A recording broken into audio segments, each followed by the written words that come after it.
Yeet. Oh my god, son, can we be fucking great?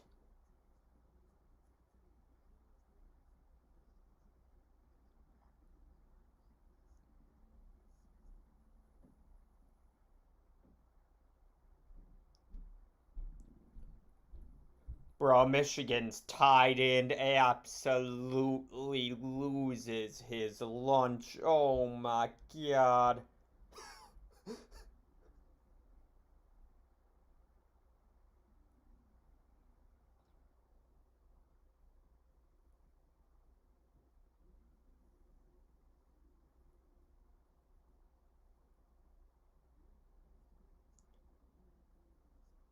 Hey, that's Missouri. Shits.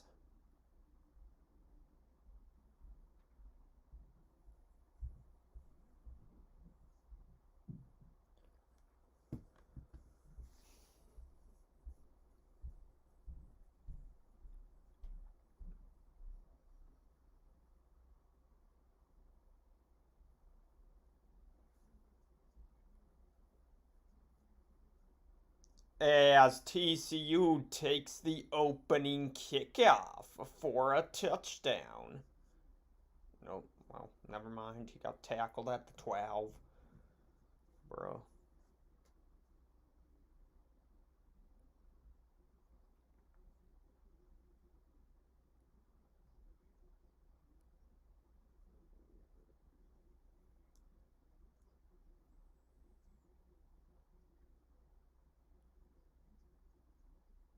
Yeah, Michigan goes for it on their own 35 and they get it, man. Fuck. Well, actually, that's probably good. Good news for the under.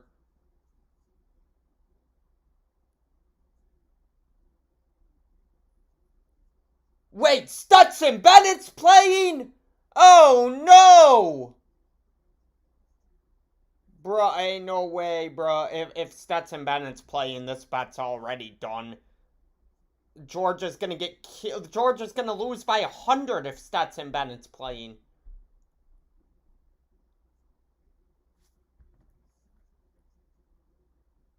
Bruh, no way. No, no, no, no, no, no, no, no, no, no, no, no, no. No, no, no, no, no, no, no, no, no, no, no, no, no.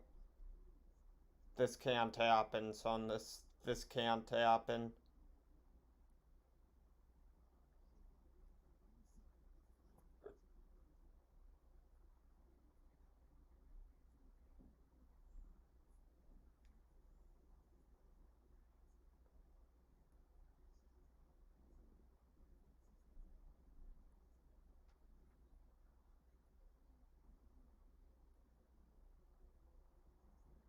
He's not starting. Oh, no, no, no, no, no. I'm betting the house on fucking Arkansas plus 17 now. I am betting the absolute house on Arkansas plus 17. Fuck, fuck, fuck. Please tell me this is still up. Please tell me I can still get this in.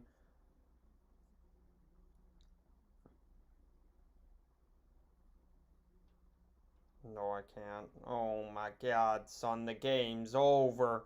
The game is actually over. Fuck, man!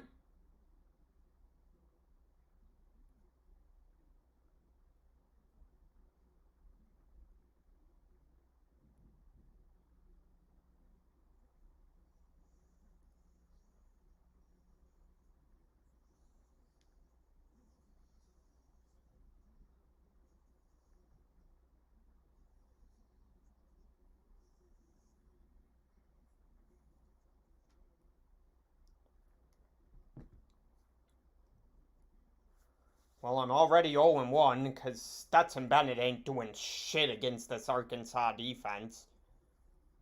Bruh, why is Michigan going for it on their own 45 and then he gets stuffed? What the fuck is there? Bruh, Jim Harbaugh is the biggest fucking fuckstick of ever. Oh my god, son. Well, that's a killer for the under.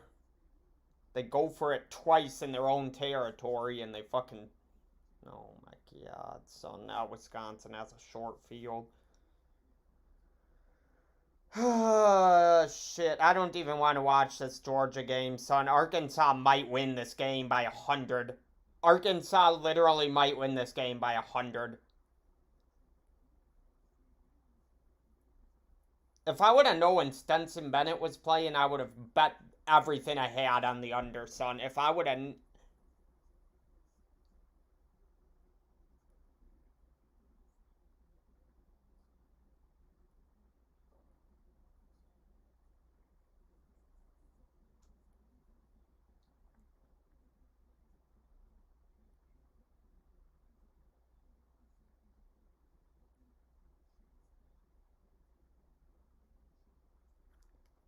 Bro, this just ain't it. This just ain't it, son. Look at Stetson Bennett throws a dot. Oh my god, son. Texas nearly took the absolute top off. They almost scored. They, they were so close to scoring 2 touchdowns within the first minute of this game. I don't even. Son, Stetson Bennett looks so bad against Vanderbilt. He came in for one play against fucking South Carolina and threw an interception. That's how bad he is, son. This is not good. This is not good. This is really not good. The Zamir, what? Well, they got like 10 running backs, so I guess that works.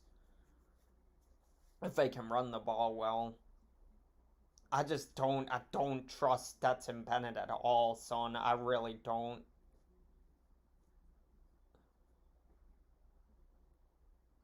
I just I didn't know JT Daniels was hurt. I just know he played the first quarter against Vanderbilt and then they were up 35 to nothing, so he went out. But I don't know if he actually got hurt or something. Fuck, man. This isn't good. I'm not a fan. I'm not a fan of this. I am not a fan of this. Oh no, son. No, no, no. If Stetson Bennett ever gets into third down, it's not going to be like JT Daniels throw a dot. It's going to be a fucking pick six. Oh god, I don't think they can get up by 17 with Stetson Bennett at the helm, son. I really don't. What the fuck is that, Stetson? Oh, PI, let's go. That might have been on offense, actually. Oh my god, son, there was a lot of hand fighting.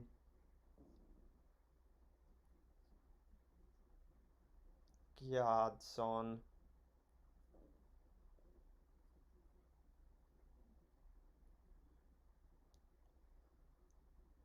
It's actually crazy because when I watched Stetson Bennett against Alabama last year, at least in the first half, I said he actually doesn't look too bad.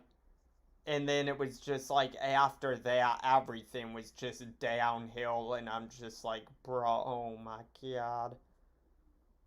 Because he actually, like, in that Alabama game, they had I mean, I don't remember if they were up at halftime, but I know it was close.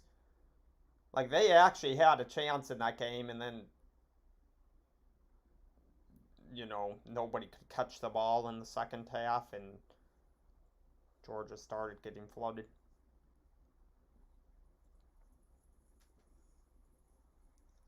As the fucking Georgia tight end shits. God, son.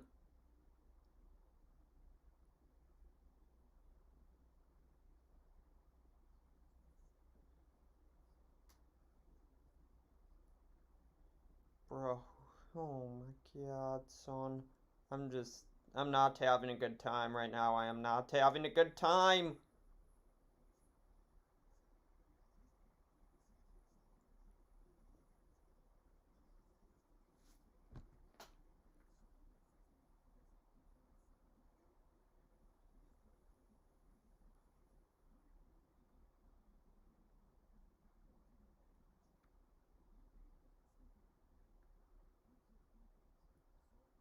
Tennessee is into the end zone. Son, Missouri might be the worst team in the nation. I'm never betting on Missouri again.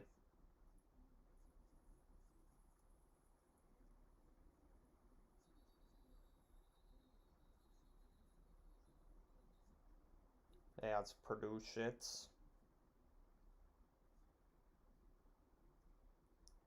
Purdue gets flooded by a team that lost to Bowling Green.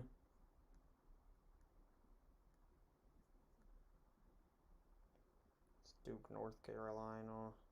Game started with 2 punts. Oh, God.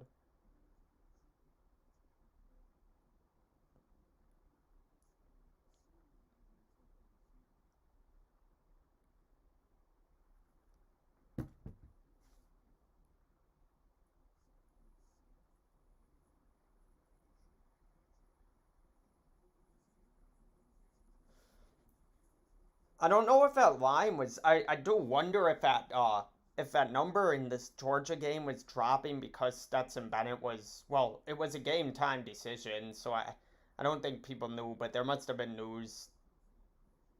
Some people must have heard something, cause bro, that line dropped quite a bit last night. It was at 18 and a half, and it got all the way down within 17. Once it got within 17, I was pretty excited because I was like, yeet! Zamir White! Alright. Well,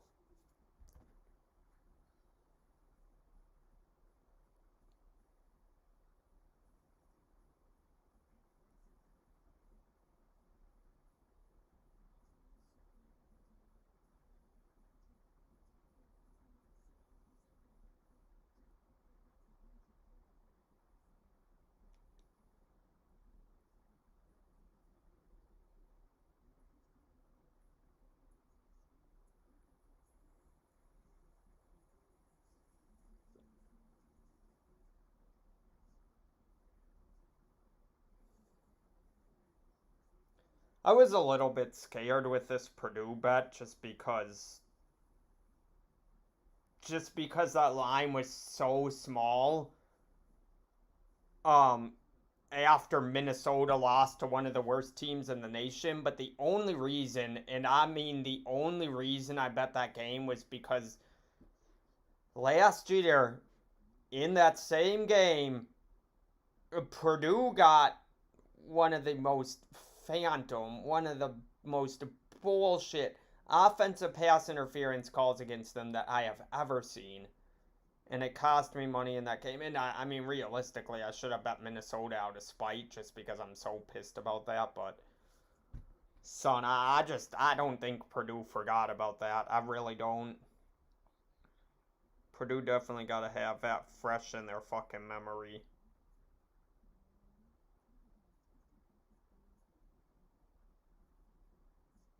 As Pitt takes a 14-0 lead.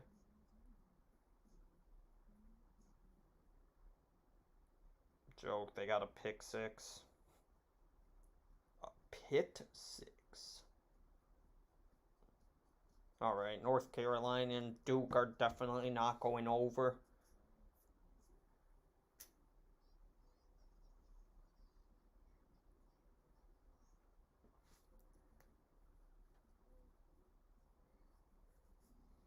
Texas is 2-7 against TCU since 2012.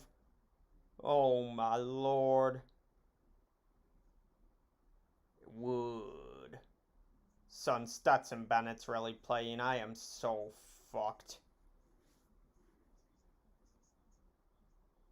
I gotta go 6-4 in the early slate if I want a chance on. I gotta find a way to bounce back. I don't even know what this teaser I have in for college football is, but I mean the good thing for Georgia is they can run the ball well, and I mean Zamir White was running pretty hard on that first drive, but Son, I don't know. I don't fucking know. Stetson Bennett is so bad. Let's see. None of these games are early. Oh, Memphis -5. Memphis -5 against Temple in a teaser to start the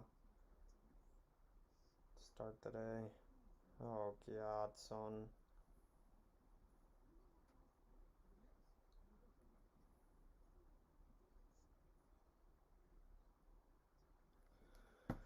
Michigan went for it twice in their own territory and didn't get the second one, so Wisconsin started at the 45 and still found a way to shit themselves. But I mean, I'm obviously still a fan of Wisconsin. I love them, but I'm pretty sold on Graham Mertz, son. I don't know. I couldn't responsibly bet on Wisconsin today because I was just like, bruh.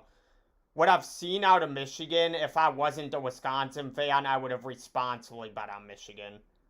And I still probably would have taken the under as well because both these teams is kind of poo. I mean, Michigan's pinned back inside their own 5-yard line right now, so.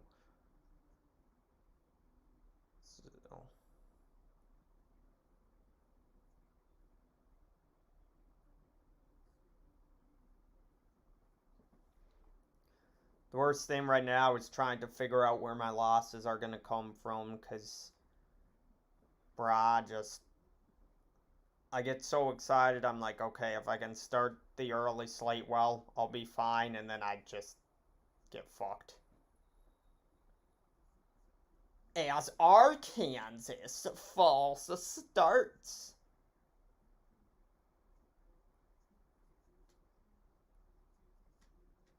I'm actually kind of surprised that Georgia marched down the field with that much ease with a shit can at the quarterback on their first drive.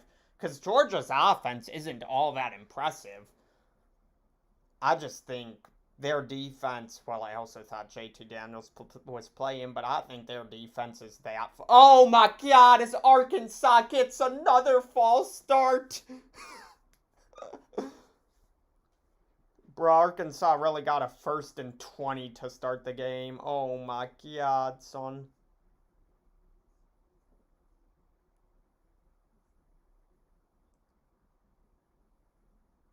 And the refs in TCU, Texas absolutely shit. The guy runs into the end zone after he downs it, which should be a touchback, and they don't call it a touchback. Bruh, you're fucking. Oh my god, son. College football refs. The dude ran into the end zone. It's either a touchback or a safety. I know that much. Because I remember seeing that happen in a game last year. Maybe it was the NFL, though. I don't know. I'm pretty sure if you down it and you run into the end zone with it, it's a touchback, though. Because you didn't actually down it. I might be tripping, but now Texas has to start at their own 1 when they should be starting at the 20. Oh my god, son, this Georgia defense is full of fucking dogs. Jesus Christ. Well, Arkansas has a 3rd and fucking 22 now. Bro, oh my god. Arkansas's right guard has absolutely dismembered every possible stitch of.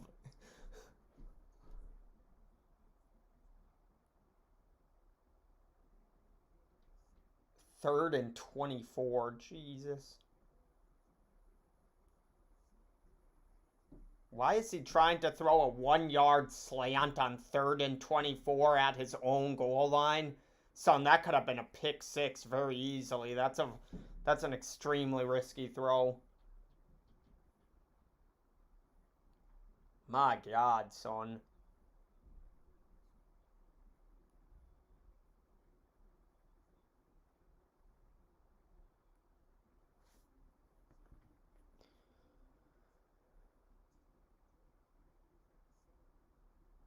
God damn, son. This Texas game's scaring me.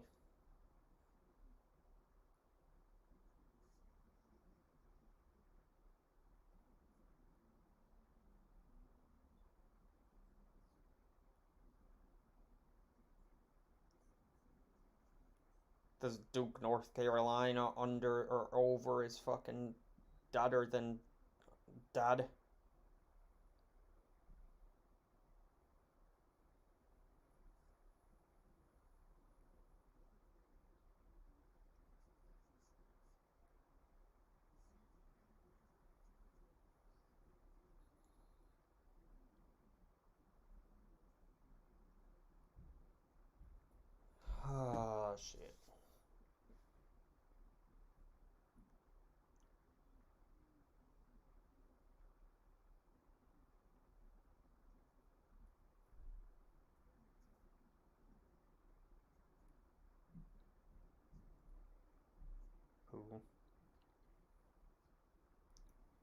Georgia gets to start at the 50 now.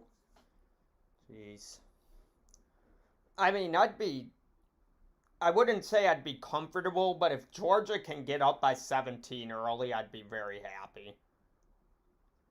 You can never get comfortable with a spread that big just because shit can happen, but I want to be 17 points. I'd want to be covering by at least like 10 by halftime, I'd say.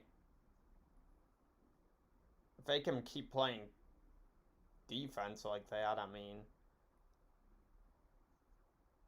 I just don't trust Stetson Bennett. Yeah, I just feel like Stetson Bennett's bound to throw like a pick six or a really bad interception at one point, and it's just going to be like kill me, but I don't know.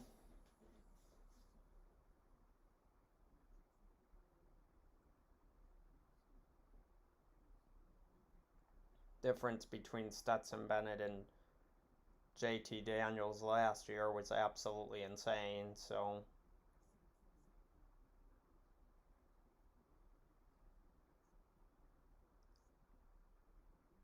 does help when your running back's rushing for 7 yards on first down and you can make JT or Stetson Bennett more comfortable. That's one thing.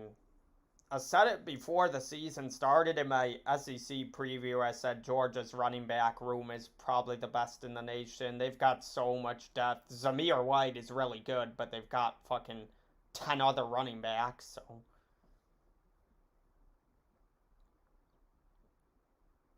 I just remember last week Georgia having more points than Vanderbilt had yards, and yes, I know Vanderbilt's trash, but son, if you have more points than any team has yards, you're doing something right. I mean, that's pretty difficult.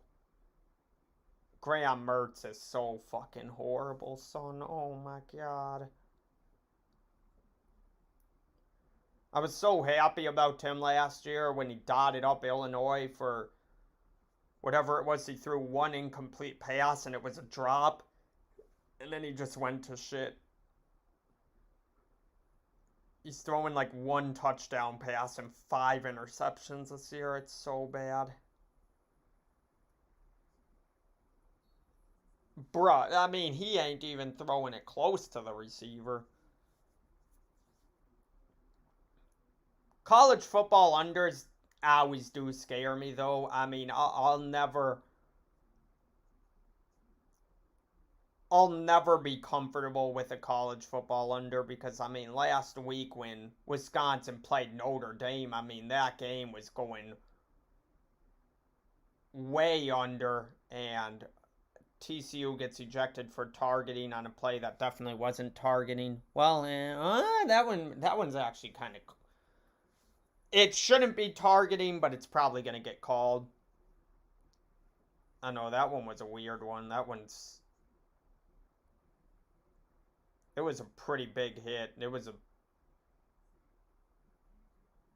They did call it, bruh. It helps me for the purpose of gambling, but it straight up isn't targeting. The guy led with his shoulder pad. You're ejecting him in the first quarter of a big game, and I don't know, son, that shit just sucks. Bro, look at fucking Zamir White. I don't think they've thrown the ball once on this drive. They're just getting chunk yards running it. Which, I mean, you might as well do if... Holy shit, his mouth guard popped out.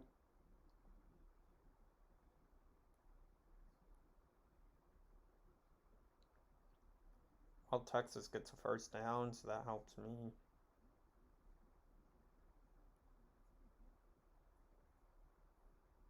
Oh my god, Casey Thompson jukes him out of his shoes! Casey Thompson is down the sideline! Oh my god, son! Casey Thompson is an absolute fucking dot! Holy shit! Oh my god, son, the TCU defensive end had a sack and Casey Thompson fucking juked him out of his shoes and ran for 35 yards. Bruh, how you let a quarterback absolutely take a dump all over you? Oh my god, son, Casey Thompson might be cracked. Holy shit.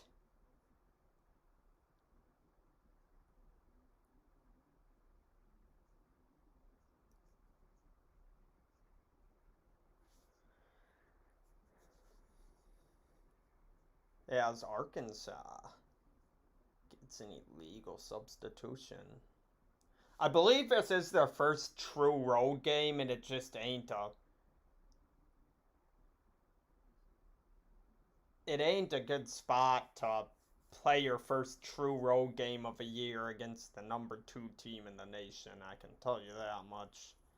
And I don't know, coaching seems off. I mean, a pair of false start penalties. Now you get a too many men on the field. They've just made a pair of mental errors already in this game, and I feel like it's killing them right now.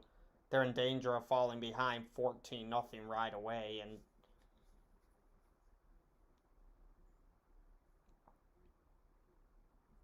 a Casey Thompson source.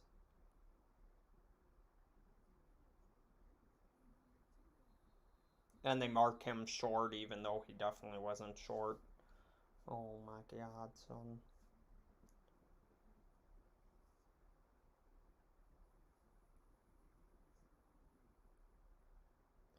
Yeah, this is the one thing with Arkansas that I was a little bit scared about, is that they're down 7-0. They're probably going to give up more points here. If they do that, that's where Arkansas kind of scared me, because they haven't been punched in the mouth this season yet. They flooded Texas, who I still don't know what to make of them. I think Casey Thompson's playing really well, but like Hudson Card wasn't that good, and I think he was the quarterback when they played Texas. So then they beat Texas A&M, but they scored those 17 points right out of the gate and couldn't really do anything after that. And now you have to play Georgia on the road, and we don't really know about how good or bad Georgia may be. I mean, their win against Clemson is obviously not aging super well, but it's still a good win. As Texas, I just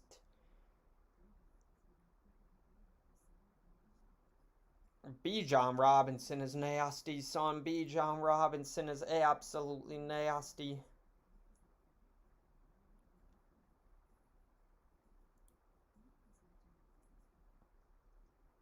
Why is Memphis struggling with Temple right now, son? Why is Memphis struggling with Temple? Oh, jeez.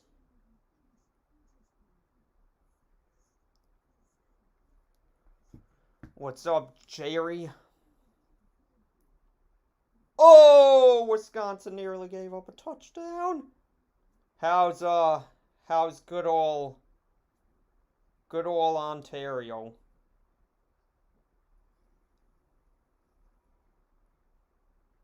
Ooh, my god.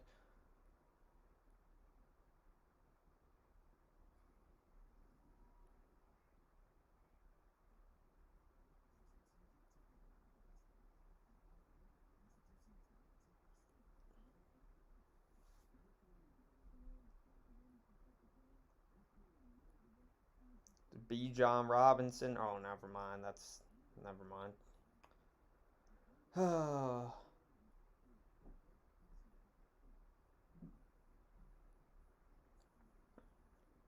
Bro, this Wisconsin game, it absolutely scares me. It's been unreal. Has your guys' season started? I know I seen your story about you guys setting up everything, but I don't know if you guys started playing or not. But that's good. Good for you.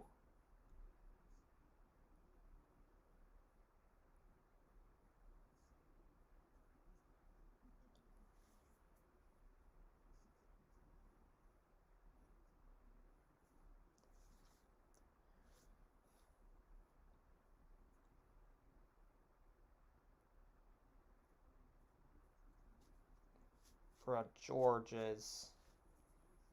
Oh my god, son. Georges. Ugh.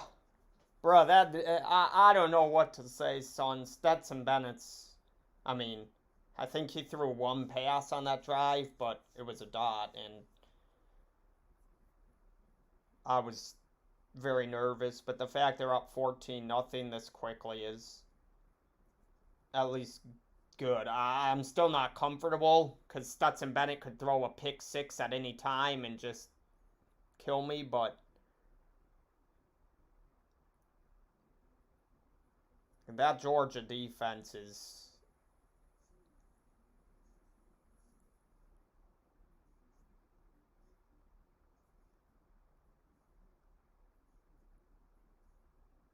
October 7th? Sheesh! That's like... shit, this week. That's lit.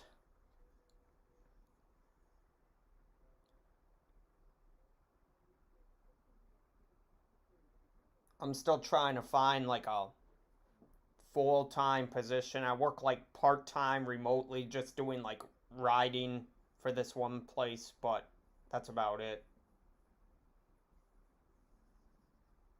I need to find a real job.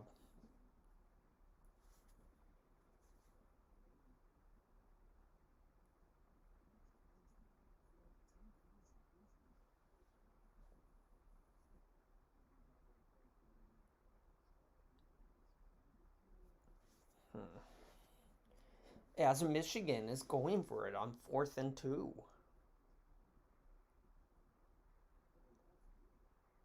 Oh my god, son, we get dotted.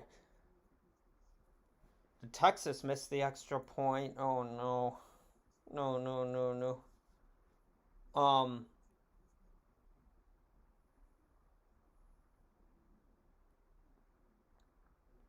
You ready for the MLB playoffs, Jerry? Yankees gonna win their game against the I guess whoever they play. Mariners are in it. Red Sox are still in it. Who else is there?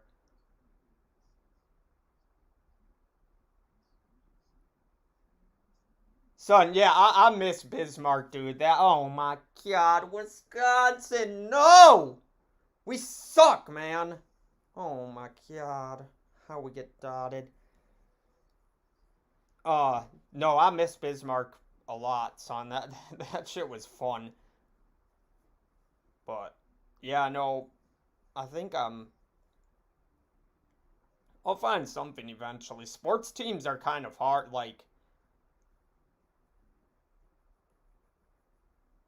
son, I just these playoff races are very interesting. Wild card weekend is going to be pretty fun because you're going to get the Cardinals, who are the hottest team in baseball, against the Dodgers.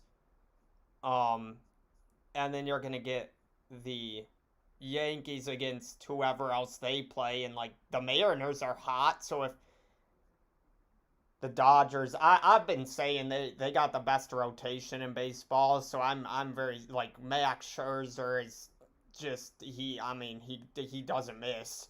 And then you got, like, Julio Urias, who's pitching well. You got Kershaw still, like, they got boys on that team, but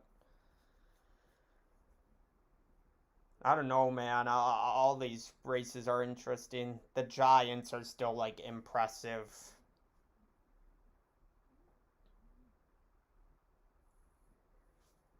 Like, I don't know how the Giants just turned it on this year, but oh my god, son, Tennessee is wiping the floor with Missouri. I am so glad. I am so glad I gave up on Missouri long ago, as in last week. But God, I don't know what it is. Connor Bazelak ain't it. Um,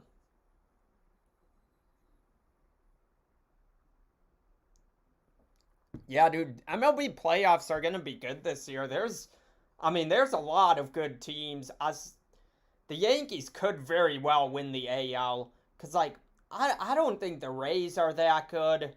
the White Sox are very on and off. Like, the White Sox, their issue is always they literally cannot score until like the seventh inning. And I think the Yankees bullpen is pretty good, so that bodes well for them if they can get a lead early and just they got some power on their team, so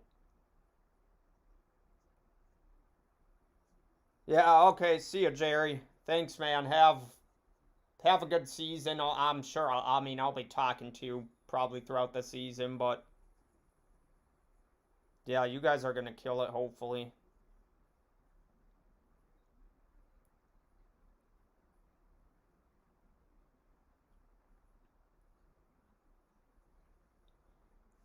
Why is Arkansas starting at their own inside their own 10? Son, what are they doing? I absolutely blame coaching in this Arkansas game right now. It is absolutely a coaching issue right now. I mean, I don't think there's anything else you can say. This coaching is, and they get an ineligible man downfield. So I blame coaching. Sam Pittman is, oh boy, I don't. I definitely can say this, and it's early in the game. I did not expect this. I did not expect this to be the start. Especially with Stetson Bennett running the quarterback. Graham Mertz hasn't completed a pass, and it's almost the end of the first quarter. We are so bad. Oh, why am I a fan of this team?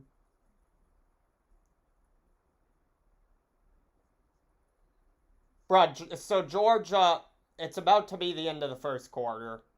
Georgia, I guess Arkansas could do something here. Georgia might have more yards than Arkansas, or more points than Arkansas has yards at the end of the first quarter, because Arkansas has negative yards right now on offense. And they're also starting inside their own 10. Like, that just doesn't help against a good defense.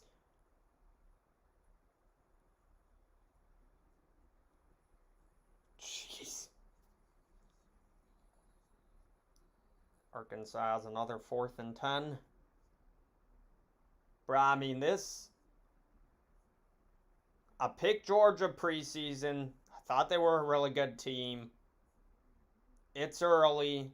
They still have to play Bama. They still have to play whoever else. But, oh my goodness, son. This start against a top 10 team is pretty wild. I don't think anybody could have expected this. And they block it! Touchdown, Georgia! Oh my lord!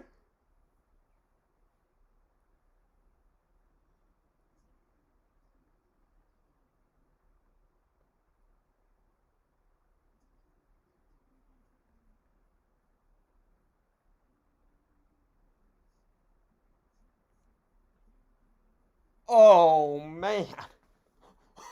Bro, Georgia's cracked. Bruh, what is going on? Arkansas's. This game does scare me though, because of um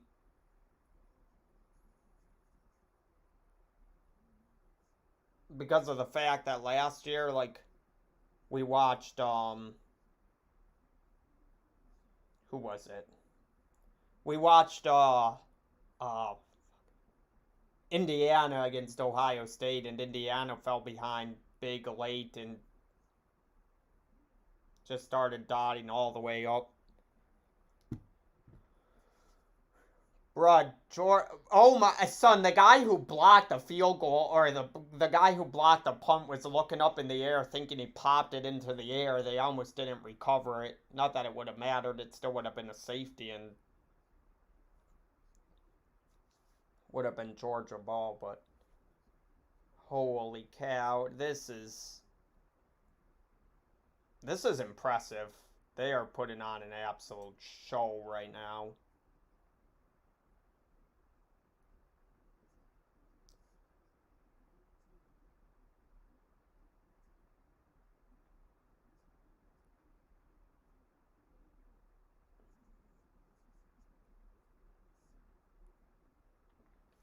Max Duggan just threw an absolute dot.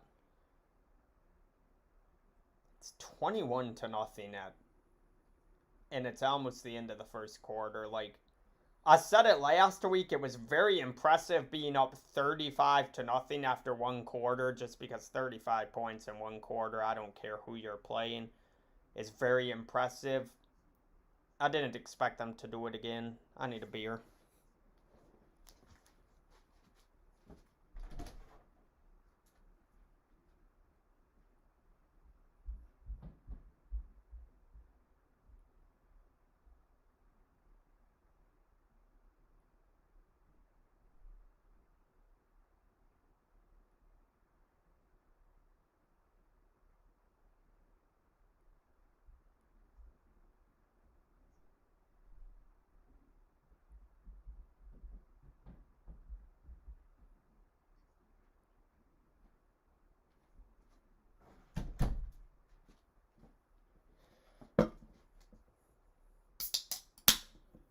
Georgia really is cracked, son. Georgia is absolutely cracked.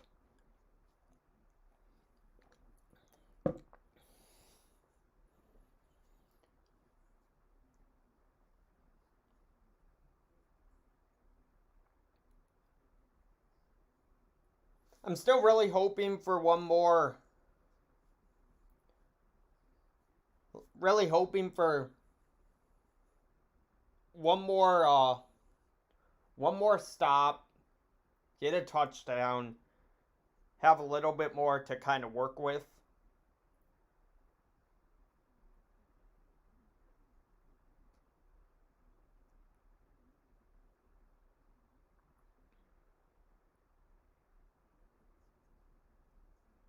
Just, I don't know, man. I mean, if Georgia's, I I know Arkansas's offense hasn't been that impressive this year. Personally, I haven't seen much out of them that has really wowed me. But dude, Georgia has not let them get a single first down yet, and they've had no problem doing it. I mean, Arkansas hasn't had a third and medium yet. They've had a 3rd and 24 and a 3rd and 8 or so, like 3rd and 10. And now they get stopped at the line and 2nd and 10, and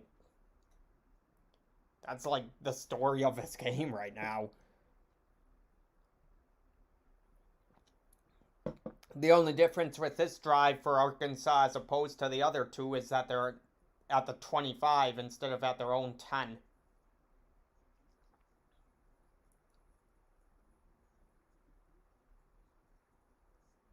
And Arkansas doesn't make a tackle. Oh my lord.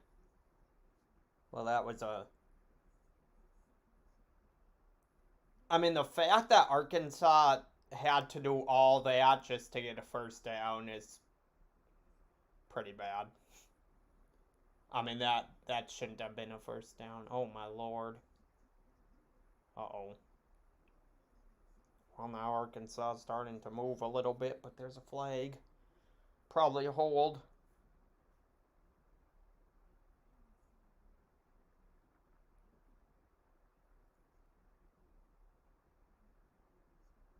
Yeah, I seen it happen also. I was wondering where that flag was.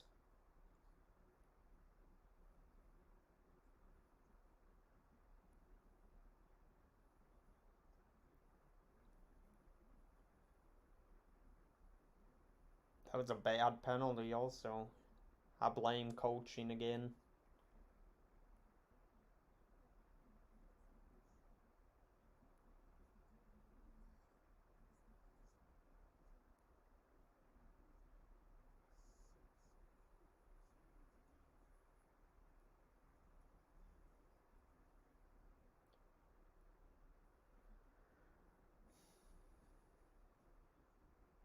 I don't know, man.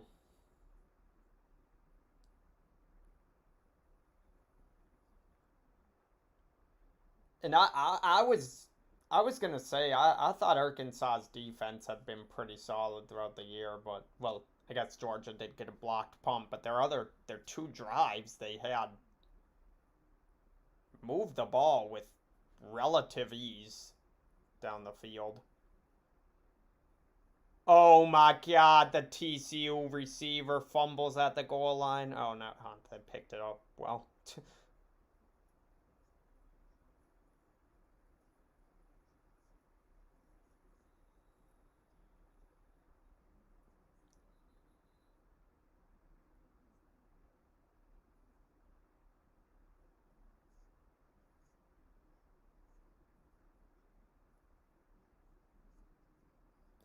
I think it was down anyways.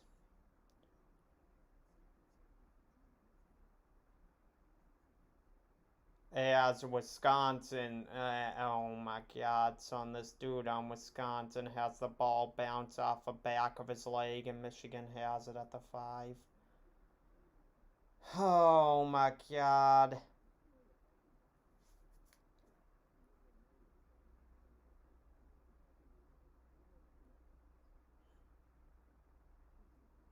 What are you fucking doing? Bro. If I wasn't a Wisconsin fan, Michigan would have been so easy. This under was the over under was so low that it scared the shit out of me, and we've already seen it. I mean, it was one big play and now that, and that's 14 points. And that's all it takes when the total's this low. All it takes is a couple plays to kill it. It's the same thing with this Ole Miss Alabama over as well. It's all it takes is one mistake on either side.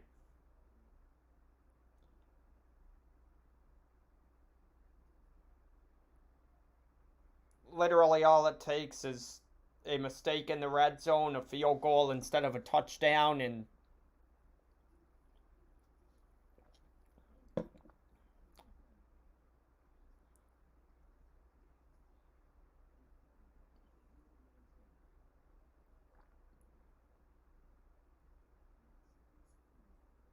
Tennessee's really beating Missouri 28-3.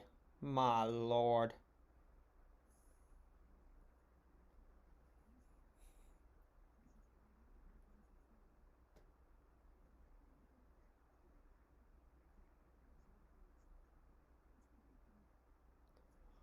I don't know, man. That was one. Missouri's a team I kind of sold last week. I was they were immediately sent to the blacklist, and they're down by 25 in the first quarter.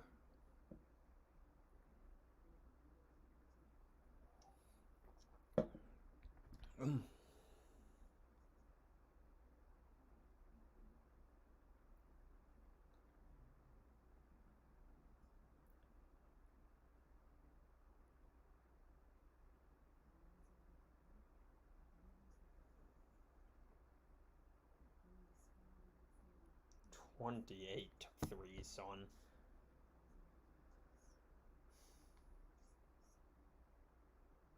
Wisconsin's about to be behind 14 to nothing. Just they suck, dude. Graham Mertz hasn't completed a pass yet, I don't think.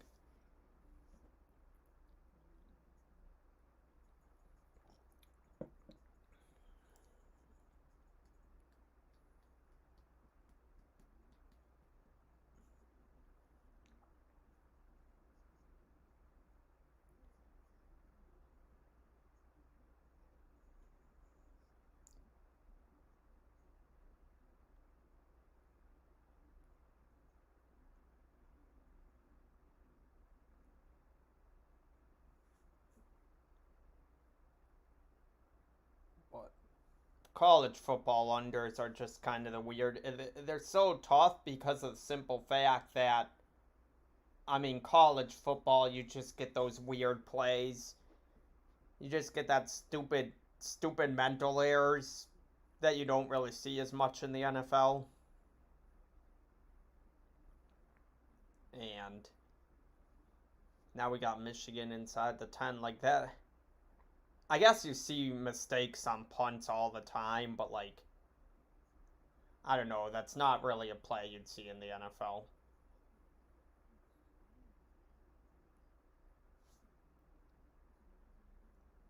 Arkansas starting to march. We'll see if Georgia's able to hold them to 3 here.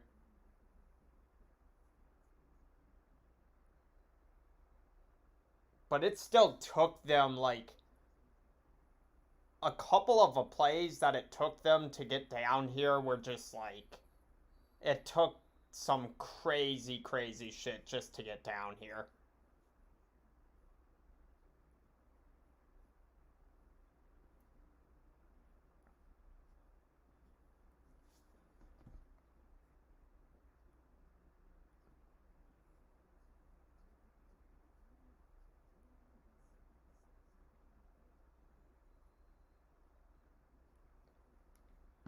Come on, defense, step up one time, Georgia.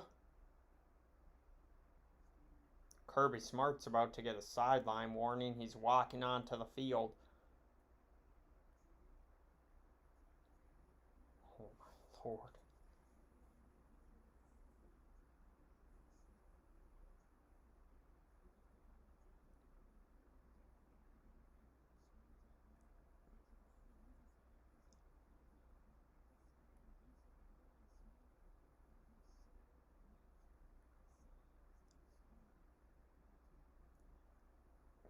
Yeah, imagine if its spread was like 3 points. I mean, if this were a smaller spread, I just see the issue that Arkansas is having is they keep trying to run this quarterback option or read option, whatever, and it's just, you can't do that against an elite defense. It doesn't work against an elite defense. Like, Georgia is ready for it every time. I just don't understand why, like, I mean, it's hard to do. It's hard to do much against this Georgia defense, but. And their kicker, absolutely. Oh my god, son, Arkansas ain't doing anything right.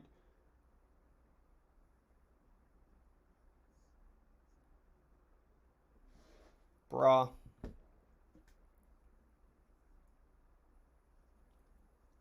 I don't know what to say. I really don't.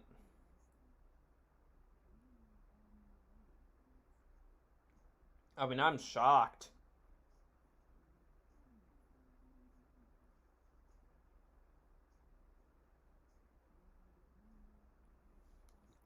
Hey, I bet on Georgia. I thought they'd win this game. I definitely did not expect it to be like this, though.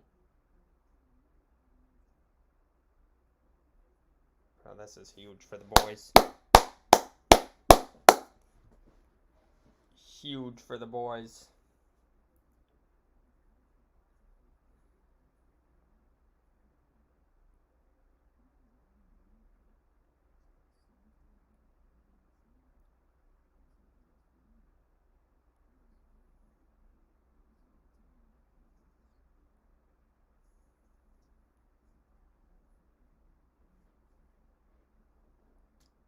I'm surprised Duke hasn't put up any points against North Carolina. I mean, that North Carolina defense ain't good.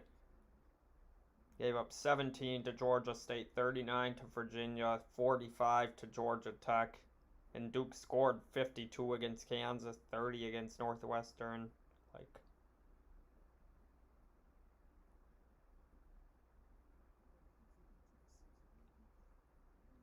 kind of a killer right now, not even gonna lie.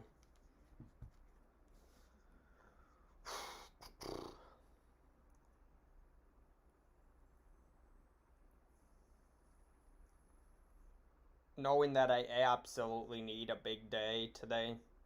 to kind of save my week.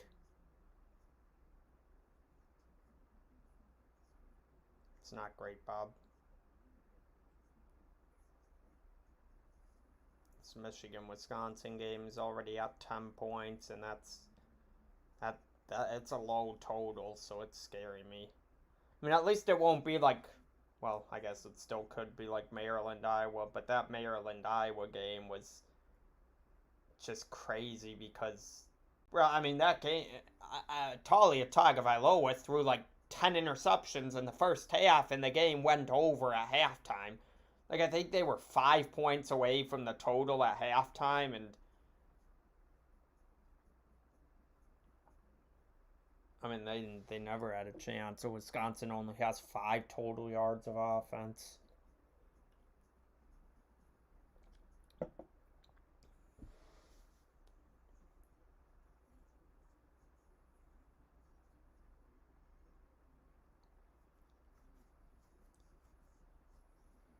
As the Texas receiver renders useless.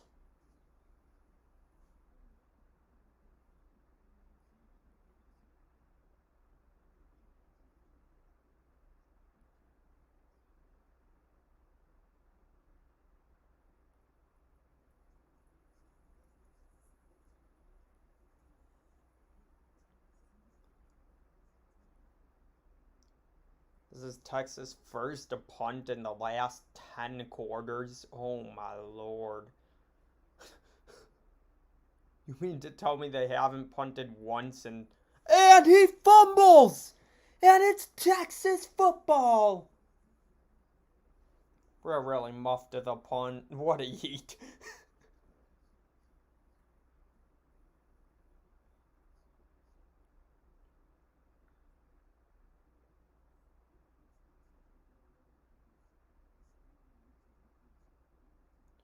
Joke, this dude, this girl just flipped off a camera. I'm fucking out.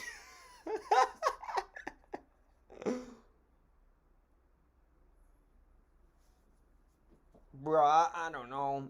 I wish I wasn't a Wisconsin fan because Michigan would have been free money. Michigan would have absolutely been free money.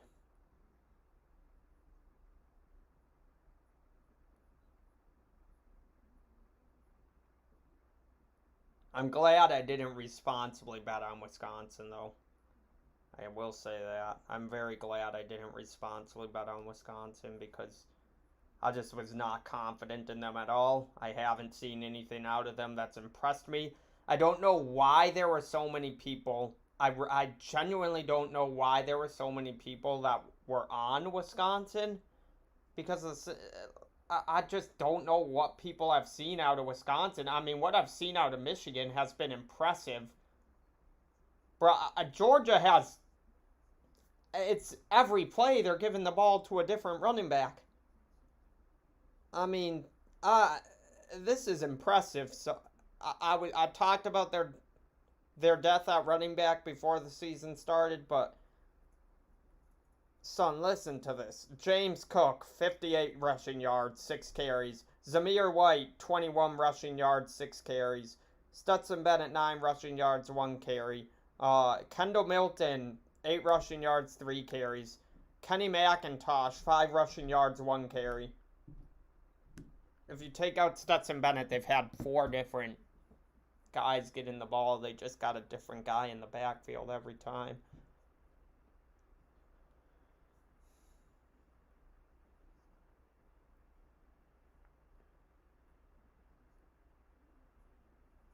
You get those fresh legs out there on every single play.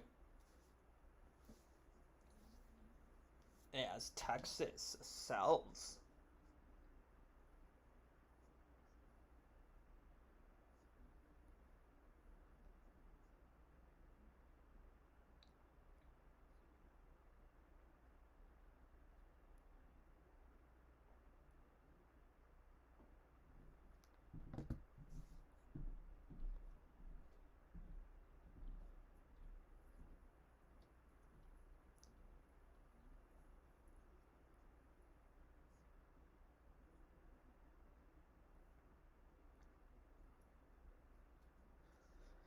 Right, I'm at 30 points in this Texas game. I'll take it.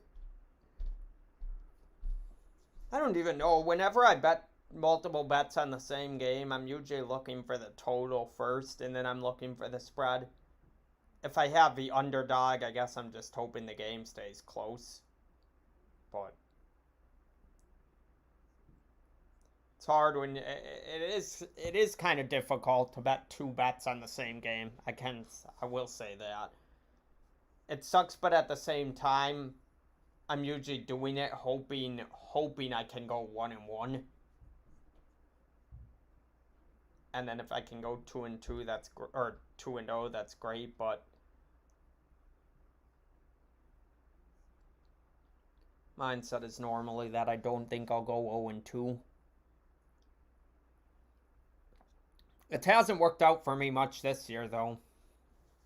It did work out a lot in March Madness, though. I had a couple double winners, and I don't think I ever went 0-2 during March Madness, but this past March Madness treated me really well. I was very good in college basketball. PI, yep, holding or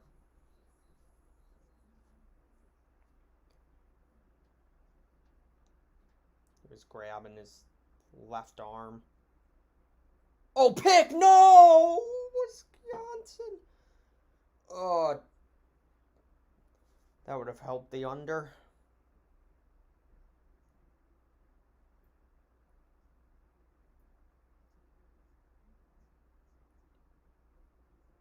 Oh. Brother, dude had a chance at it on the tipped ball.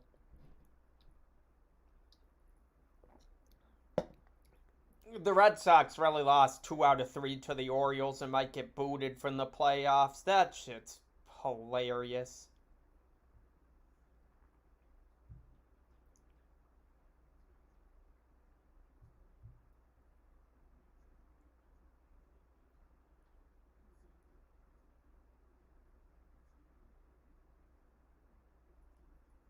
Oh, that is offsides. Oh, Lord. Bro, my man was to the quarterback by the time the ball got snapped.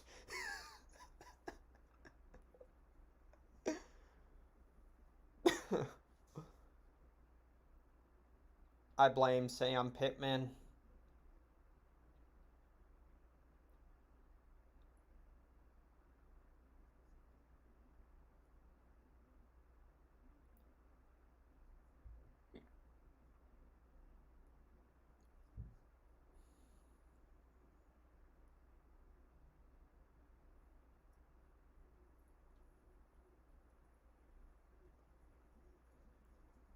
Well, there's a Stetson Bennett play that I was waiting for. Just absolutely disintegrating every stitch. Luckily, it didn't get picked, but terrible, terrible throw. I mean,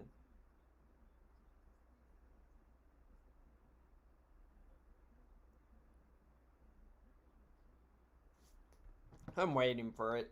I'm definitely waiting for it because I feel like we're bound. I feel like we're bound for at least one Stetson Bennett just interception, one stupid play by Stetson Bennett away from things going things going to absolute shit. Um Tennessee, Missouri are at 38 points in the second quarter. I'll take it. Pitt's up 28-14 with the ball. I'll take it.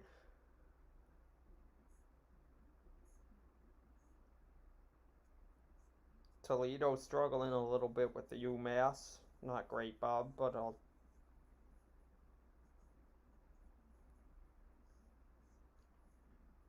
Memphis just gave up a touchdown to Temple.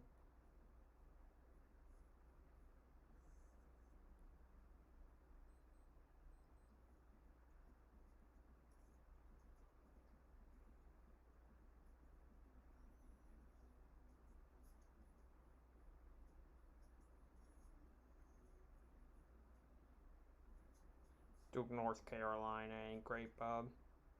It ain't great, Bob.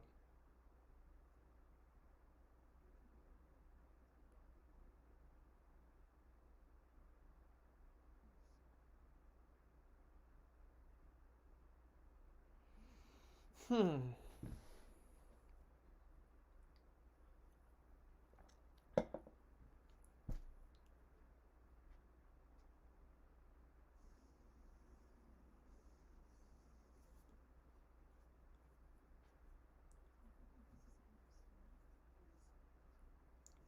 Corbin Burns against Julio Urias tonight.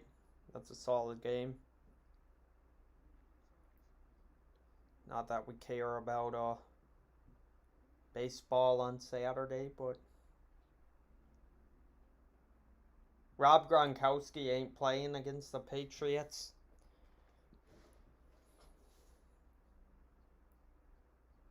Hmm.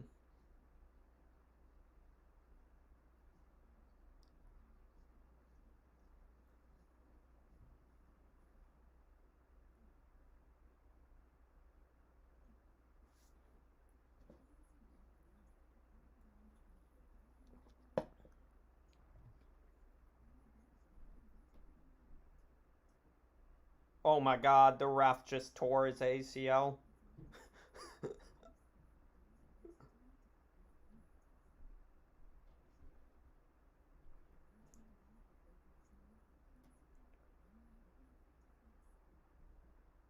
God, some Missouri's really getting wiped by Tennessee. How the fuck you get flooded by Tennessee, son? We're talking about Tennessee.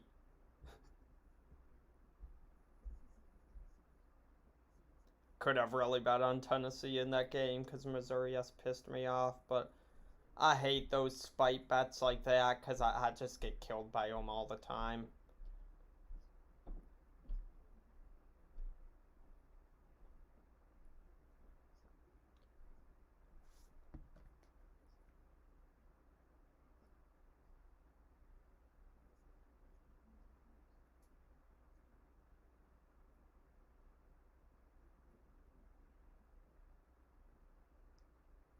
I still am shocked by this Miami game. Just the idea of getting down. I mean, they were at the 50 with 3 minutes left.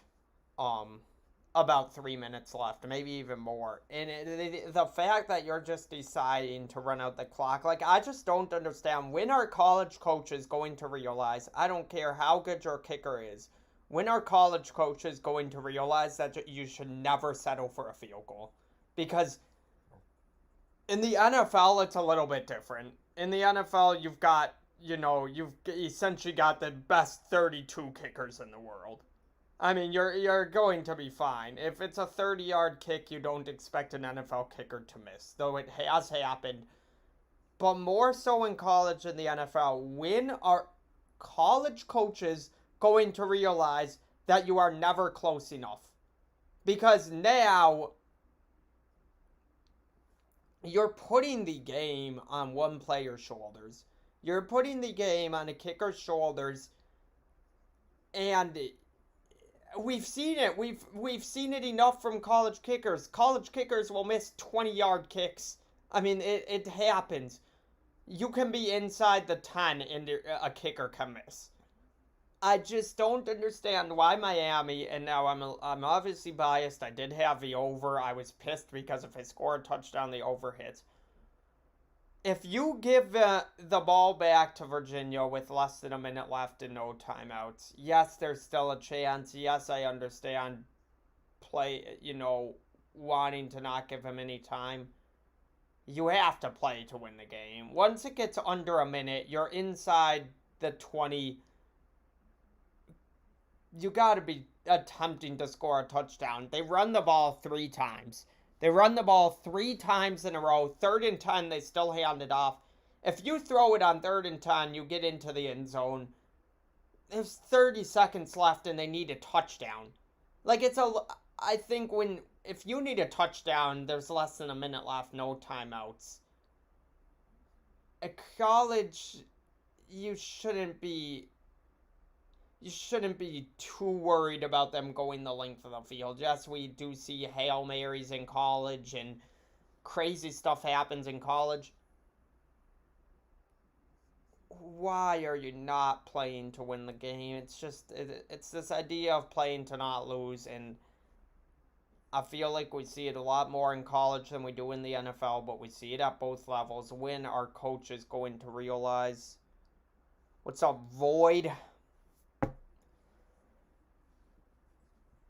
Talking about how Miami absolutely shit every stitch on, what was it, Thursday night that game happened where the kicker hit the upright. Just not understanding why they aren't going for a touchdown there. I really don't get it. College coaches eventually have to realize that they're never close enough. Eventually, college coaches have to realize that they shouldn't be putting the game on one person's shoulders.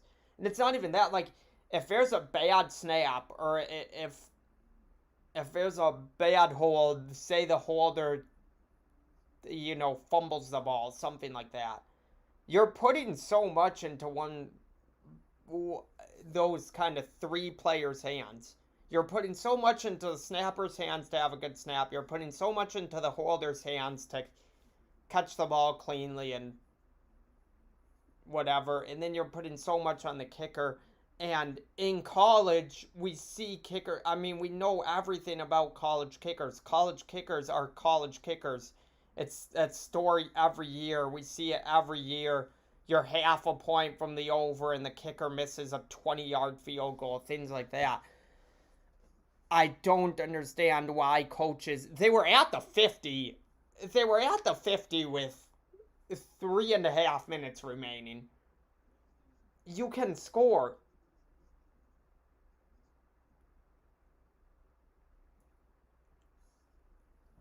That's what I'm saying. And the crazy thing about Miami's kicker is he's actually a good kicker. Like, I know his name. He's actually a good kicker. I don't know that he's like NFL caliber, but he's definitely not a bad kicker. But it's still something coaches need to realize, is that they're never close enough in college. You can't just get down inside the 20 and run out the final 2 minutes of the clock with a college kicker. You just can't. And coaches fail to realize that, and until they realize that, they're going to continue to have shit like this happening. To have plays like that. And Memphis absolutely shits. Oh my god, son.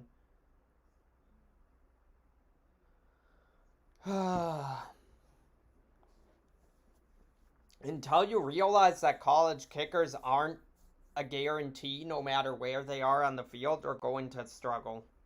And that's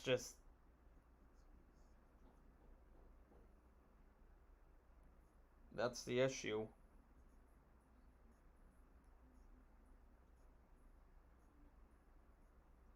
I don't know why coaches refuse to accept it, but they do, and they continue to play to not lose instead of playing to win, and stuff like that happens consistently.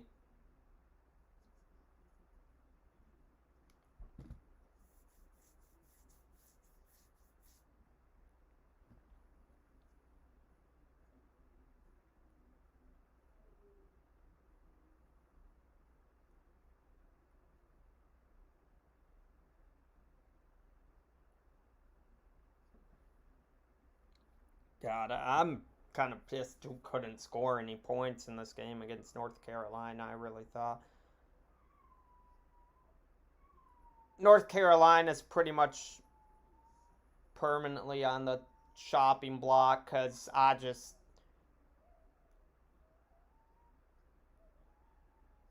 every time I bet on them this year, they suck. Every time I bet against them, they look good. Like against Virginia, I remember betting on Virginia in that game, and just like,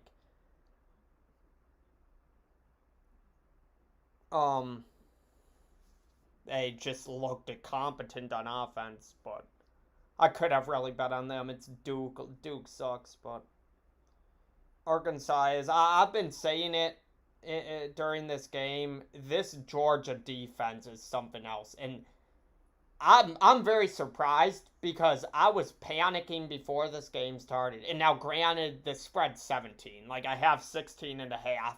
This is not over by any means for me. Because Stetson Bennett can throw a pick six or make a stupid play at any time. Stetson Bennett is a different level of awful.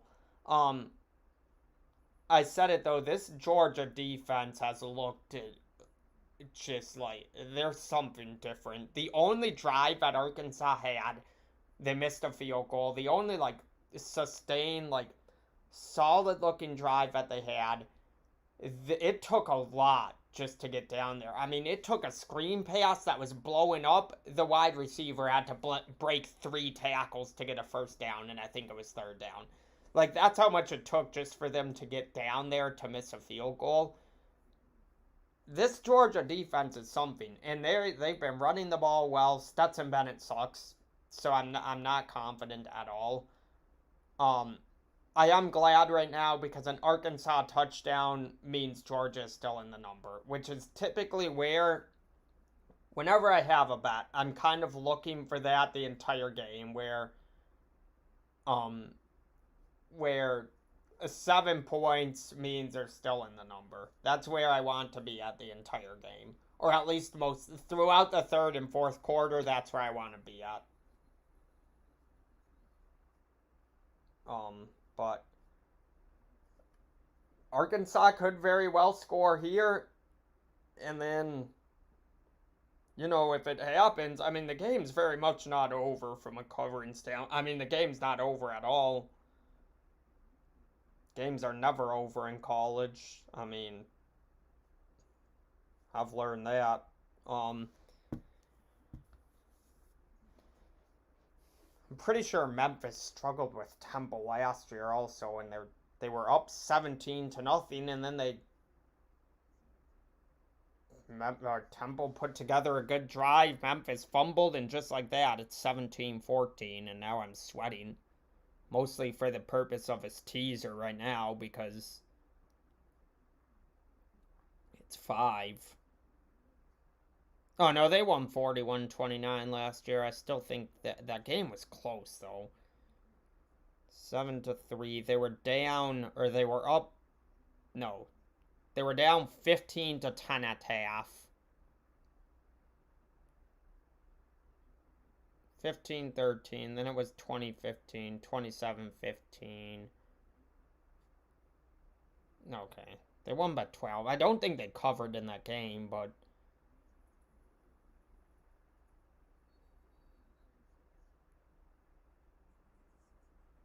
they did struggle last year with Temple.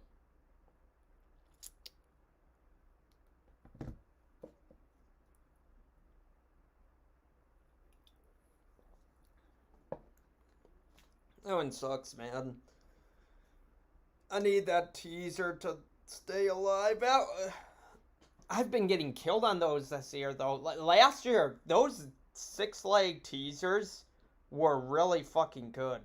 I mean, they were treating me well. I was winning those at a pretty high rate, and this year I haven't won a single one yet. I mean, I've had 2 of them that were 1 game away. I had the little pleaser one I did that was 3 legs. That was decent officiating away from winning. And I don't know, son, this week's been killing me. Those refs absolutely shit on me on Sunday night, and I've got killed ever since. And hopefully we bounce back here today. And right now I'm not looking terrible, but it's also just way too early to know. Because, I mean, the last couple weeks I think I've gotten... Yeah, this is the best college football slate of the year by far. I don't even know if my title on this stream is right. College football Saturday, okay. It's good. This slate today is insane.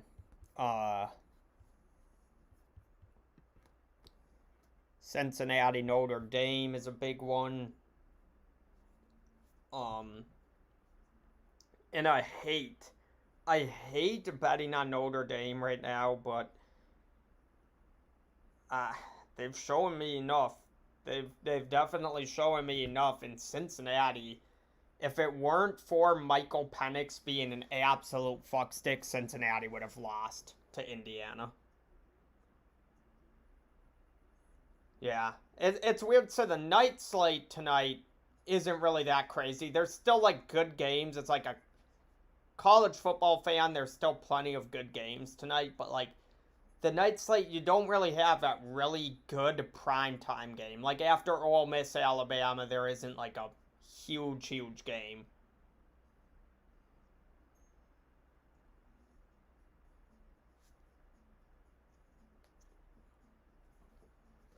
But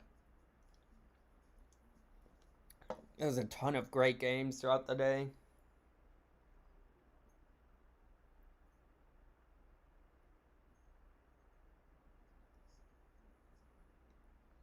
Tennessee's really up 41 to 10 on Missouri. I don't even know what the over under for that game was. What is it, 65 and a half, and they're at 51 in the second quarter. So that shit better hit.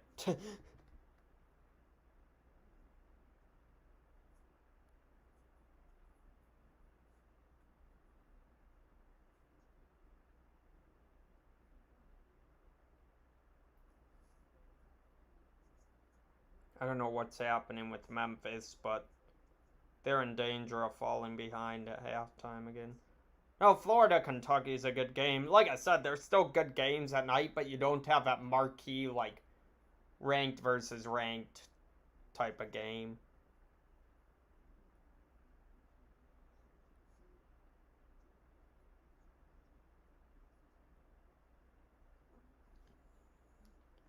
You don't have like that huge game in prime time like you sometimes will get. Like last year, I remember whatever weekend it was that Notre Dame played Clemson the first time, we had a game after that, and I remember that day because of fact that it got dark so early here, and it just felt so late when the 2:30 game ended. It was like Florida versus somebody, I think.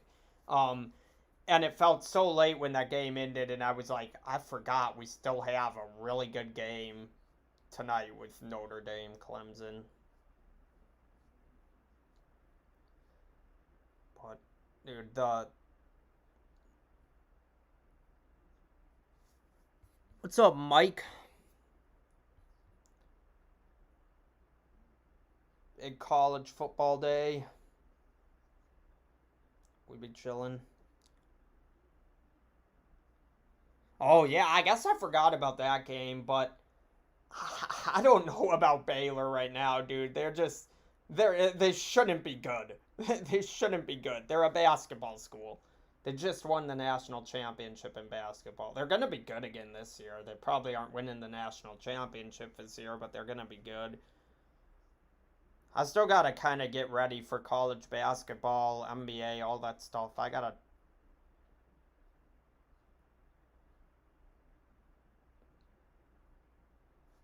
Oh, what's up, Mexter? Sheesh.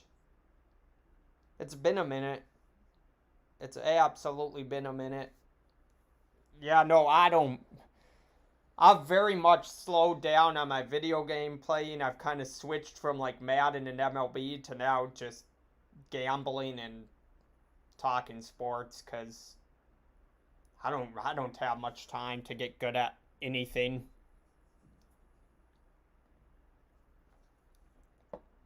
What did I do though? I've played I don't know. The last time I played my PlayStation was I don't even know. A long time ago.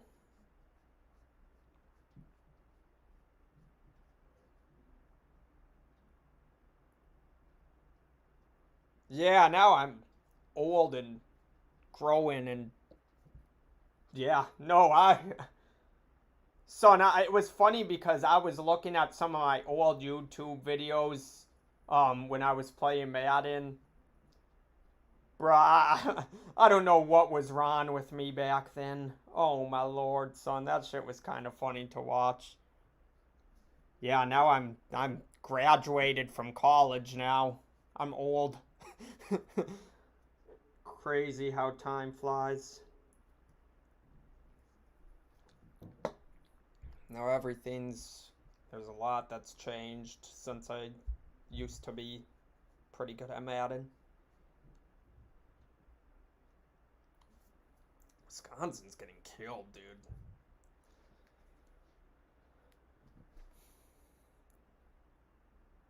Thunder's looking dangerous, but I mean, one big play from Michigan and a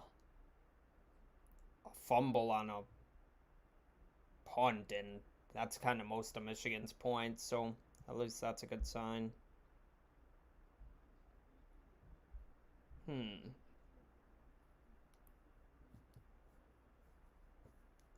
This Georgia game just. I'm pleasantly surprised, but. Touchdown, Texas! Yeah,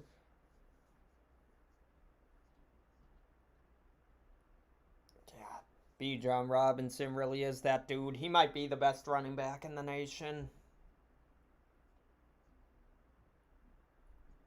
Yeah, good to see you too, man. I'll have to stop by. I don't know if you stream anymore, but I'll have to try and stop by one of your streams because it's another thing I haven't been. I try and get on to Twitch and whatever, watch other people's streams as much as I can, but I do not have much free time on my hands right now.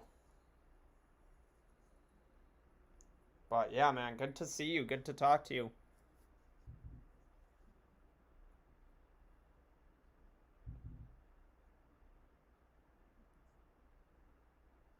Michigan runs a pooch kick and nearly recovers it.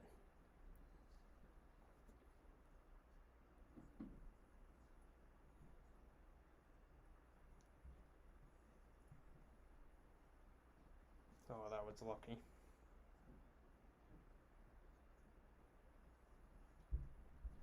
Livewire Whiskey. Alright, I'll be sure to give you a follow. I'll do that right now. That way I'll get notified whenever you're on. Because I'm always.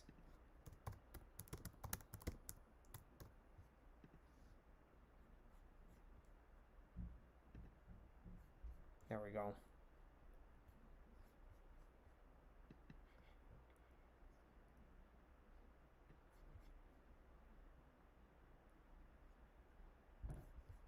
Perfect.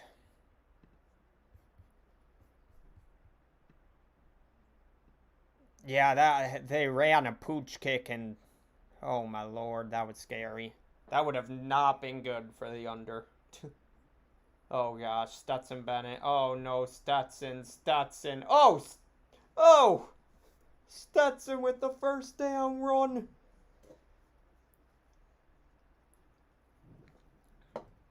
Oh, dude.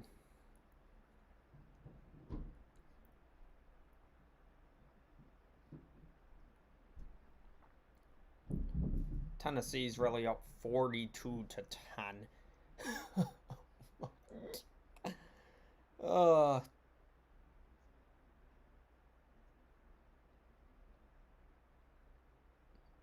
how are you really getting flooded by Tennessee?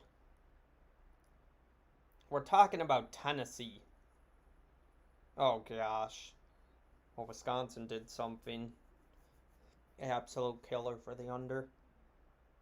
Absolute killer for the under.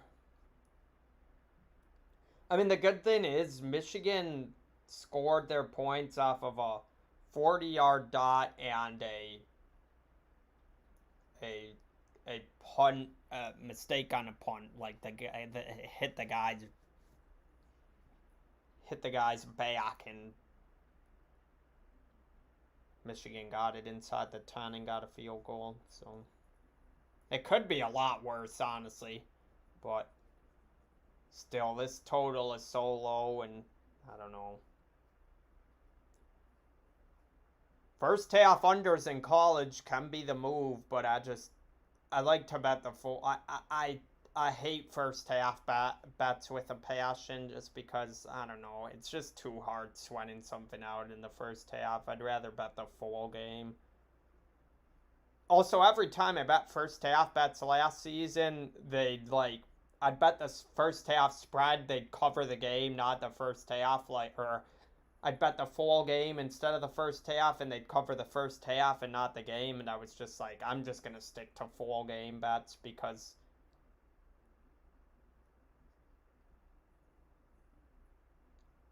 Oh, touchdown, Wisconsin.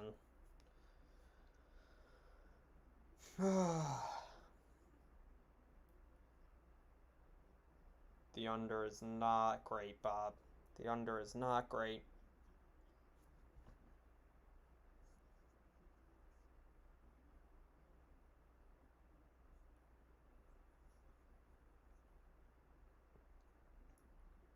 Memphis is officially tied at halftime with Temple, dude. That sucks.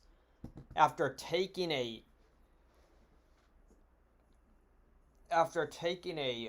17 to nothing lead and looking like they might roll at 17-17. Absolute killer.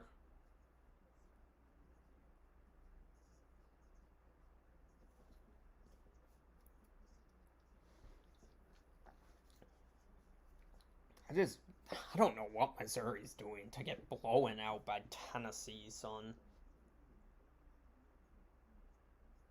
I'd hate to be a Missouri fan right now, though, I can tell you that much.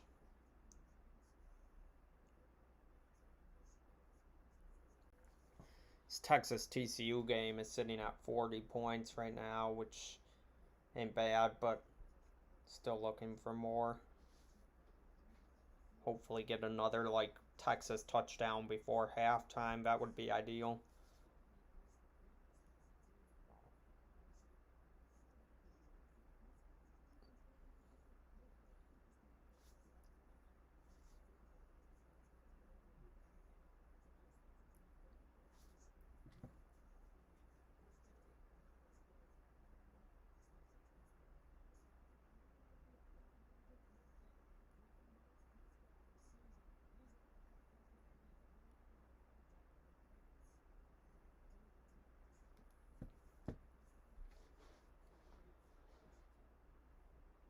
If I can go 6-4 or better in the early slate, I've said it.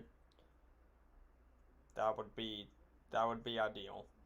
6-4 or better is what I desperately need because if I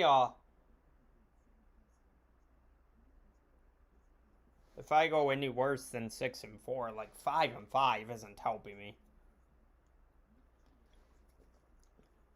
I need a big day today to save my week, and I need a solid day tomorrow as well. I can't believe the Jags almost beat the Bengals. Now that one was kind of crazy. The Jags had no business being in that game, and they just.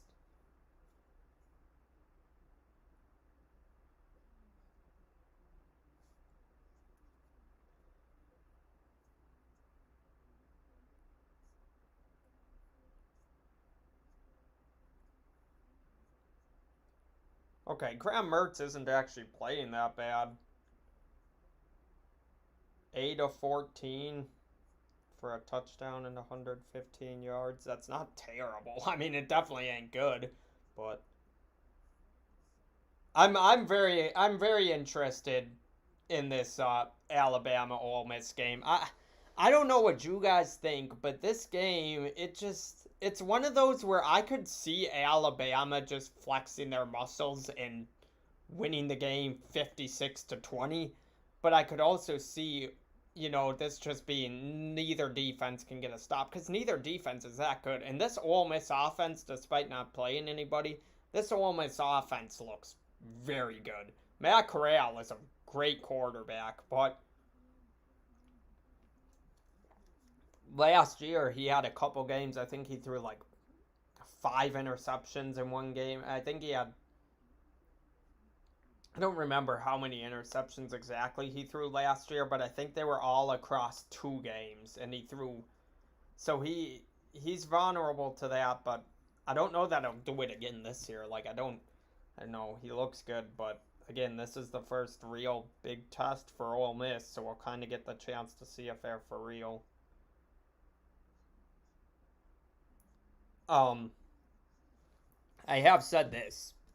I was a little bit nervous betting on Ole Miss and Georgia because I thought they might be flip flopped. Like I thought the favorite I bet on was not going to cover, and the underdog I bet on was going to cover in these two marquee matchups. But no, Georgia's up 24-0 at halftime, so they've got a kind of a touchdown to give. I was very glad that that number dropped within 17. Because I waited till the end of the week thinking it might drop, and it did. Um, though then again, I saw Stetson Bennett was playing, and I immediately got scared. But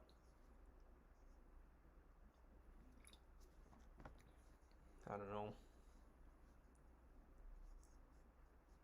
Void, you're trying to pull up to the damn LSU game. We really got 2 open tickets now, cause oh fuck, dude. That sucks. I don't want to leave any empty seats. Like I'd rather have a full 7 people there. I know you probably can't go, but so at least that shit could be lit if we could get that. That sucks though, dude. It really went from 5 to 7, and we had someone back out, and we could have just went with 5. Shit water.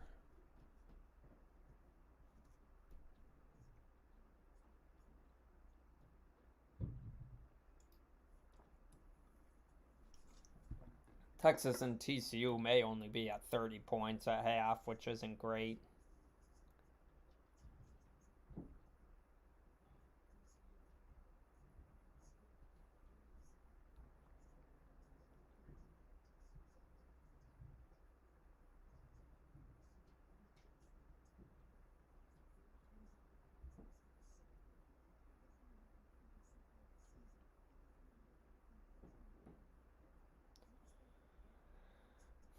Memphis got to pick it up. They got up. They got up real quick, 17-0, and just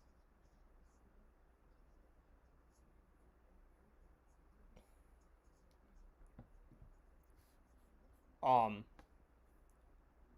Harley. Harley's girlfriend. Harley and his girlfriend broke up, so now we got 2 extra tickets. Shit's cool. All right, I need another beer.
Ain't you seen the Twitter chat, Void?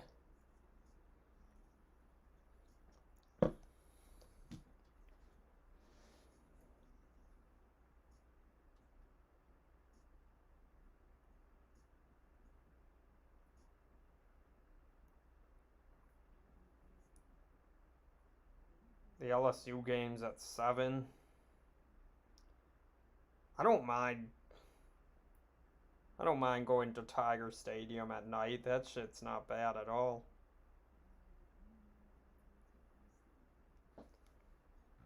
Or are we talking about tonight?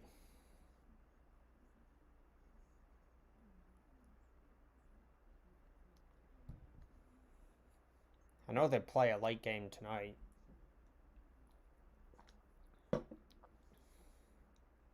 Or not a late game, but a night game, I should say.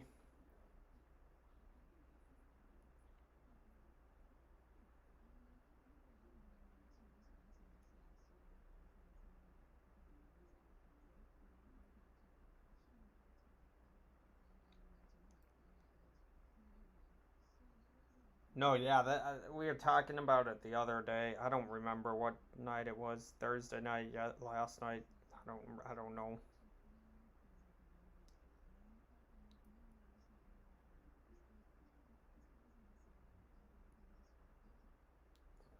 I'm definitely sweating right now, dude. I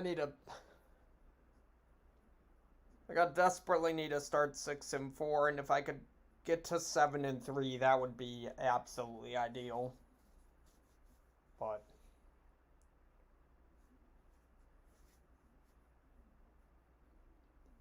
7-3, because this teaser right now is scaring me with Memphis struggling.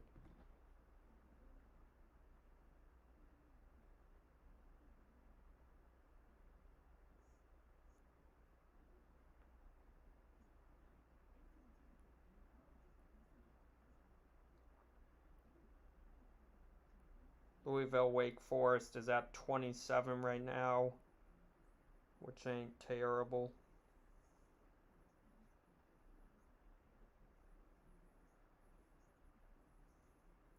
Toledo's up 31-0, which isn't great because ideally we want to be more comfortable at halftime in a game like that when they're going to start playing their scrubs, but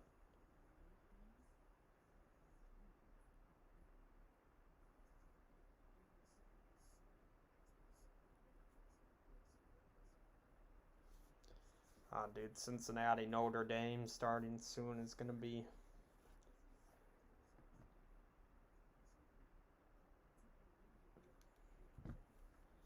an extremely good game.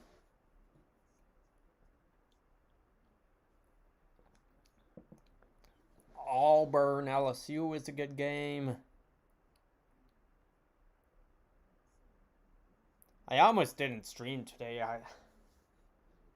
I don't have a ton of friends who are huge into college football, so I couldn't go up to my school and party it up this weekend, but I probably would have if I had more people that were as invested into it as I was. Would have hung out with them, probably went somewhere to watch college football. But dude, I will say this. If I go to a bar for an entire day, like going from 11 a.m. till whenever, that's a fucking grind. Like that is an absolute grind. Plus you gotta spend loads of money.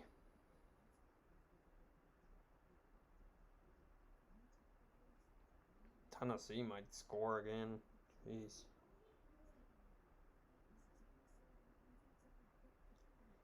As Wake Forest ties it up at 17.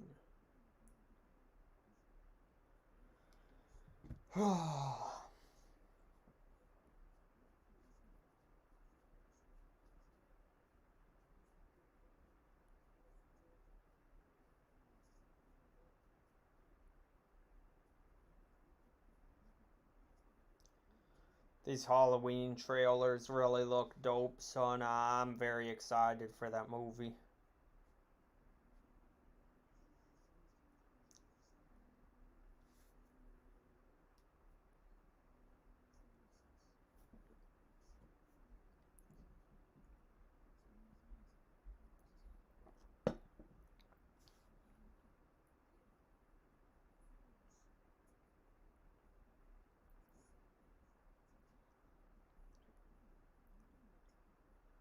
I don't even know. Georgia. Georgia really might be them dudes, son. I don't know what else to say. As Purdue shits. Though, I just would not. I would not be surprised if some dumb shit happens and Arkansas starts to come back.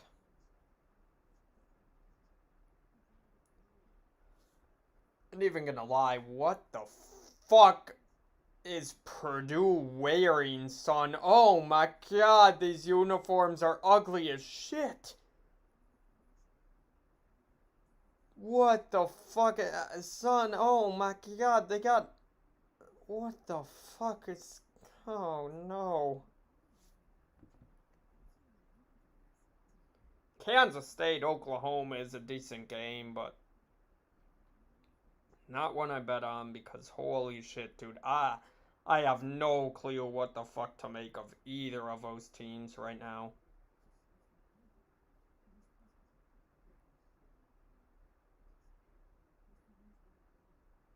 I don't think you can. Like, Oklahoma overs last year. Heck, the over-under is only 53, but Oklahoma's offense has been struggling a lot. Like, I just. Normally with Oklahoma, if I didn't know, I'd just say bet the under and go with it. But no, that's just not the case this year. I can't do that. The only time their offense looked good was against Tulane, and then I don't know, Tulane's defense might just be that bad because we just watched Ole Miss last week put up 70 points against them or whatever it was. Oklahoma has also lost their last 2 games against Kansas State. That's kind of wild.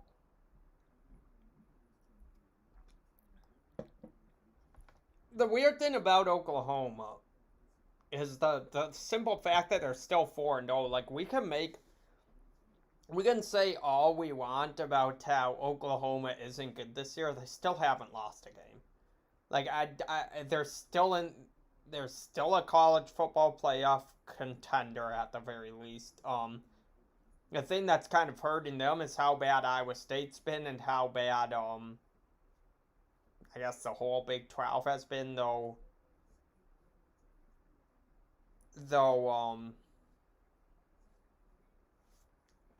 Texas looks like a pretty good team. Texas looks like a pretty good team.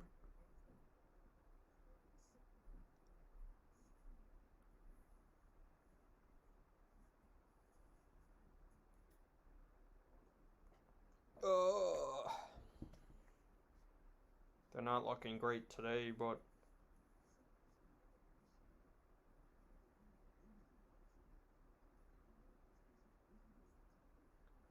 Tennessee settles for a field goal and they take a 45-10 lead into halftime. They're at 55 right now, and the over/under is 65 and a half. So, if they can't score 2 touchdowns in the second half, I'm ending the stream immediately. I remember that happened. There was a MAC game last year, and I fondly remember watching this game, but I don't remember exactly what it was. I mean, the over was there at halftime. I think they needed like 1 touchdown in the fourth quarter or something is what they need, and whatever team, one of the teams marched down inside the opponent's 10. I was like, if they score a touchdown here, it's over. The over cashes, okay. They failed to score, and the over didn't hit. And I just remember watching that game. There were people over at my house, like people were hanging out, having a good time. I was locked into this game, and I literally just I got up out of my chair and went straight to bed. Like, I didn't get super upset or anything. I just literally was just like shocked at the fact that they couldn't score. Like, I'm pretty sure they needed 10 points in the second half and they didn't get it. Like, I was actually really good in the fucking MAC last year. I'm gonna say that right now. I was the MAC, like, middle of the week, no joke. I'd be kind of even during the middle of the week, the MAC would come around and I'd go 5-1 and hit like a 6-leg teaser, and I'd be fine. Like, we love the MAC. Missouri's really getting flooded by Tennessee, so Missouri really sucks this year. Missouri is actually awful this year. It's so embarrassing.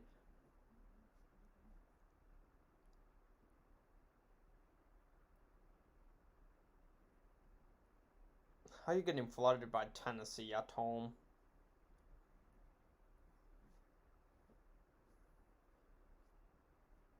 Georgia Tech's also a weird team. They blow out North Carolina and they're down 42-14 against Pitt. Like, that's where college football becomes so difficult. There's always a couple teams that kind of emerge as teams you don't know what to do with the entire year. Like, for me, Tennessee and Missouri are two teams I don't know what to do with the entire year, but I bet the over because both those teams have shown they can score, and neither defense has shown they're that good. But, like, I'm probably never going to bet on them against the spread the rest of the year.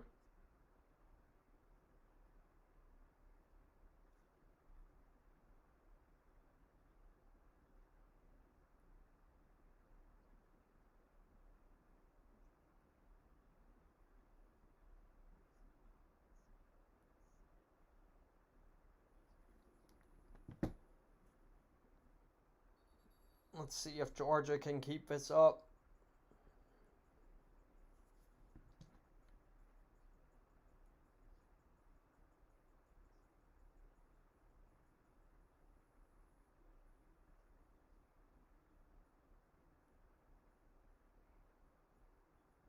Memphis has to punt it away on the first drive of the second half. Not great, Bob. Not great at all. I do think, like, I think this is the first time that Arkansas has really got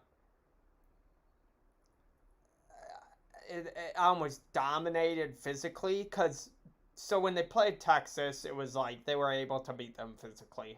Like, Texas isn't all that great defensively. They aren't, crazy. When they played A&M, I expected A&M to beat them physically. A&M's offense just sucks. They got beat. And, I mean, there were a couple big plays they allowed early in the game, and that kind of led to this. It led to them getting beat. But now you're seeing Georgia, and this Georgia defensive line is absolutely overwhelming the Arkansas offensive line, and they are just blowing up these runs, blowing up any pass attempts. Like this play that just happened here, I mean, the defensive tackle got in unblocked, forced him to throw it away. Now, college football games are never over, but Arkansas has had, in the entire first half, they moved the ball well once. And it took quite a bit to do that. It took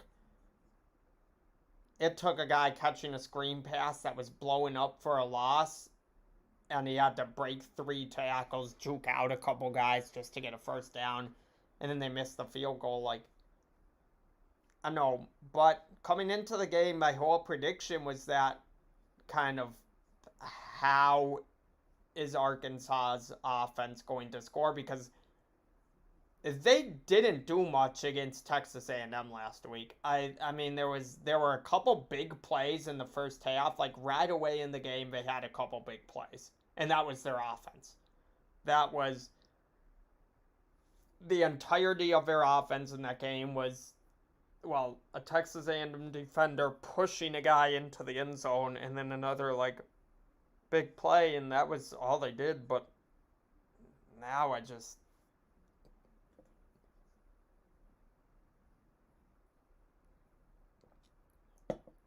joke, the center fell backwards and got an illegal snap penalty.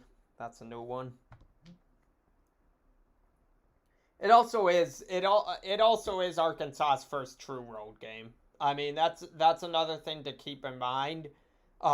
this Georgia crowd was going to be ready for this game. It's a top 10 matchup, and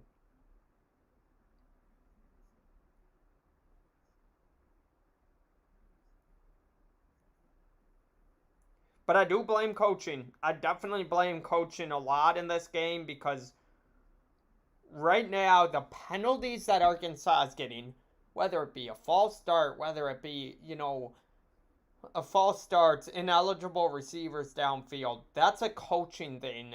Um, you're kind of seeing it with Georgia and why they're the better team. You're seeing them a lot more disciplined. They haven't got nearly as many penalties. Um, Arkansas just looks unorganized every time they snap a ball.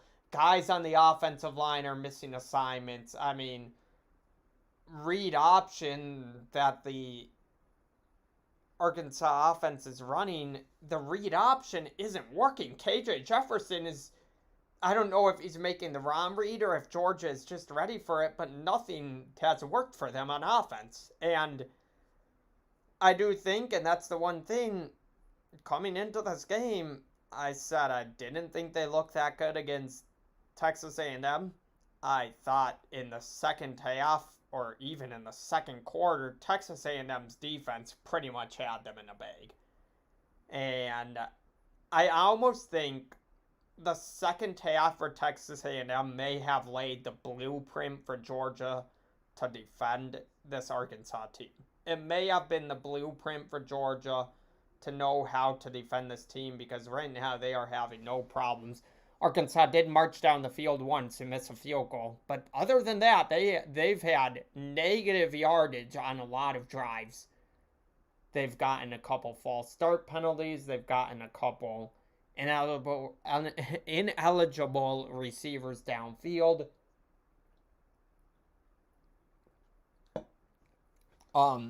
Their defense, which I thought was pretty good, hasn't been able to really stop the run too well. I mean, I could go on and on about what's going on with them, but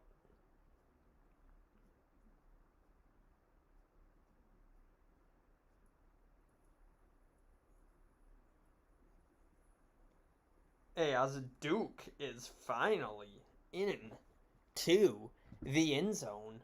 No, Graham Mertz is hurt.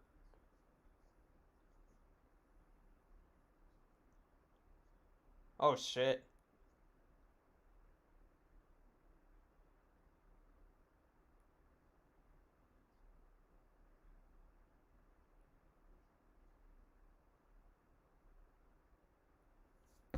Now we get to see Danny Vandenboom.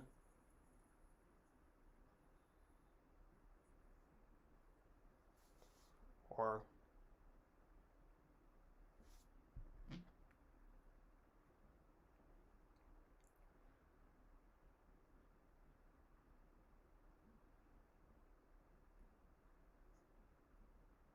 BYU was really down to their third string quarterback yesterday and covered, son. I was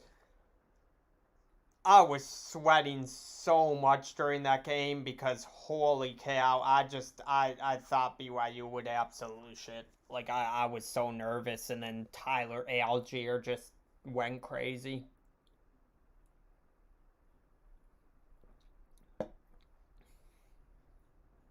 Tyler Algier single-handedly saved that game for me. He was doing it all for them.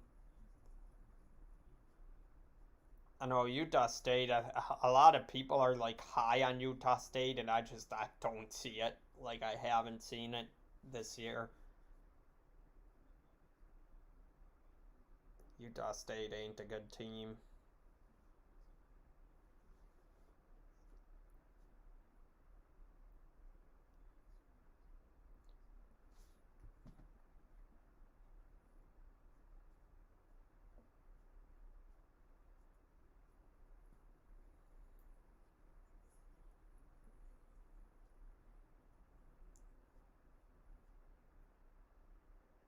SM Poo. I have to make sure I place the rest of these bets before I get drunk. Um,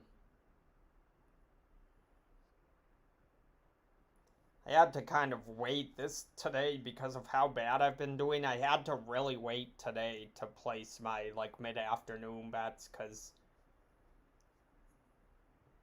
had I been doing really bad at halftime of these early games, I probably wouldn't have bet most of the games I'm betting.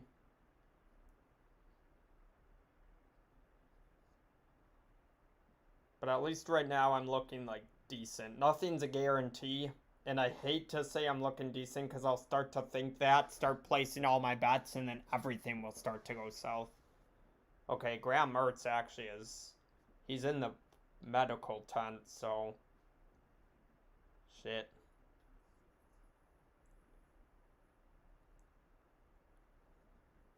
I guess I'm kind of excited to see our other quarterbacks. I mean, I don't think they're going to be much better than Graham Mertz.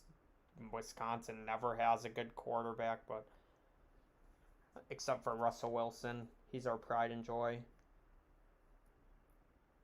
Why is Georgia's kicker numbered 96? Alright,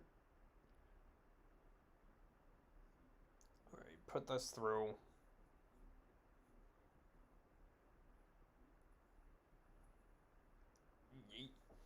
Alright, 10 points in hand for this cover. Looks like a rib injury for Mertz.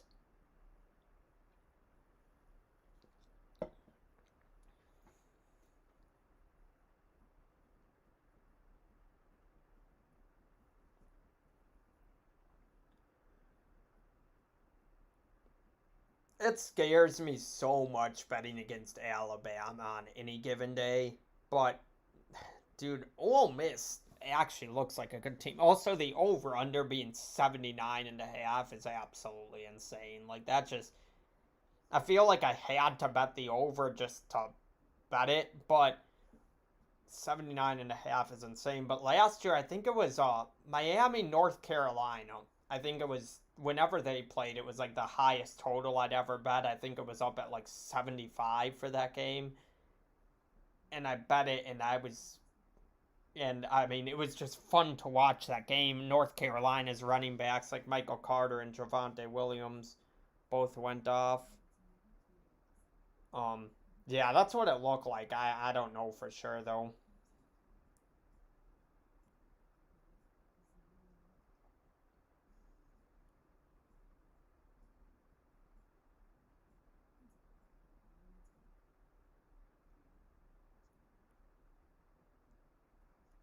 Michigan has a backup quarterback in also. I don't know why.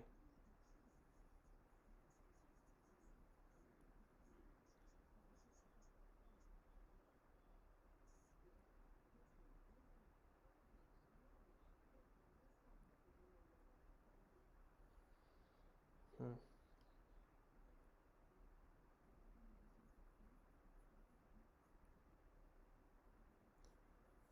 As Memphis.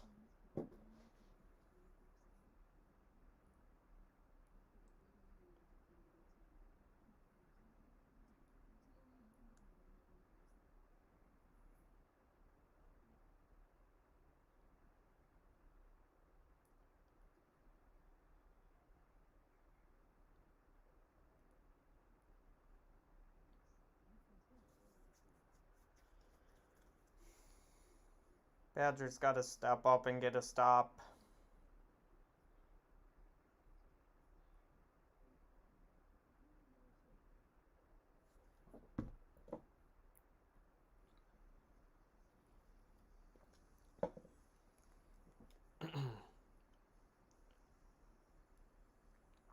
I do wish the MLB wild card was like a 3 game series. Like 3 or 5 because this idea of a 1 game playoff really like think about the Dodgers for example, like they are the second best team in baseball and they have 1 game to move on in the playoffs.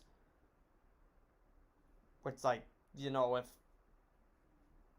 for some reason the bats can't get going, I don't love the idea of a 1 game playoff, and baseball. I wish it was a series.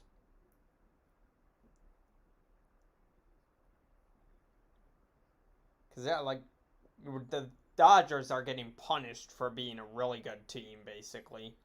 Because now they're essentially going to have to play the hottest team in baseball and hope that they win.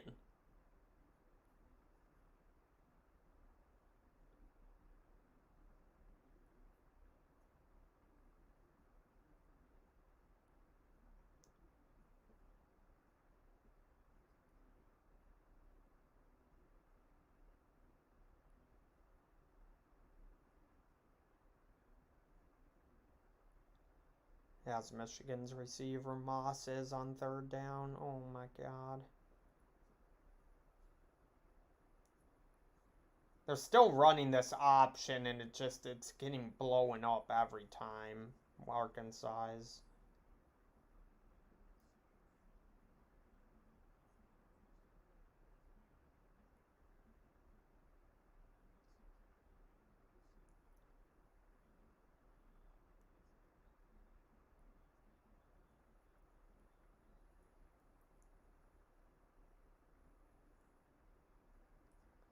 As KJ Jefferson gets a sacked.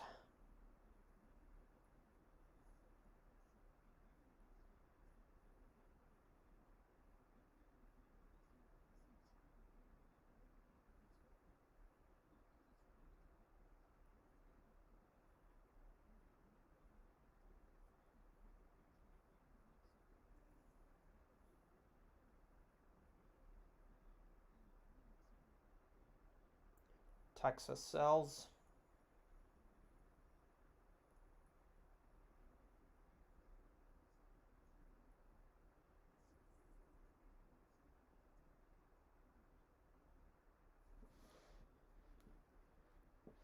Fuck, man.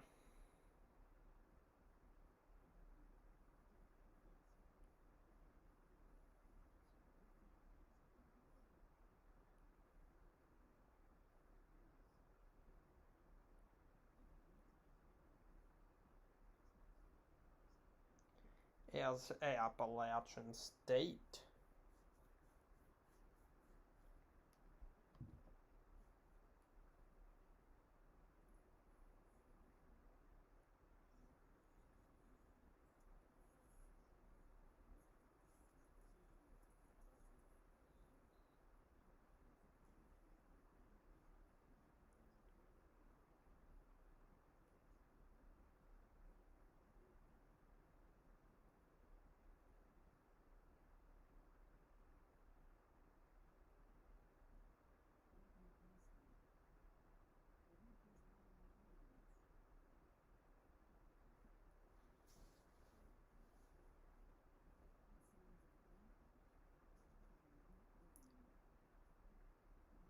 I really need to stop betting college football unders.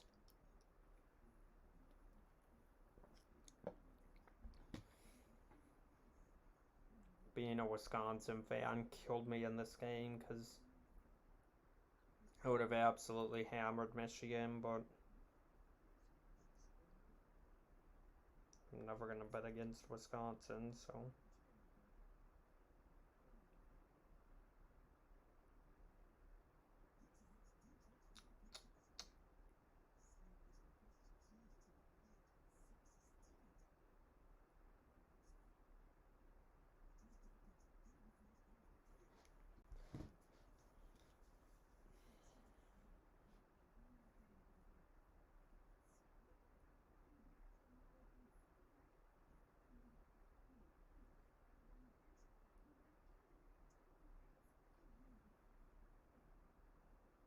Hmm.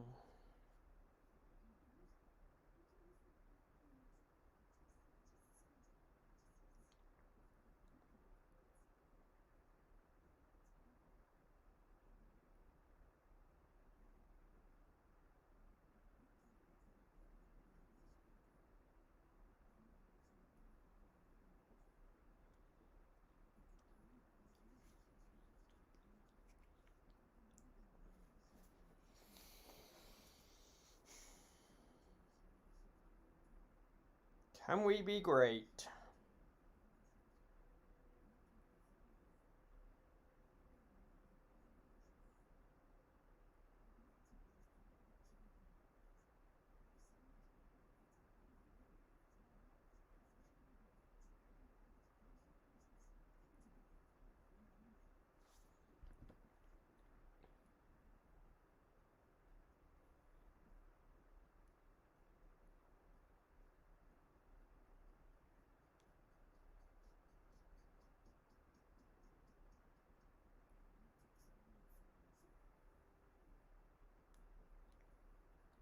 As Memphis.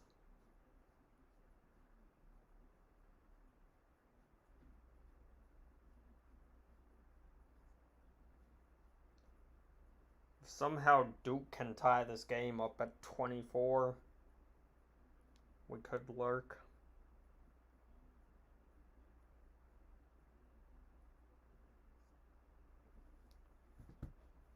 I don't have much breathing room in this Wisconsin game. I basically need no more touchdowns. I mean, I want this game to end with no more points. So that would be great if I'm not sweating it too much at the end, but I think I will be. It's one of those.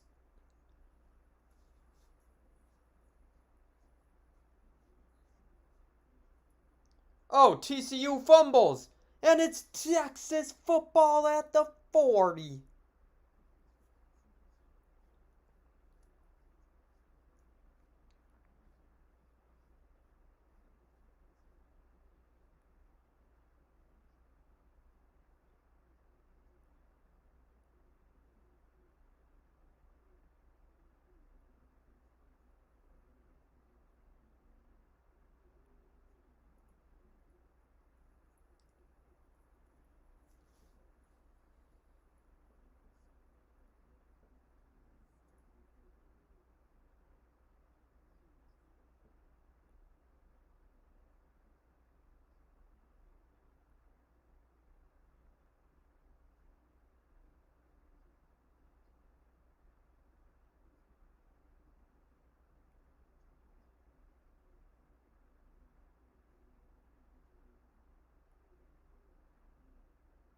Texas gets an unsportsmanlike conduct penalty. That's boo.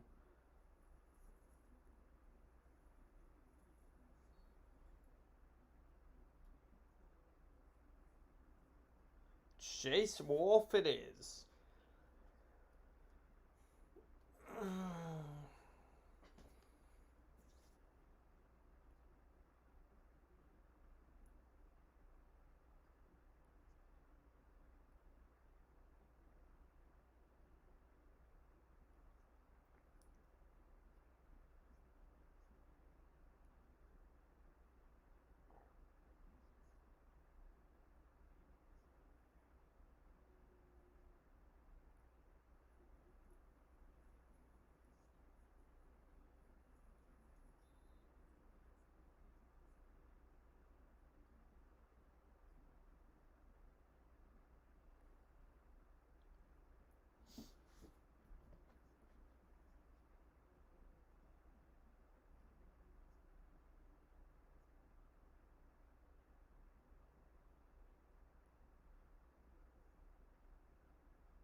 As Memphis is in to the end zone.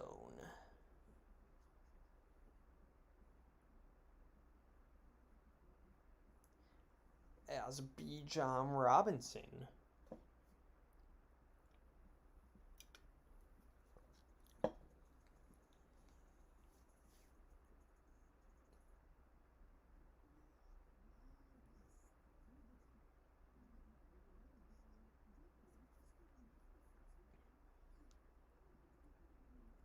Oh, Casey Thompson. Ooh, what a catch! Holy shit! Oh my god, son. Texas wide receiver absolutely dotted. That wasn't a very good throw.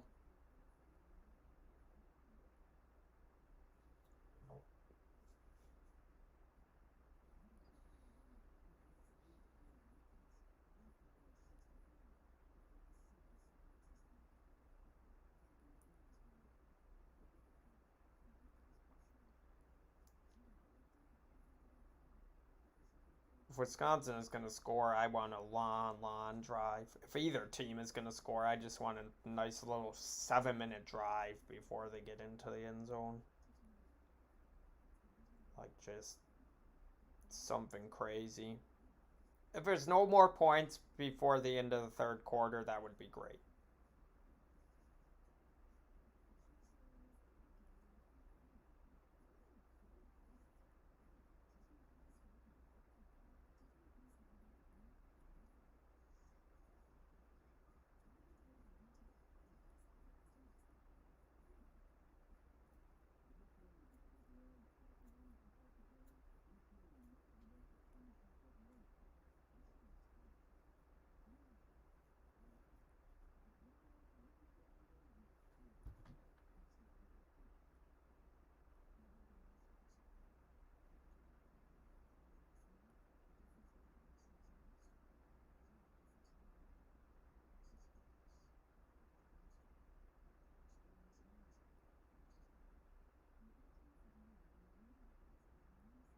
Memphis really missed the extra point, bro.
Because it's college kickers.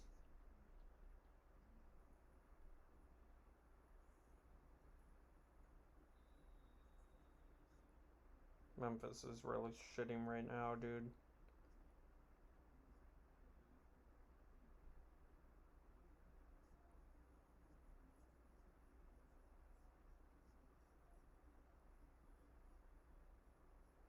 It got blocked.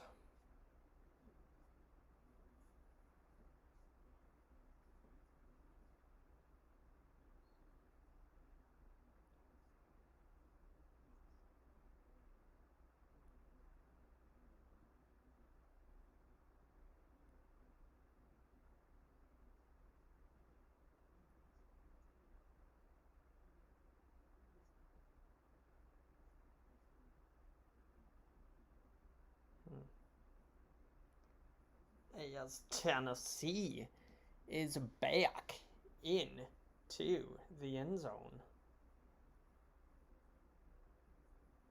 That may have cashed the over. They're at 65. Extra point away from the over.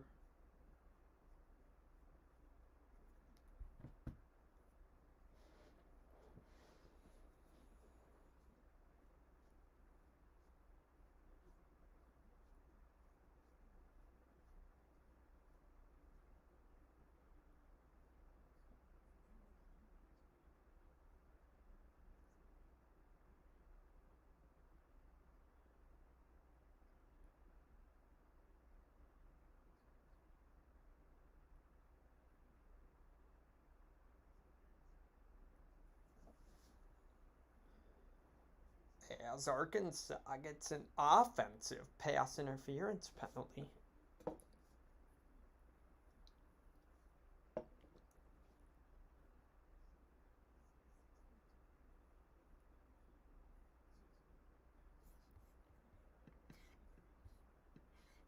Alright, I'm gonna be right back.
Yeet. Yeah, I have Boston College to cover in that game because Clemson's offense just doesn't look good. I don't trust them laying that many points against anybody right now.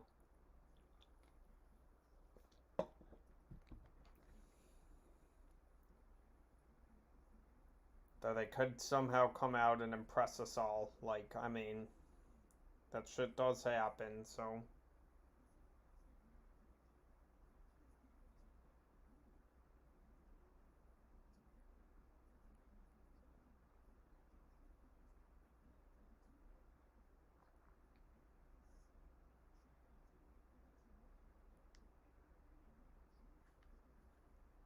Temple might score. They will score. They're at the fucking one.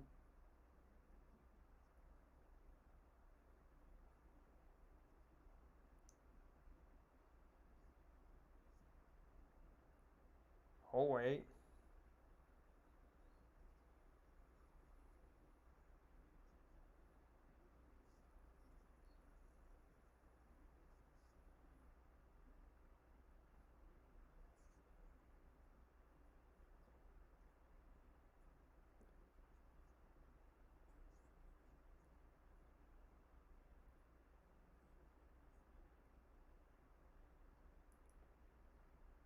Oh, Wisconsin didn't score? Well, did they punt? I don't know what I missed.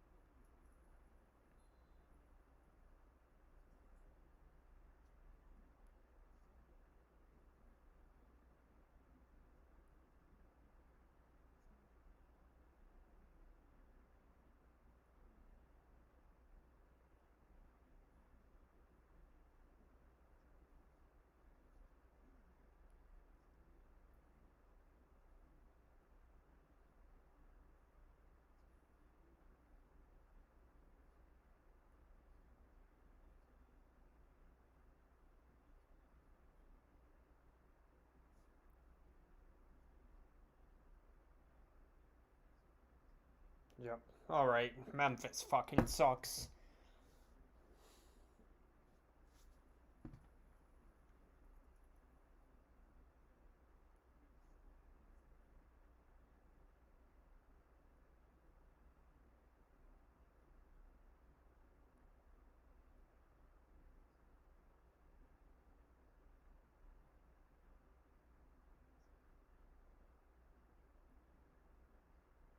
How are you struggling with a team that lost by 100 to Rutgers?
Oh, God, dude.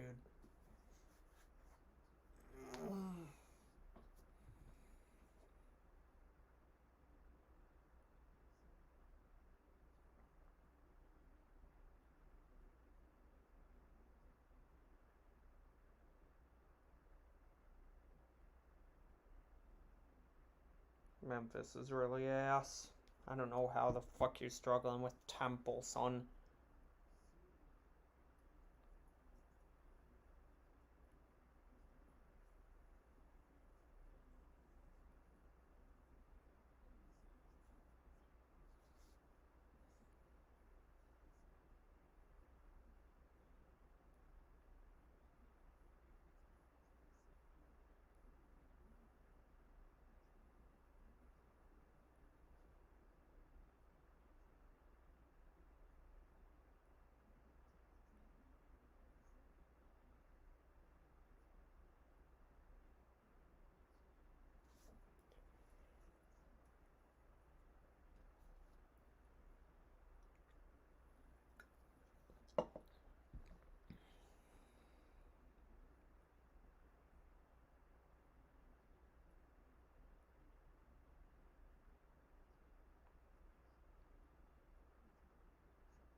As Texas gets a stop.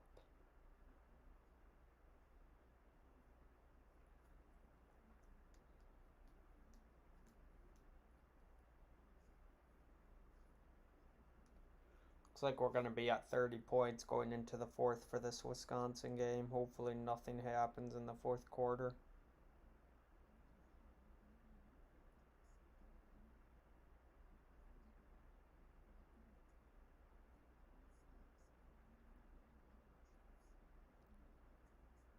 Or if something does happen, Wisconsin needs to win. Because if this game doesn't go under and Wisconsin loses, I'm depressed.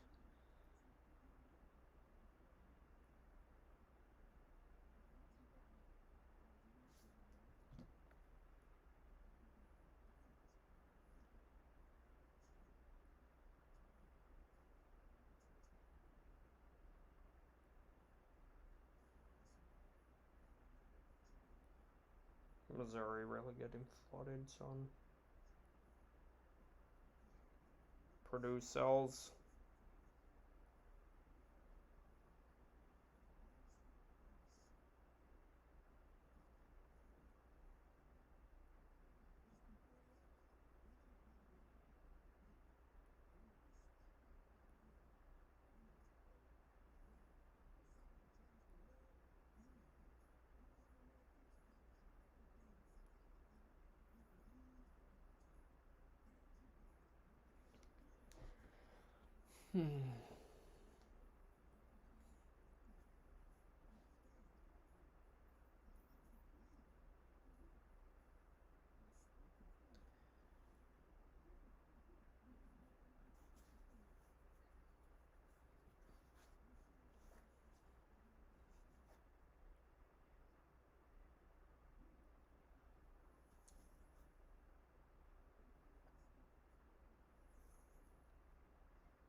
As Pittsburgh. As Appalachian State shits.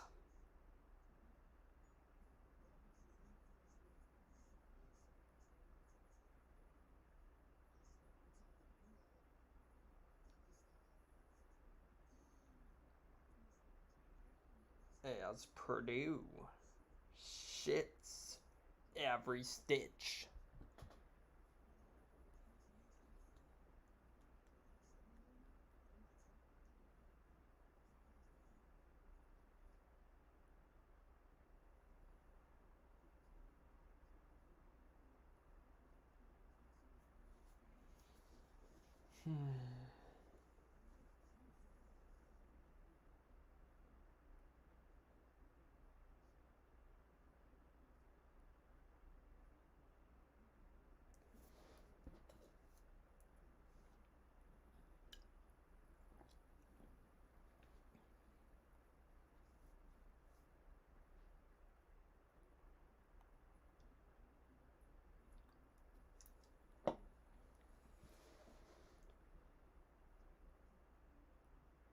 As Stetson Bennett shits every stitch.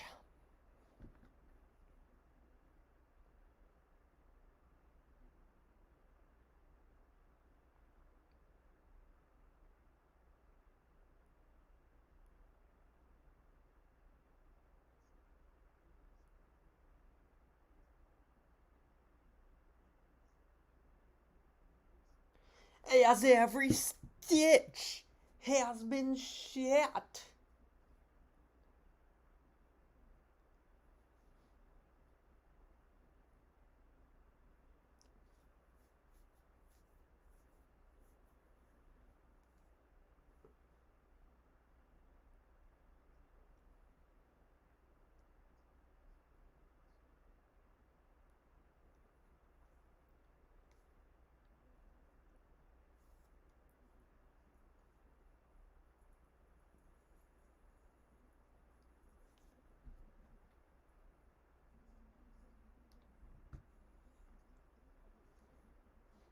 Arkansas really couldn't score against Georgia, man. Still not over, though. I mean, 2 touchdowns and they cover, so.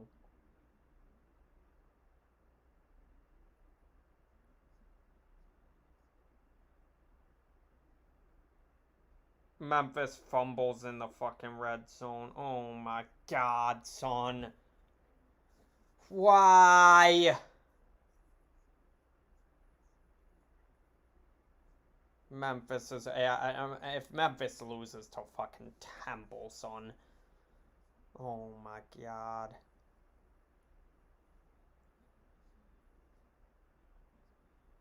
Yeah, Wisconsin's quarterback fumbles.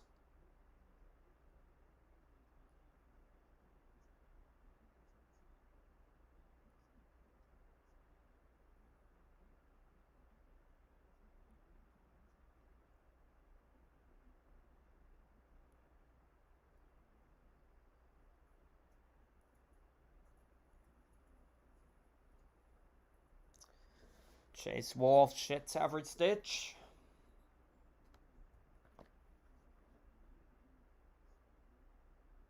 Why are we... Oh my god, son. Memphis is actually struggling with Temple. That shit's unbelievable.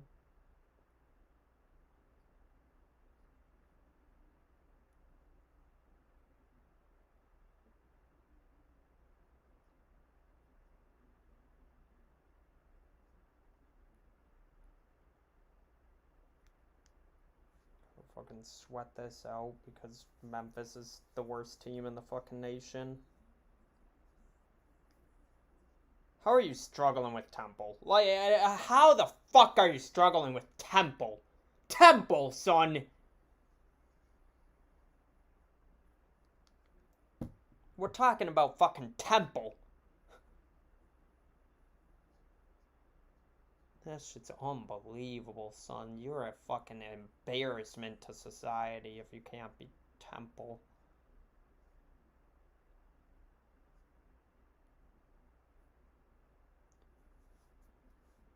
I don't know if there's really much of a point in watching the rest of this Georgia game. Yeah, I'm going to switch it over to Notre Dame. Oh, my lord. I'll keep an eye on it. Hopefully nothing crazy happens, but 17 points in hand in that game is pretty good.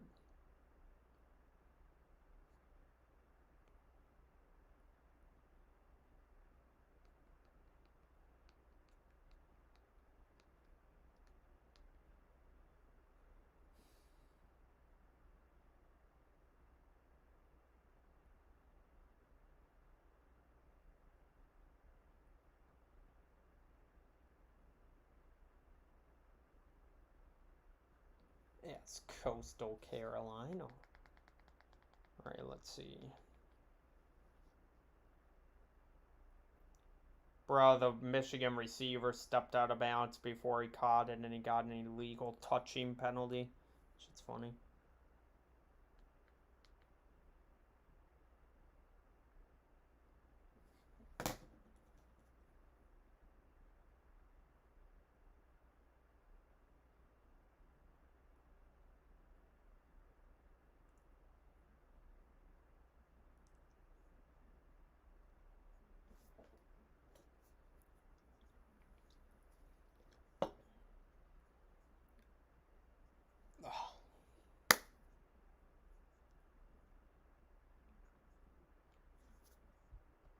Alright, hopefully nothing happens in the rest of this Wisconsin game because this under is crucial. Crucial for the boys.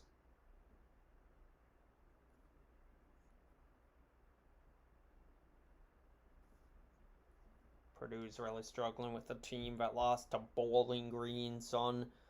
Bowling Green. Like, that shit's crazy because, I mean, Bowling Green is a different breed of awful.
As Notre Dame shits every stitching.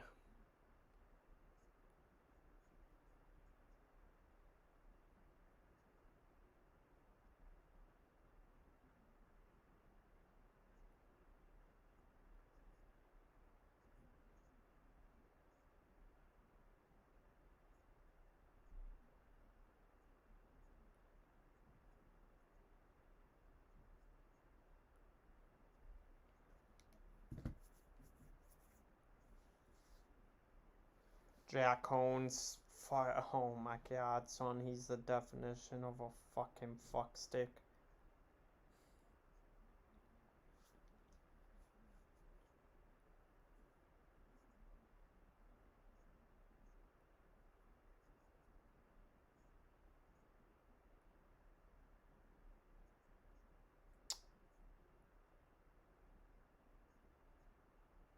They're going for it on 4th and 10.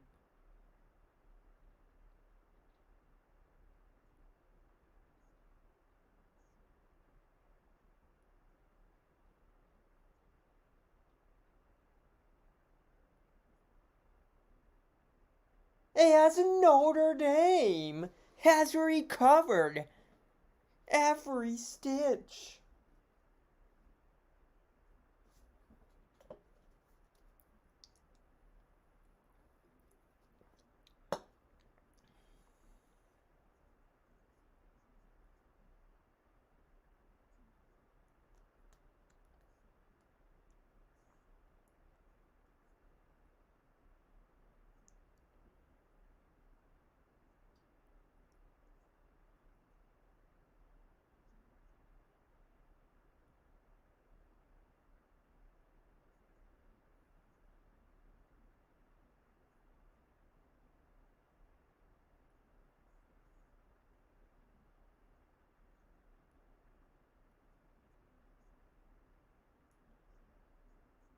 Oh my god, Wisconsin turned it over again. Bruh, Chase Wolf really fumbled the ball again.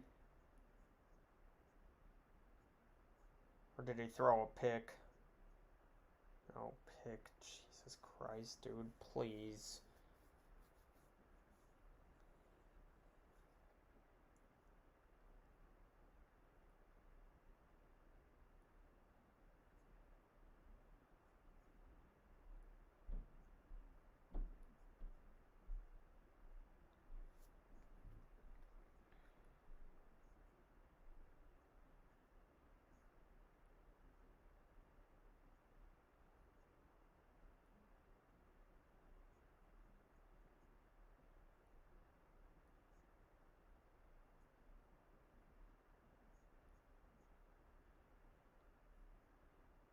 Purdue shits. Memphis shits.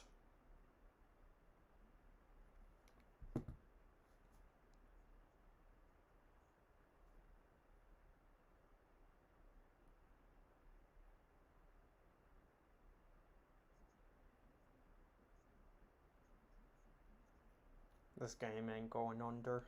Oh my god. Yeah, Notre Dame throws a pick on the goal line.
Louisville and Wake Forest scored 37 points in the first half, and now they can't do shit and the game's gonna go under.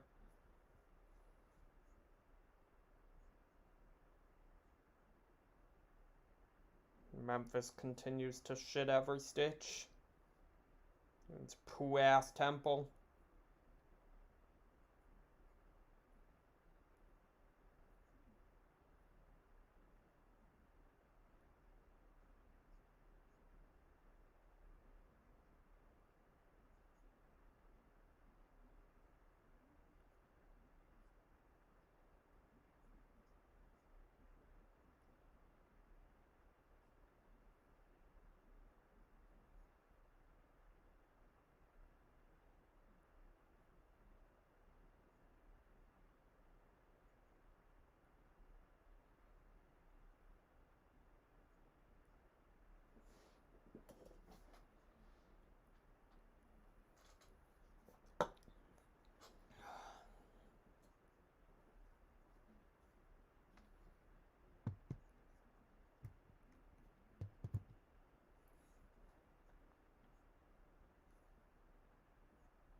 Son, how are you losing to fucking Temple?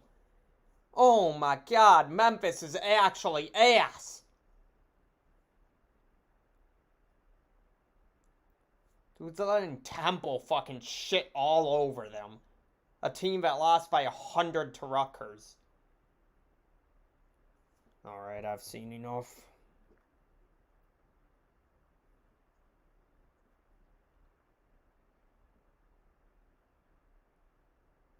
Bro, oh my god, son. Memphis is terrible.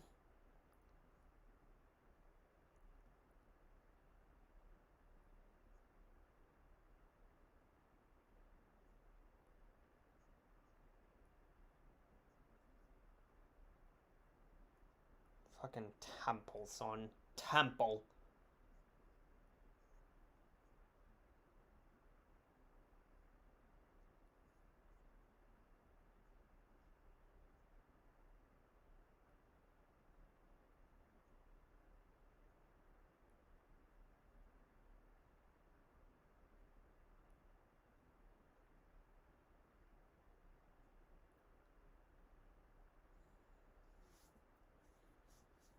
Temple, son.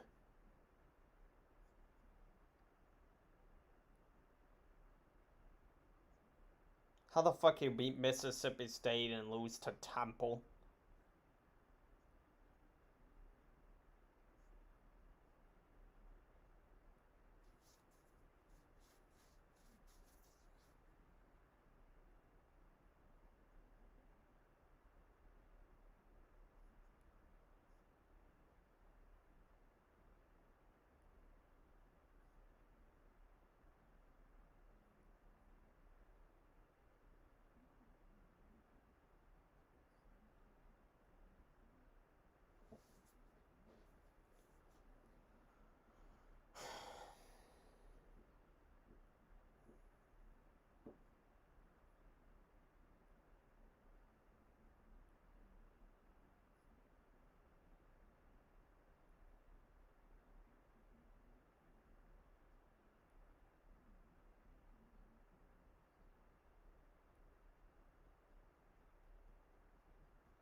Wisconsin shits.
I think every time I think a college football game is going under, I'm gonna bet the over from now on. Because it's impossible for college football games to go under.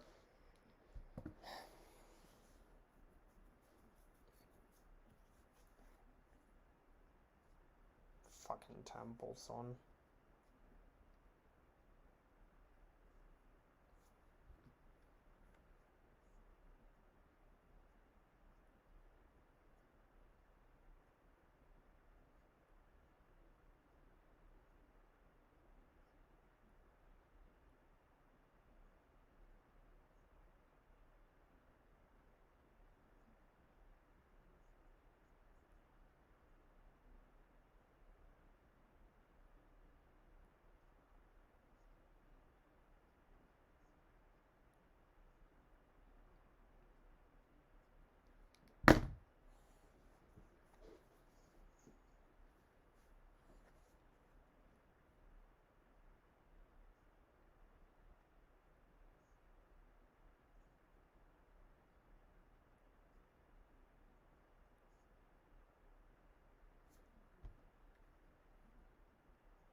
It's really struggled with Temple.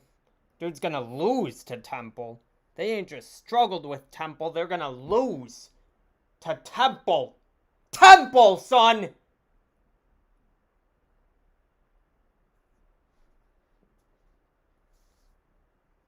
Oh my god, son, that shit's embarrassing.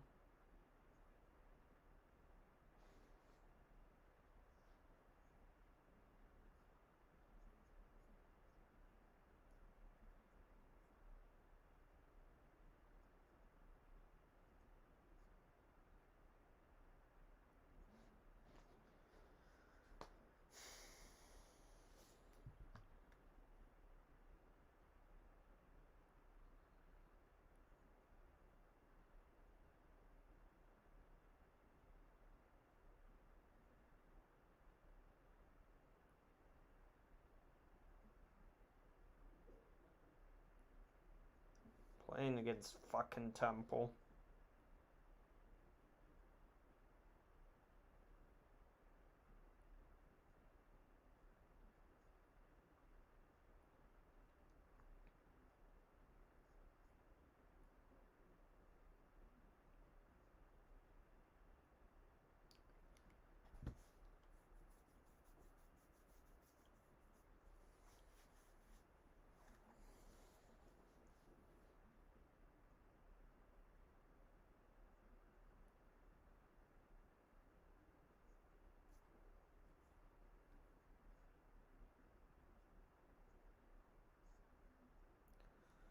Oh my god, son, we're talking about Temple here. We're talking about fucking Temple.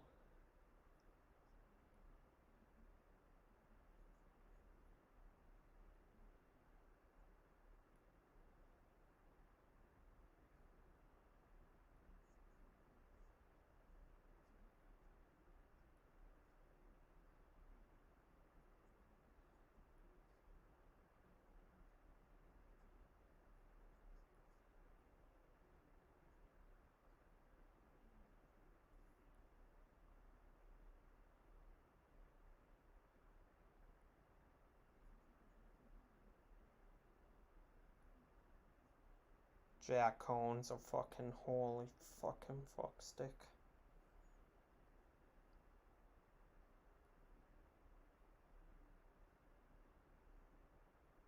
I'm literally never betting a college football under again.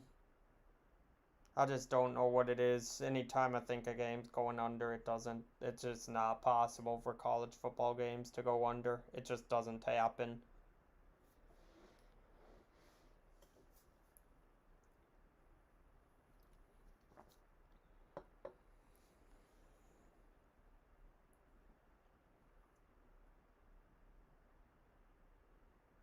Unless it's a military school, I'm never betting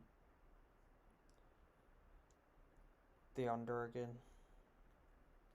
And I swear, if I bet the Army Navy under, it's gonna go over. I guarantee it.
Can Texas punch it in?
Arkansas really got flooded.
Well, can Purdue find a way to be great? Probably not, but... Nope, game over. Bruh, how you lose to a team that lost to fucking Bowling Green, son? How the fuck you lose to a team that lost to Bowling Green? We're talking about Bowling Green, son, the worst team in the fucking nation.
Fucking Bowling Green.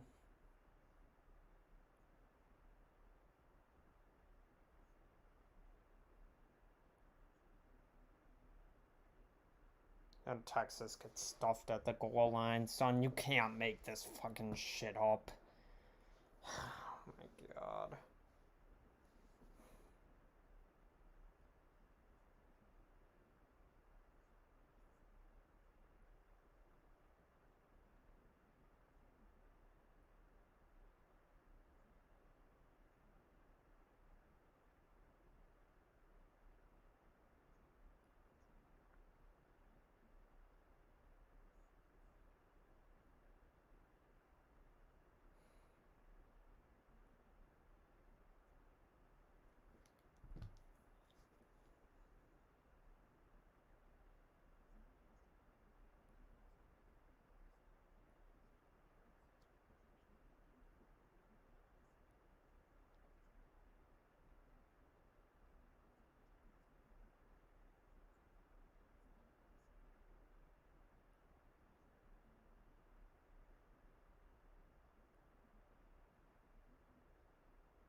And Wisconsin gives up a big play and kills the... I'm never betting a fucking college football under again. I will always bet the over if I ever think the game's going under, because it doesn't happen. It's not possible for college football games to go under. It just isn't. I'm forever done betting college football unders. I am forever done.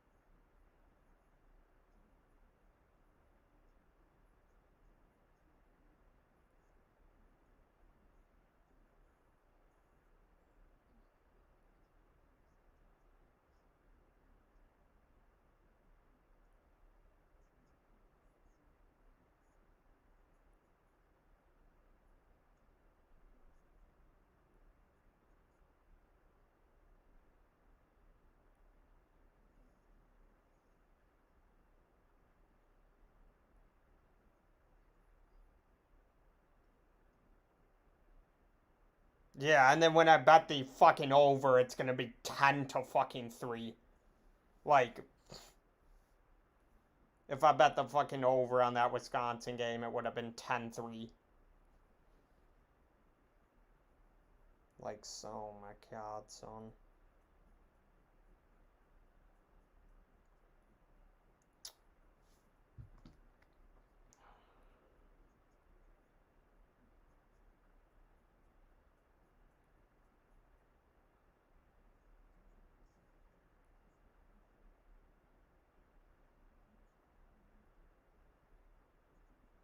Memphis really lost to Temple.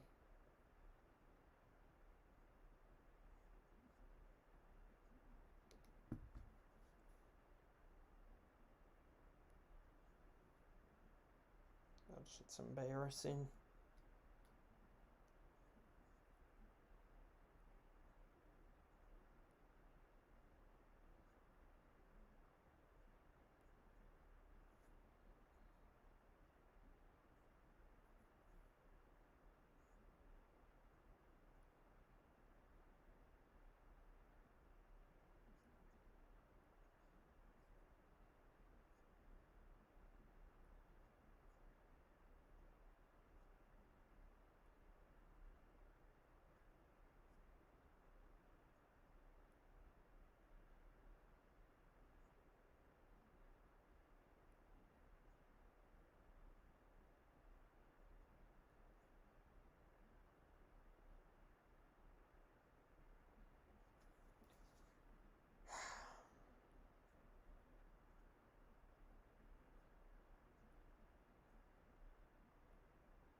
Memphis was really up 17 to nothing and didn't score a single point the rest of the fucking game.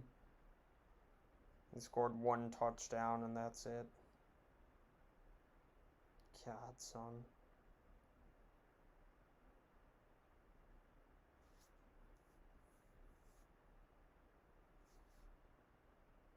How the fuck you blowing the team's doors off and then lose?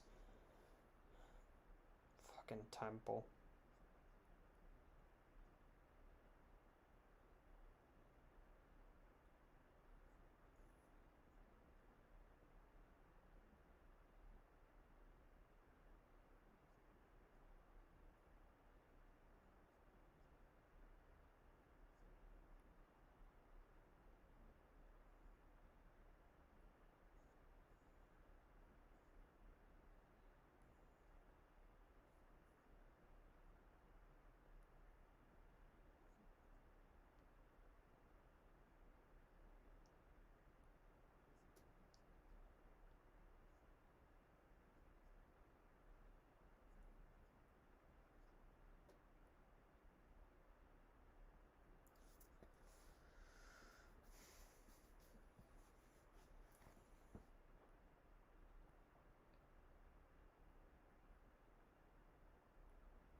Oh my god, son. How the fuck you get worked by Temple?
Need 2 more touchdowns in Louisville, Wake Forest.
I just need to flip. Every time I think a college game's going over, I need to bet the under, and every time I think it's going under, I need to bet the over.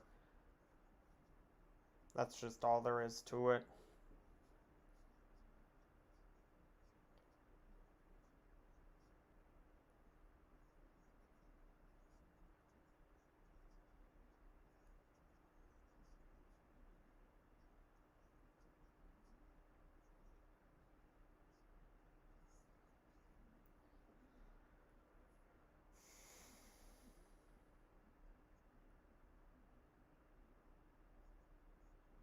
If I would have done that, I'd be 7-3.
Oh shit, Ole Miss just picked it off, I think. And this game is not over. Or, not Ole Miss. What the fuck am I talking about? Louisville just picked it off against Wake Forest.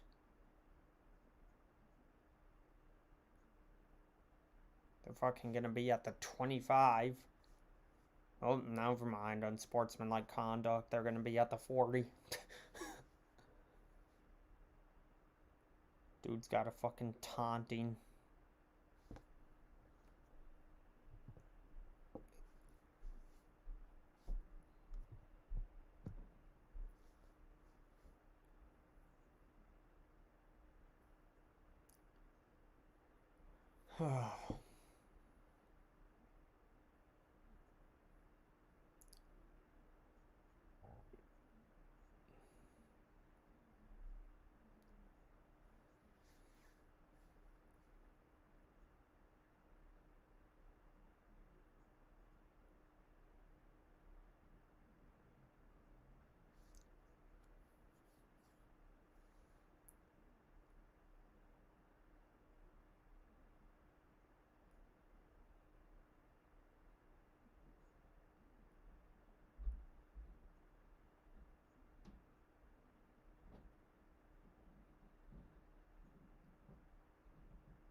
Notre Dame just throw a pick. Oh.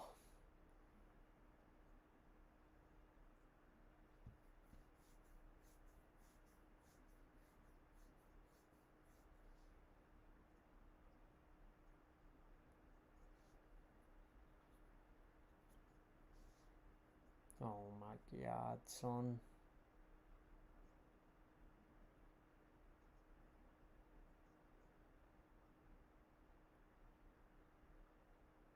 Malik Cunningham is irrecoverable.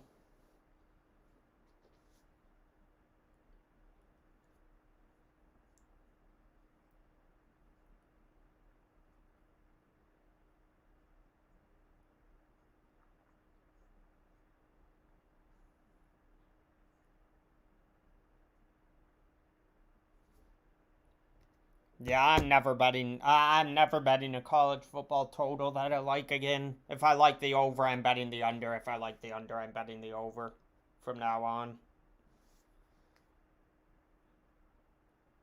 Because this shit just doesn't work in my favor. Ever.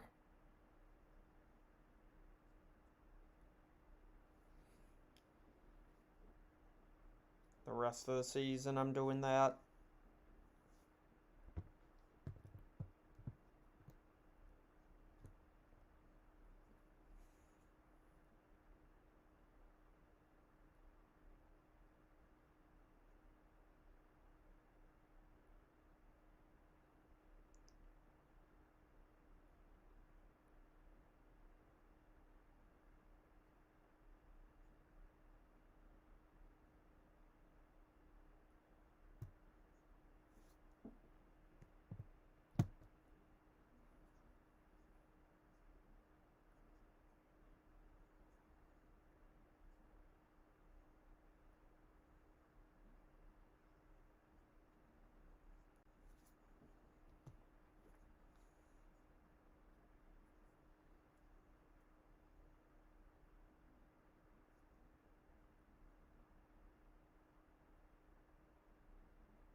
Notre Dame shit.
Alabama against Ole Piss.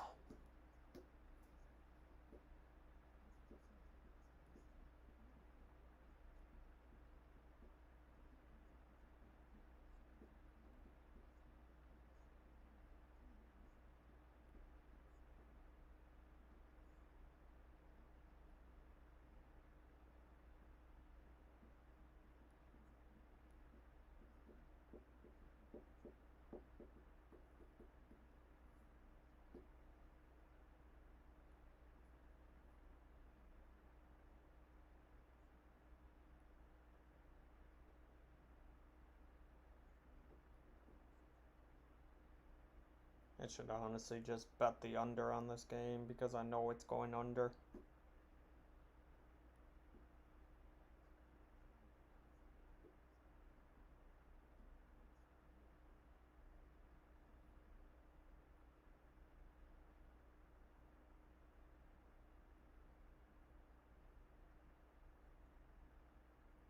Notre Dame loses.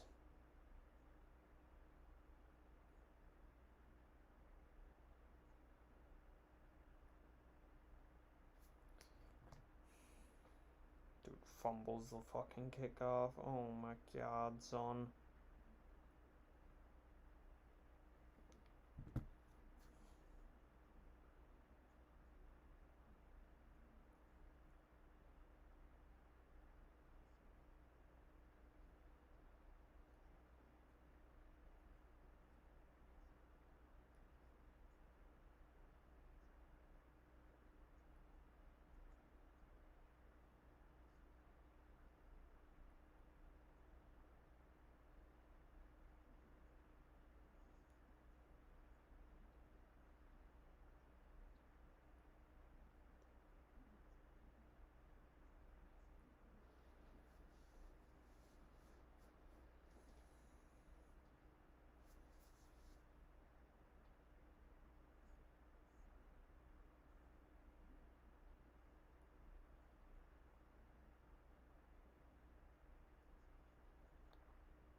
Alright, Notre Dame sucks.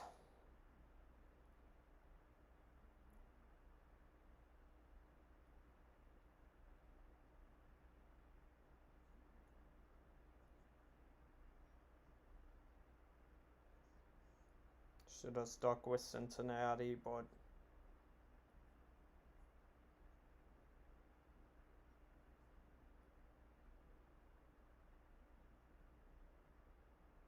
that was a hold. That was not called.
Can Louisville be great? Probably not, because Malik Cunningham is completely useless, but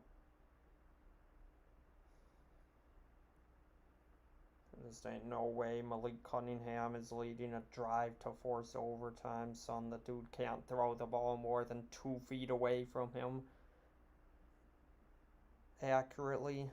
If a receiver's any more than 2 feet away, the ball's fucking airmailed. Oh my god.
Ole Miss versus Alabama, and the dude kicks it out of bounds. Oh my god, son. How you start the game with a kickoff out of bounds?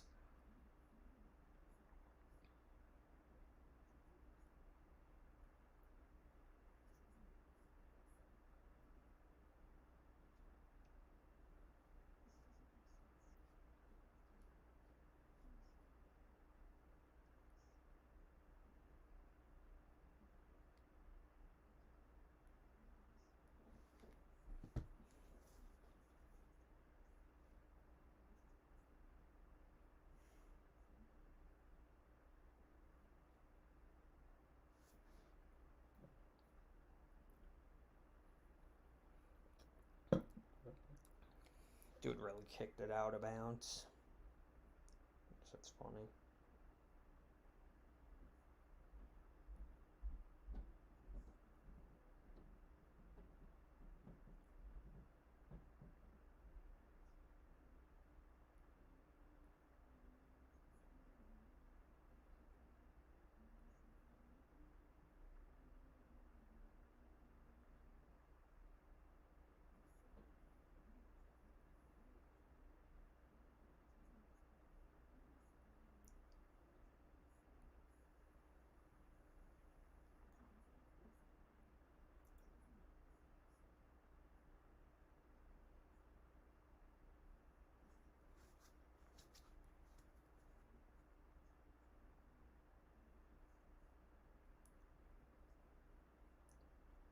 Can Louisville be great?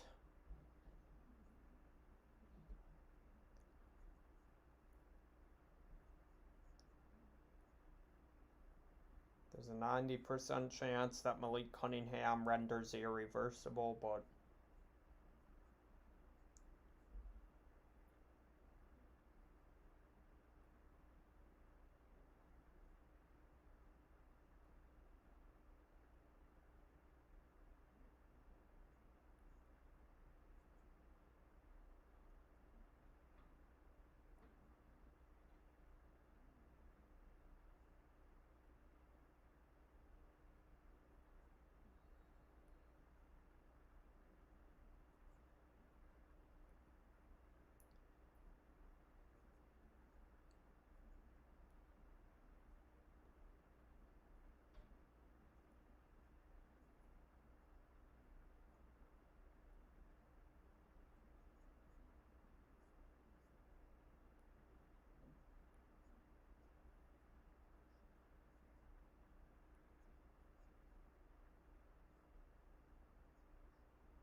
oh shit! And he is down the sideline, and Louisville ties it.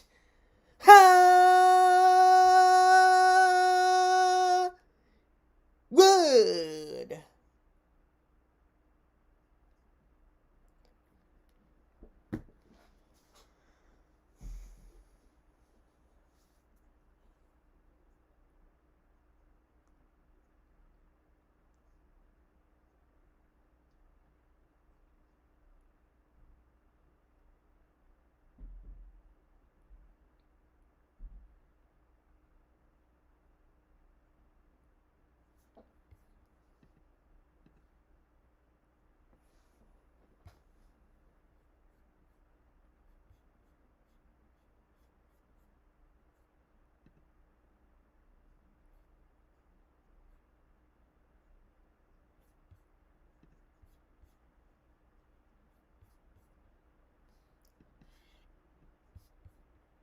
Gotta update the picks.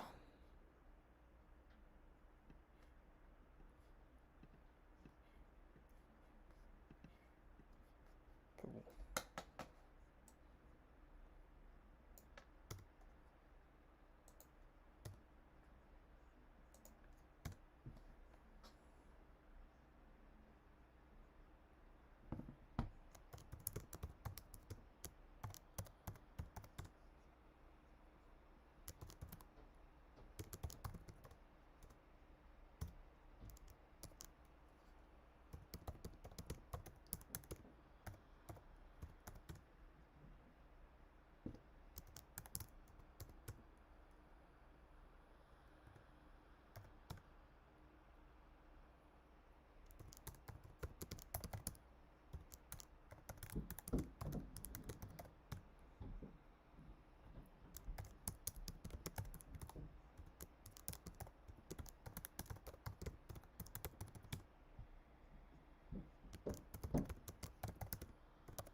Ooh.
Eight.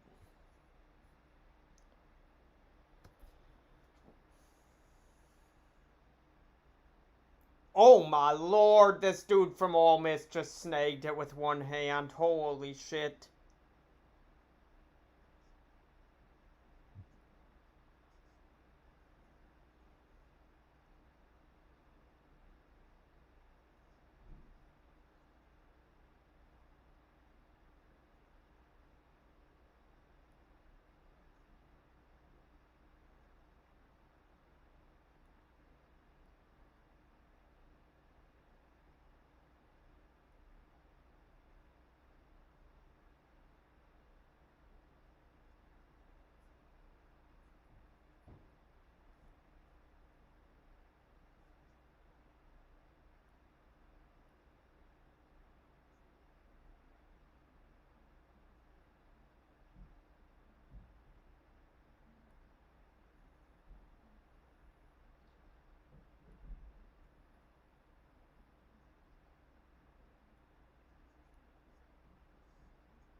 Well, the over's dead in this Ole Miss game.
Vacuum. Oh my god, son. Yep. Oh, shit. That's funny. Ooh.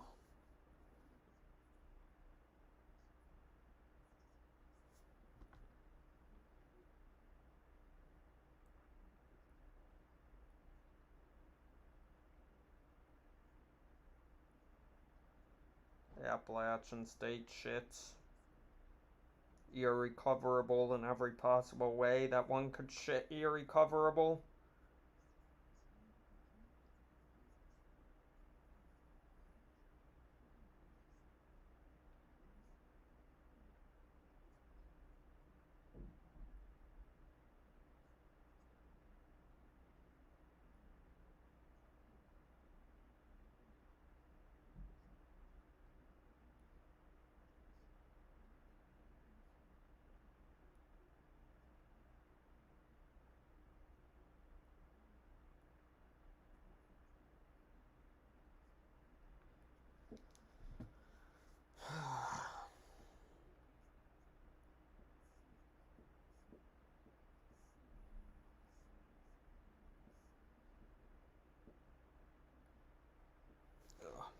I'll be right back.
Notre Dame ain't recoverable, son.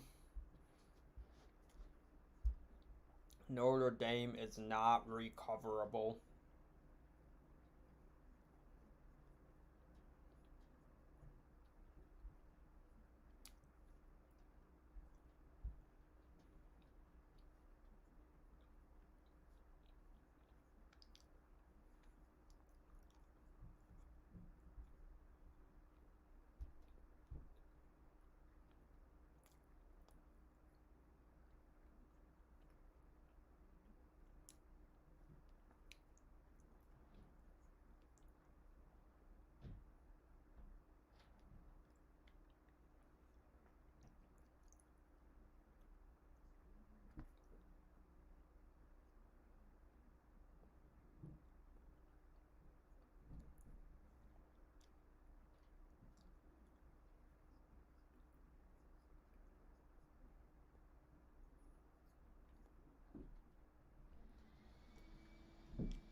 Oregon shit's irrecoverable.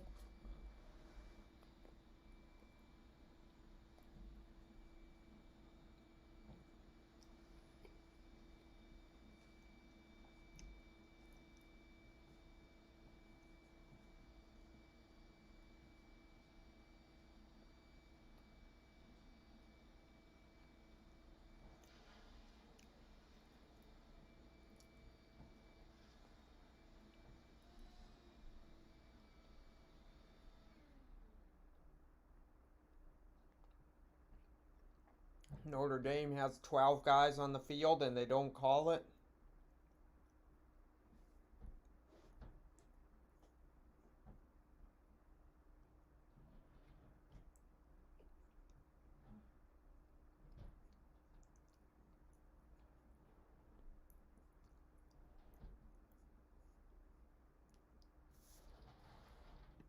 Pooh.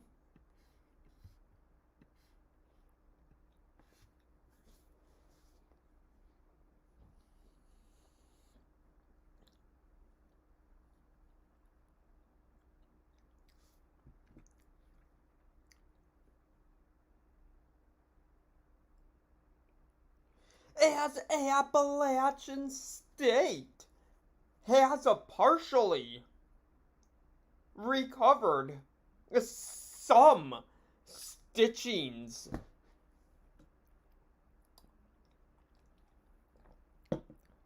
Partial stitchings have absolutely been recovered. Small portions of their underfilings have been recovered.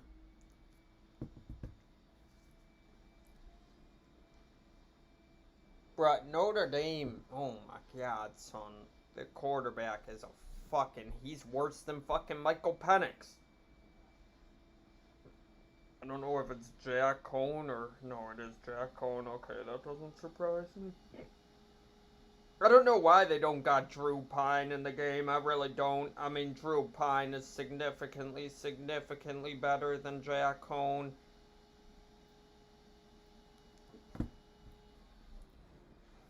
That's another thing. There are so many college coaches that I swear they just refuse to switch.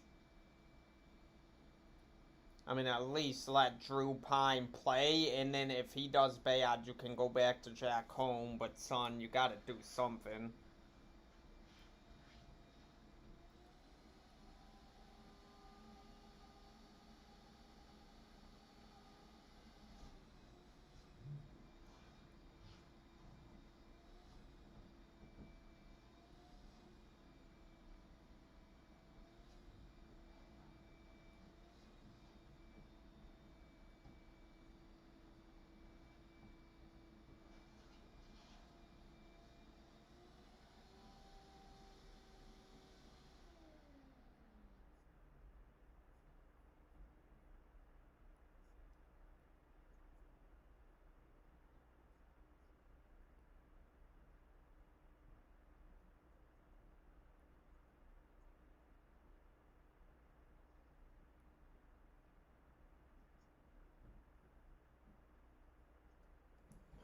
Pooh.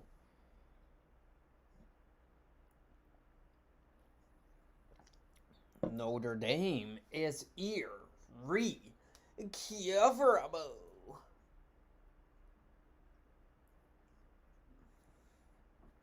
I mean, I hope so, but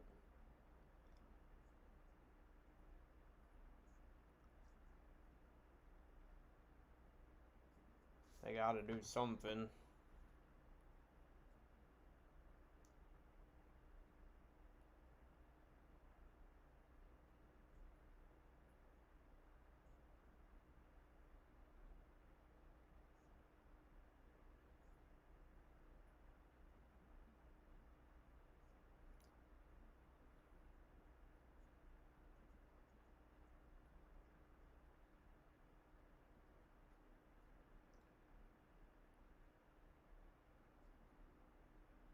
I gotta tune into the. Well, it's only the third quarter in App State. I don't really care too much. They're probably gonna find a way to render irreversible. So.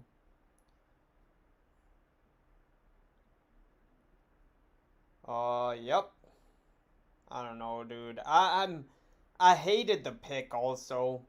Well, it's one of those where I would have hated either way. If I lose the bet, I hate it because it's fucking. I didn't like Notre Dame coming into the season. They looked bad in their first two games. They started to pick it up in their last two games, and oh my god, son, that should have been a pick six. They start to pick it up in their last two games, and I'm like, okay, Notre Dame's good. Cincinnati looked bad against Indiana, and obviously, clearly, I was very wrong.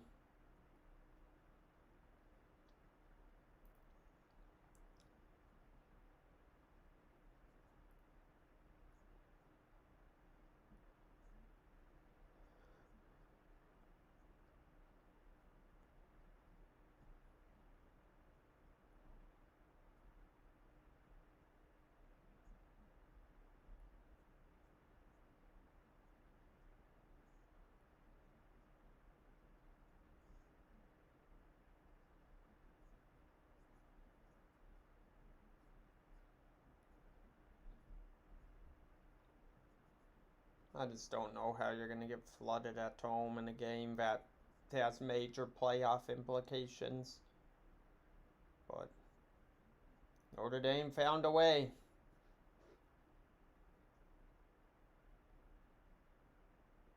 Yeah, Notre Dame's just bad, son. I bought into them after their last 2 games, and I shouldn't have. I never should have.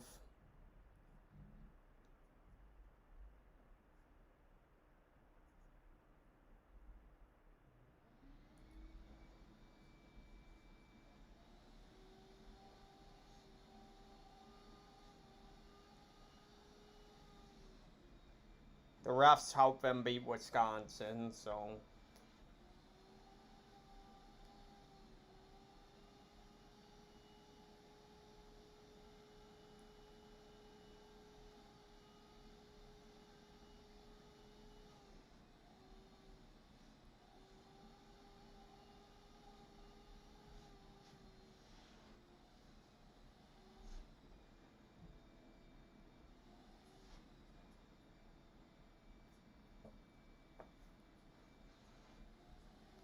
Oh my god.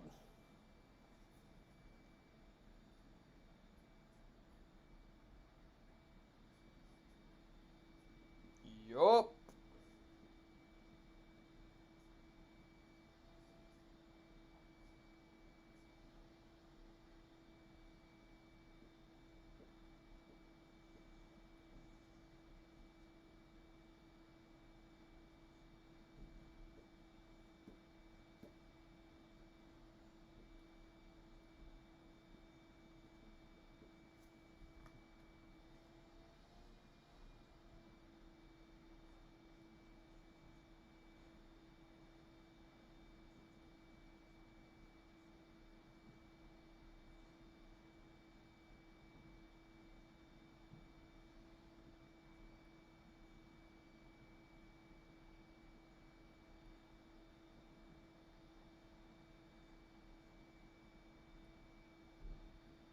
Oregon really might lose to Stanford, bro. Oh my god, son. I feel like though we were due for an Oregon loss. Oregon was going to lose a game in the Pac-12, and they're probably going to lose to Stanford.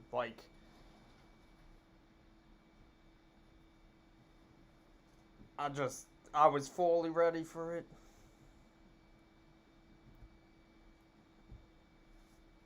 How they're going to lose to fucking Stanford.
Notre Dame really just ain't recoverable at all. I mean, they are simply not recoverable.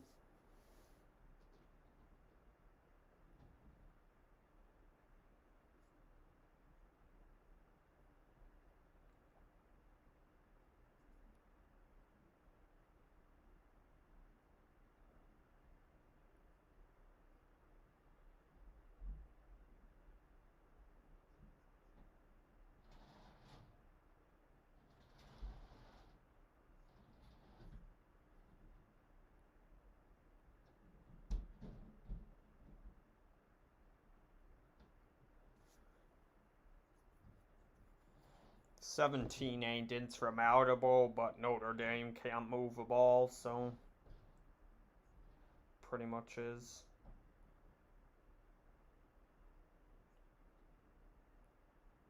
As Oregon gets boat raced by Stanford.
Old Piss is getting worked.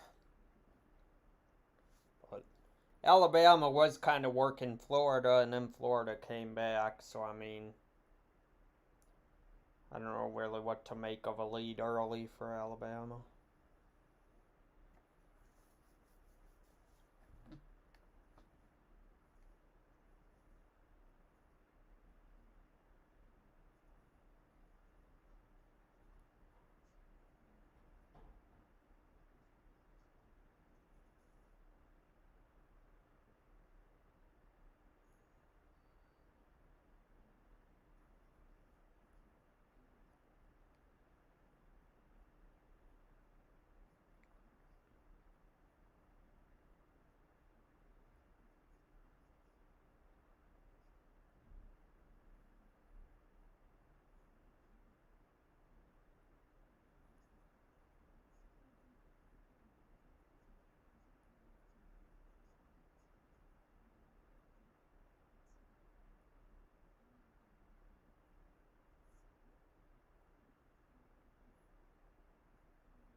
Ugh, fuck, man.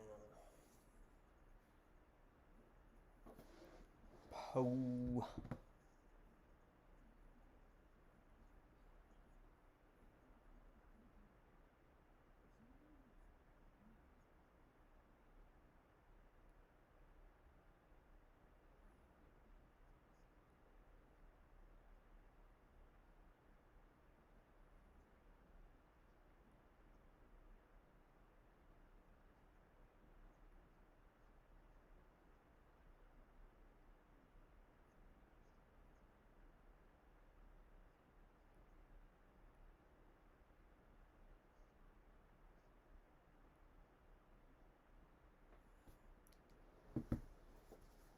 Notre Dame really getting washed.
As Ole Miss shits every stitch.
Oregon really getting boat raced, son, by fucking Stanford.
Parsons drawn. Shits. Every stitch.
Coastal Carolina shits.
Coastal Carolina ain't recoverable.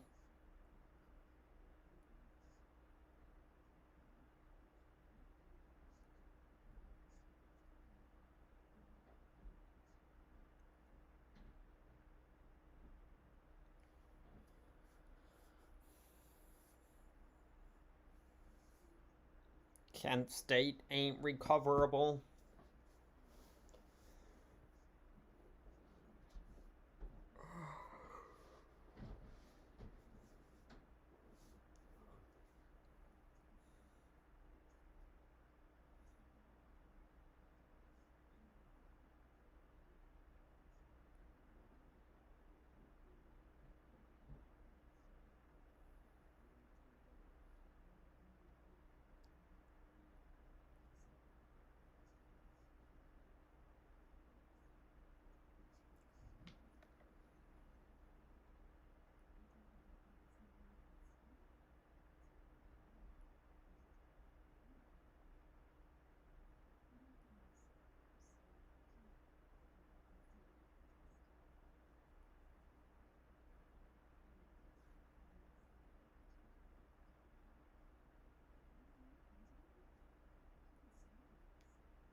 Coastal Carolina has officially stitched small portions of their draws back together.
West Virginia ain't recoverable.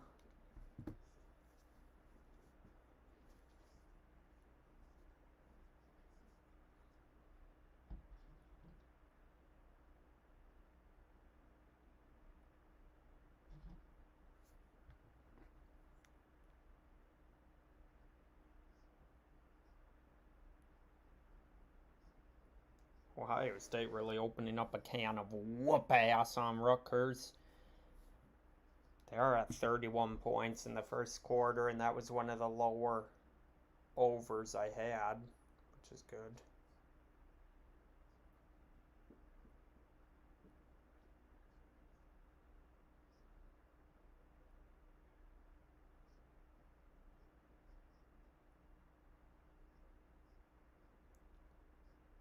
Alright, Ole Miss doesn't look recoverable.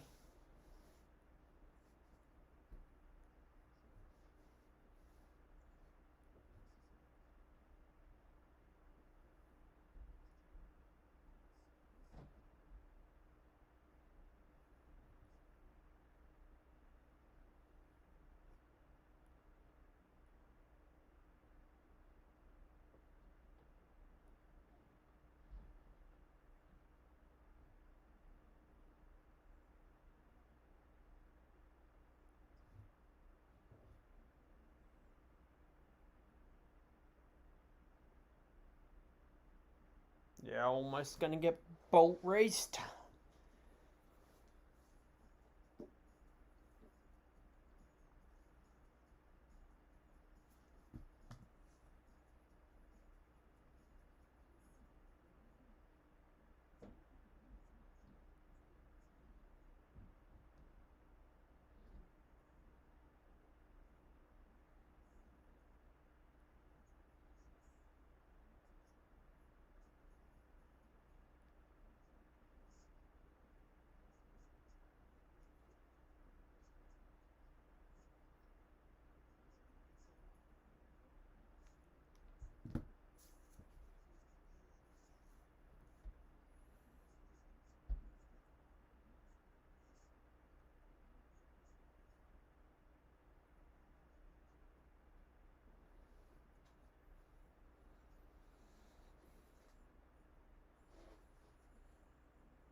Ole Miss really getting wiped.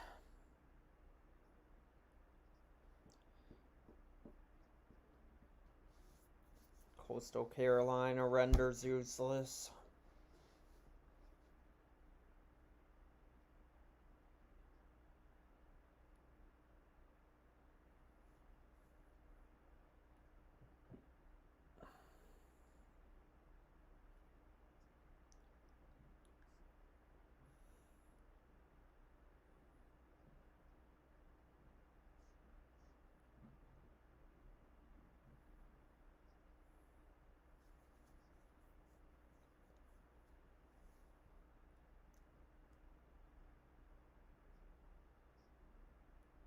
Coastal Carolina has recovered small portions of her stitchings.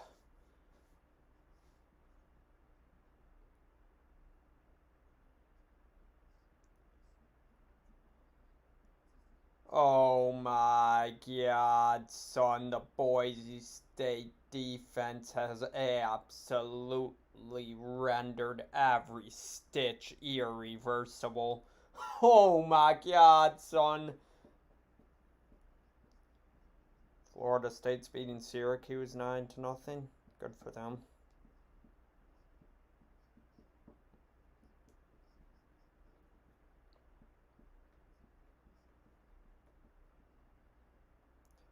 I don't even know what the fuck happened to Florida State, son.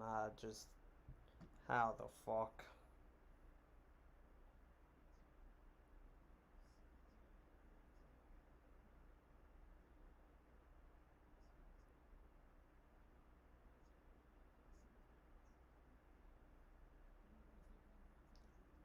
Actually,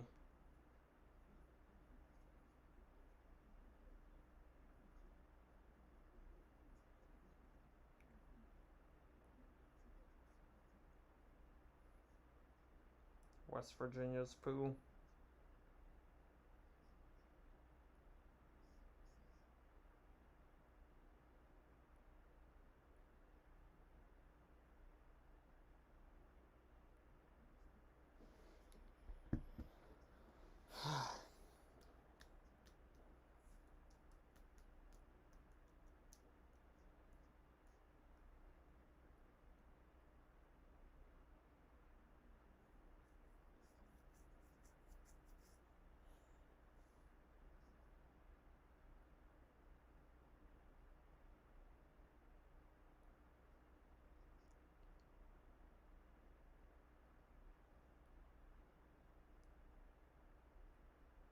Coastal Carolina renders useless.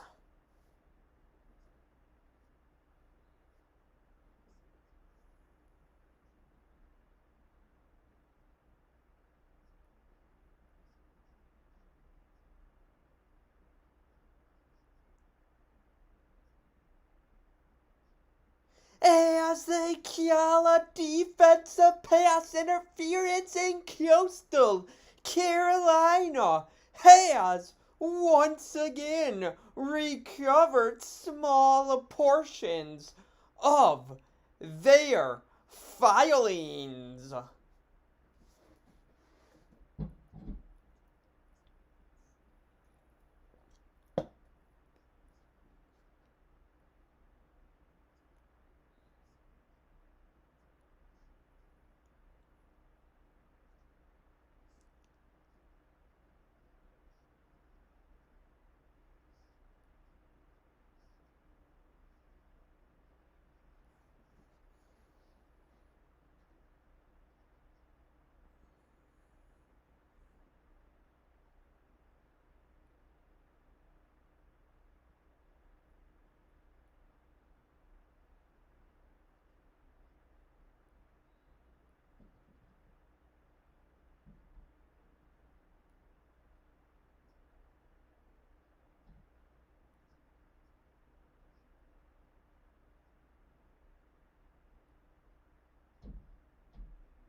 Coastal Carolina shits all over the place.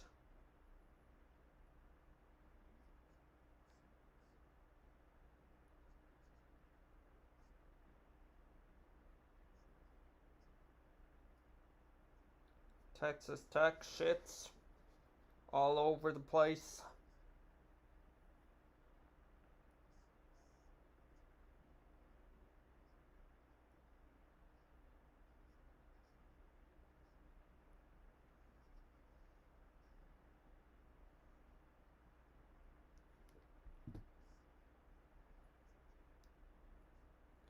Coastal Carolina has once again removed small portions of her filings off a field.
As Coastal Carolina is in to the red zone. Oh my god, Appalachian State's up 38-9 now. Holy shit, they were struggling for a while.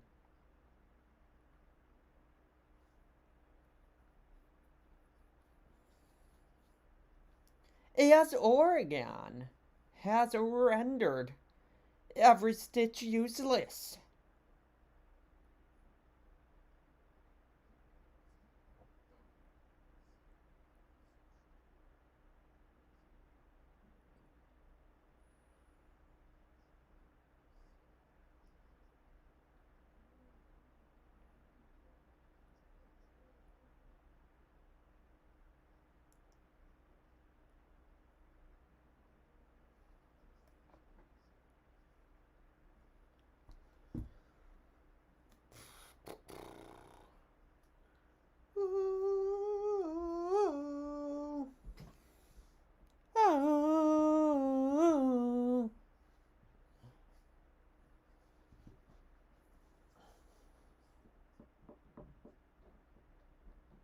Georgia really did flood Arkansas with Stetson Bennett at the helm.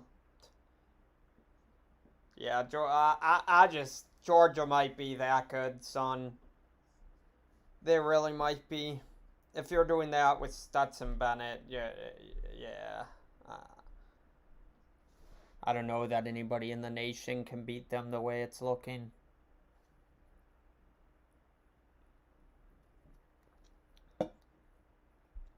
Oklahoma struggling with Kansas State.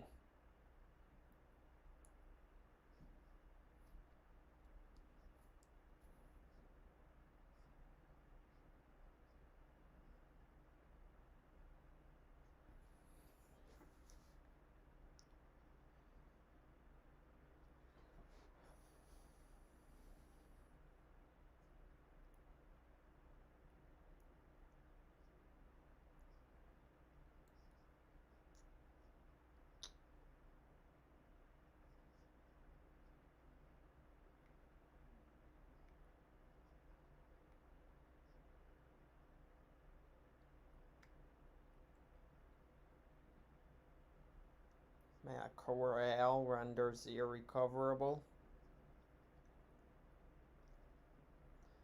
As Matt Core shit is draw voids.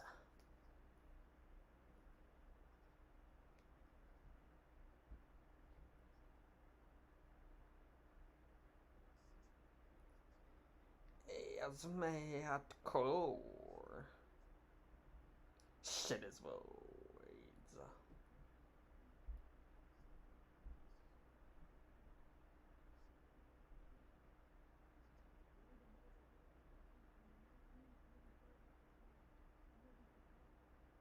USC's kind of flooding Colorado, actually.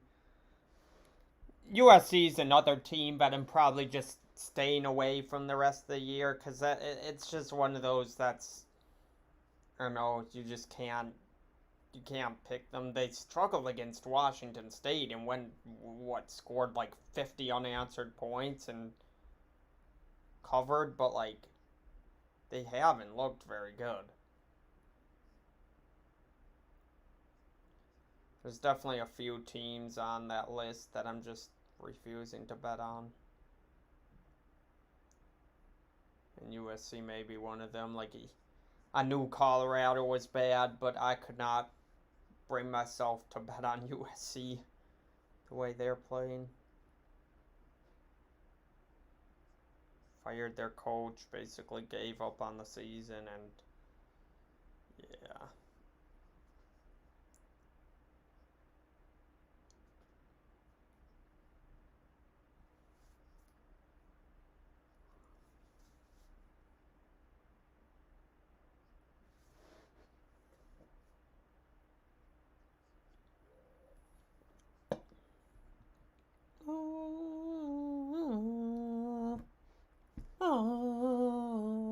Oh my God, Boise State center renders irrecoverable with Nevada's defensive end has also rendered irrecoverable. Oh my God, son.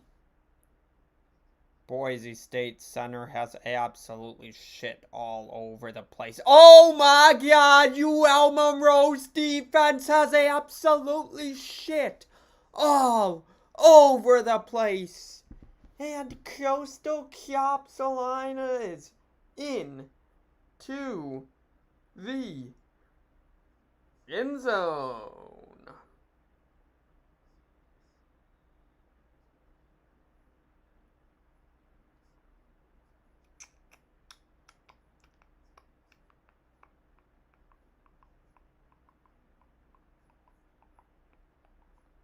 I'm also, I'm gonna say it right now.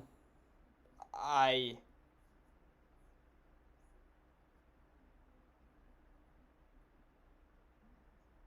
fuck just happened in this Ole Miss game?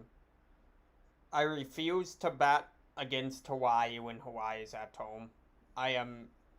Why the fuck is Ole Miss going for it at their own 30?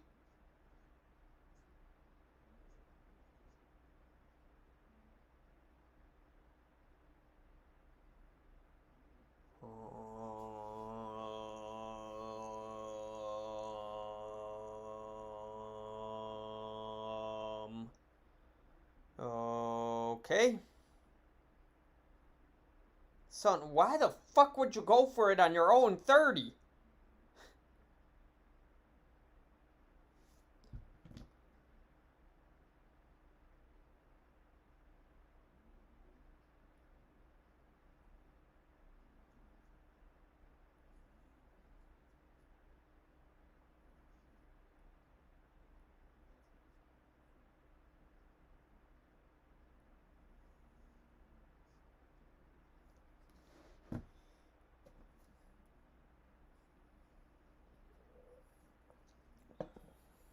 Well,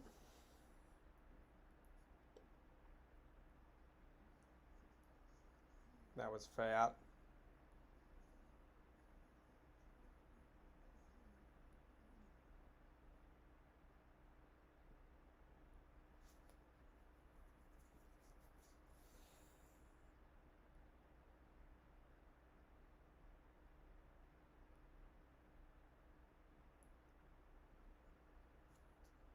Yeah, Ole Miss really can't get anything going on offense. I don't know.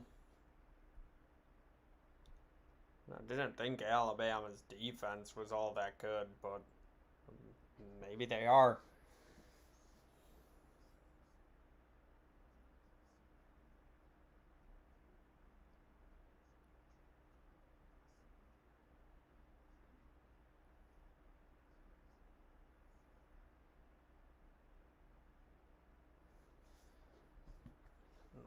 They scored over 100 points in this game last year, and yeah, not this year though. Shit.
Kent State has completely shot irrecoverable.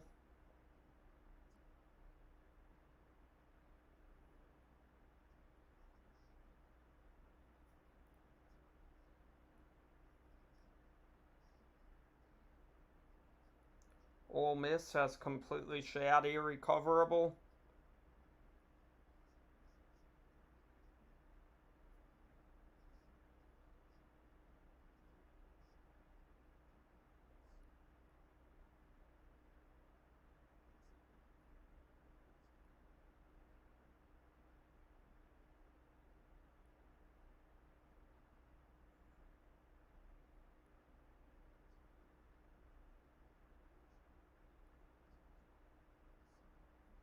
Nevada has completely shot irrecoverable.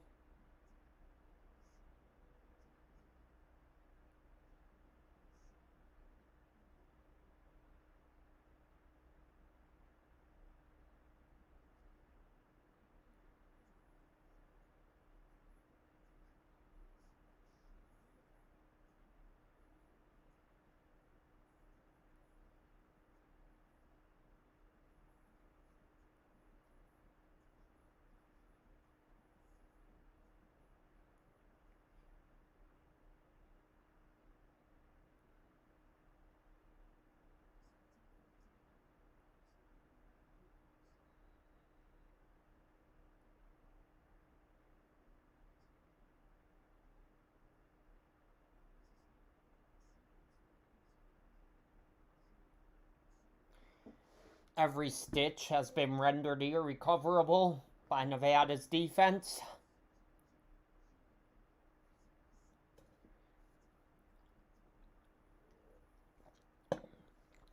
Irreversible.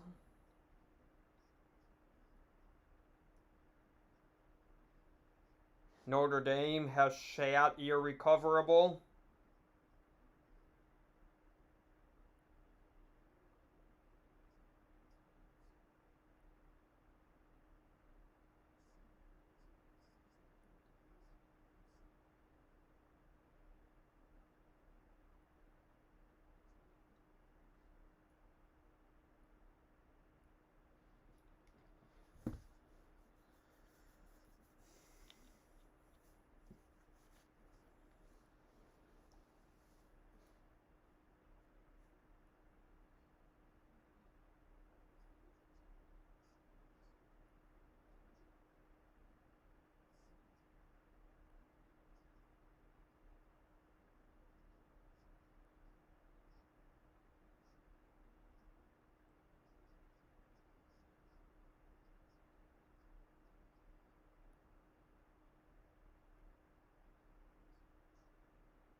Nevada has shot irrecoverable.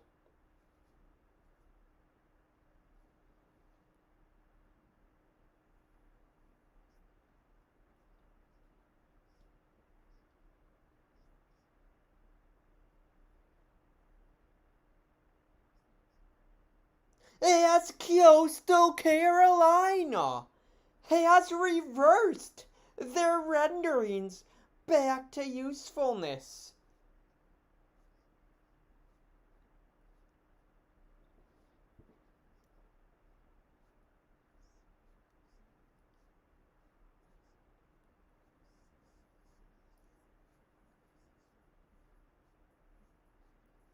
Yeah, Ole Miss ain't recoverable.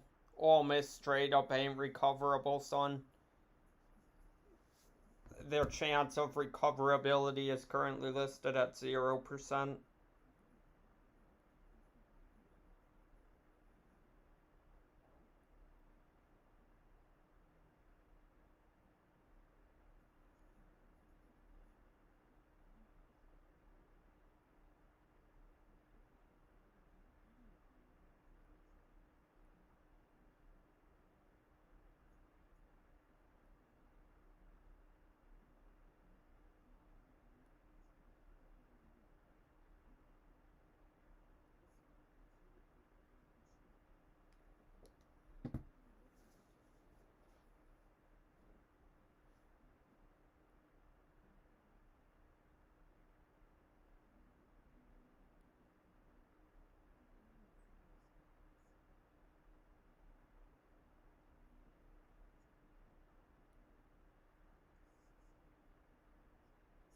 As Coastal Carolina.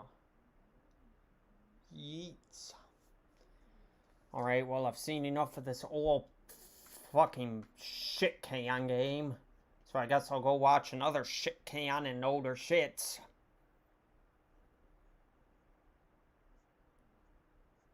As Notre Dame continues to render every stitch irreusable.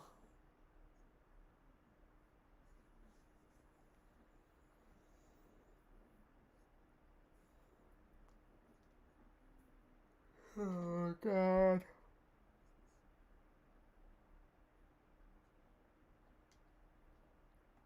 Well, yep, Notre Dame ain't recoverable, so...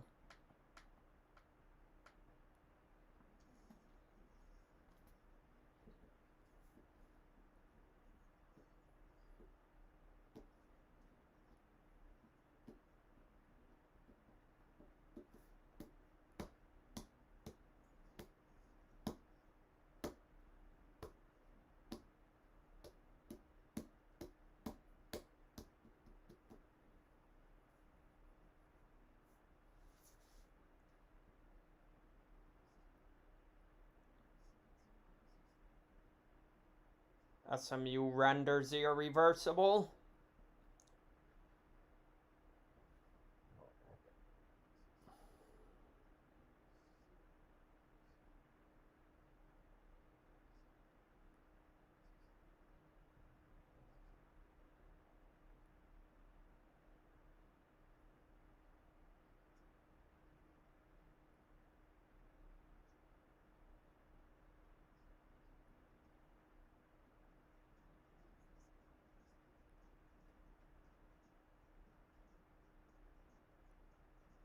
SMU continues to render irreversible.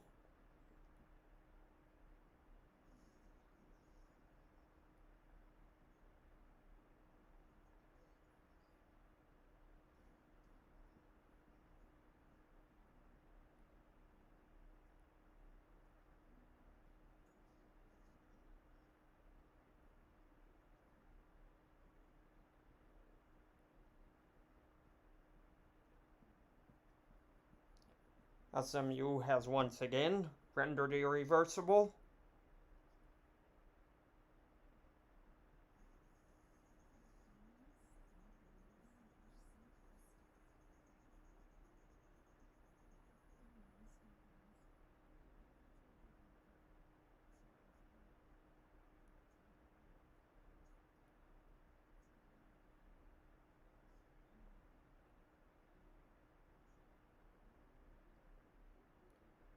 SMU has once again rendered irreversible.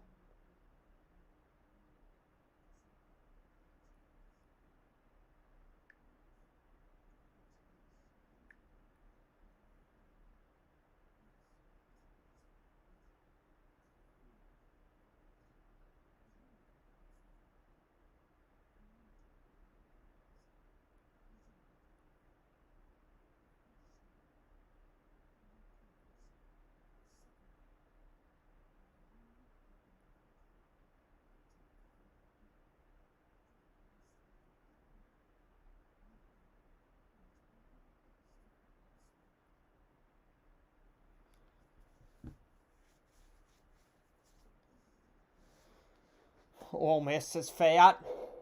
That's all there is to it.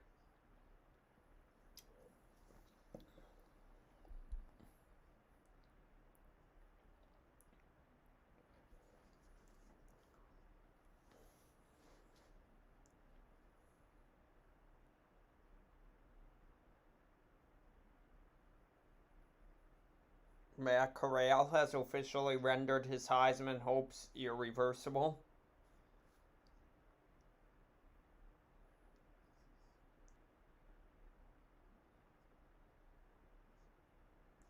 SMU continues to render useless.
SMU has officially rendered their chance of recovering to less than 0%.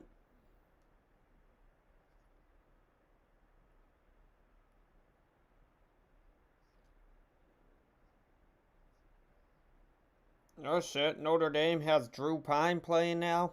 Huh. Recoverability chance has been recovered to still less than 1%. They have been upgraded from 0% to less than 1%. Yeah, Drew Pine. See, this is what I don't get, son. This is what I don't get. If you knew Drew Pine was the one, why in the fuck are you waiting till the second half to play them? Because now you're down 17-0. Like, you're putting a ton of pressure on him. You're putting a ton of pressure on your defense. And now they're fucking in the red zone with ease. And Drew Pine's taking off for fucking 10 yards. Something that Jack Cohn would never fucking do. Because their coach is a fucking idiot. Fucking Brian Kell fat, son. Dude's really fucking fat. I just don't get it. I just don't get it. How you can watch this guy dot up a good Wisconsin defense with no problem whatsoever, and then decide that you want to go with Jack Cohn. It doesn't make sense to me. If they played Drew Pine this entire game, it's a completely different story, but now they're going to be down by multiple possessions going into the fourth quarter and need to come up with some sort of miracle. Like, I don't get it. I don't get it.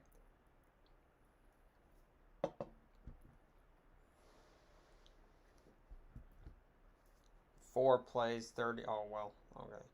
On their last drive, though, they got down. They marched into Cincinnati territory, and then they turned it over on downs like ever since Drew Pine has come into the game, they've got into Cincinnati territory both times. And Jack Coan was a fucking fucker. Fucking shit stick in a shit can in a bag in a can with a side of shit can all.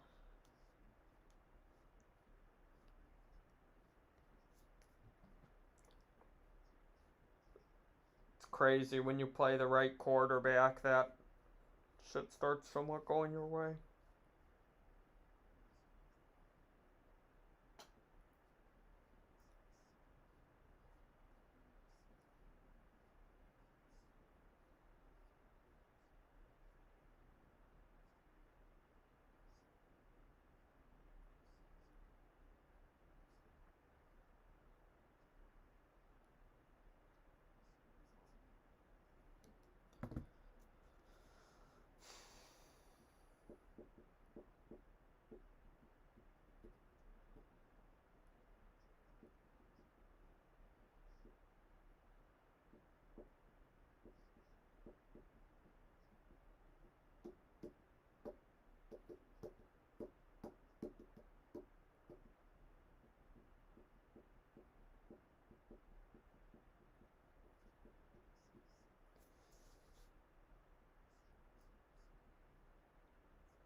As Coastal Carolina.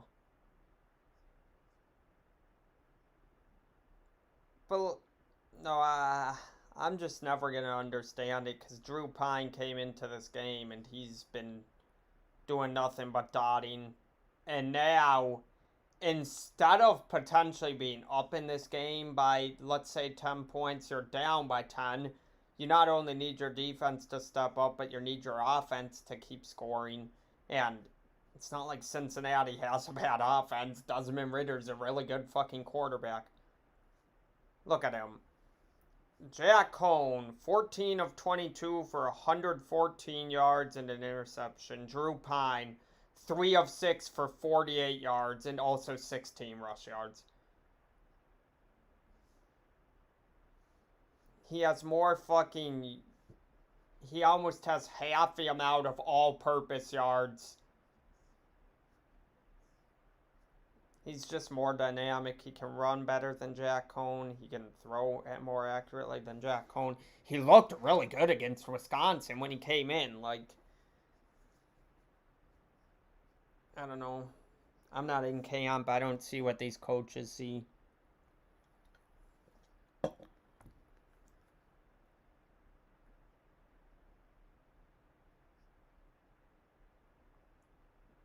This Eastern Michigan Northern Illinois game has been delayed for the last fucking hour, 2 hours. It's 38-6 in this Ohio State Rutgers game, and the over under is 58. So they're at 44 right now, with 4:46 left in the first half.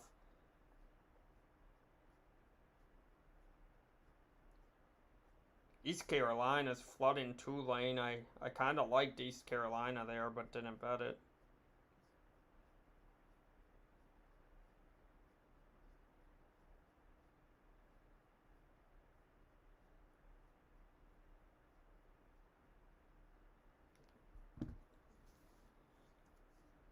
Third and 11, Cincinnati.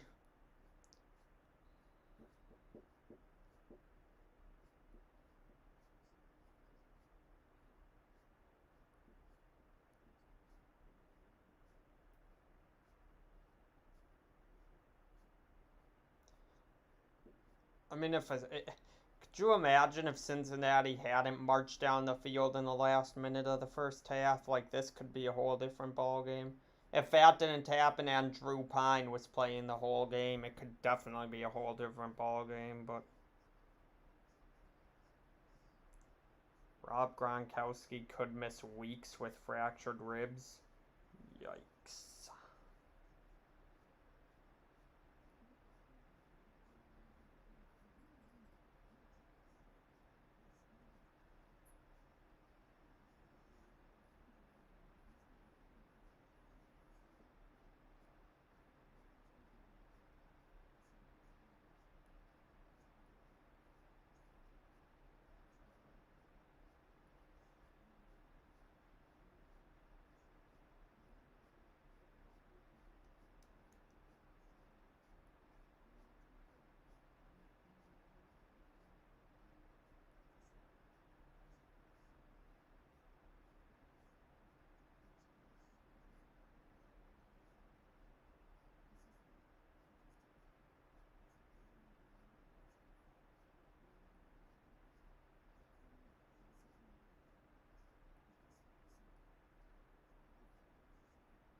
Well, Notre Dame forces a punt and... Oh my god, son, their punt returner nearly shit himself. Well, they got the ball at the fucking their own 40, so... Never mind. Flag. Well, they got the ball at their own 25, so...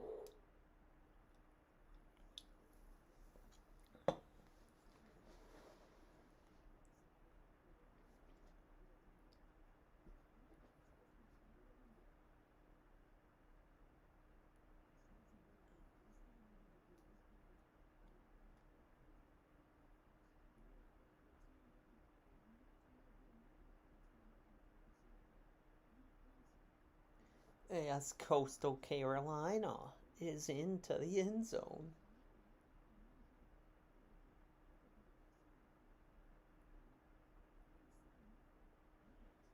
Georgia really won 37-0, son. That shit's insane.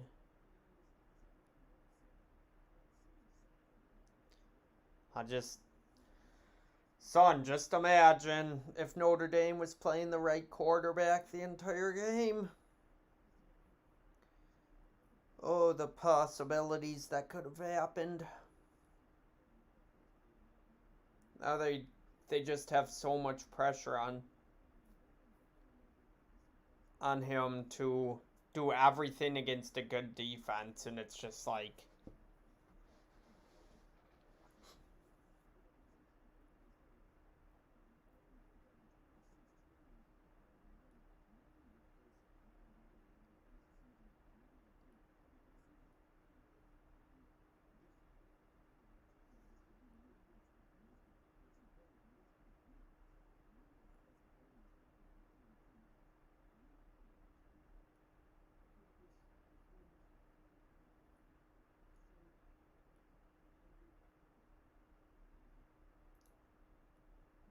Oh my god, Notre Dame's receiver drops a touchdown. Bruh, he was wide open. Oh my god, son, you got one job.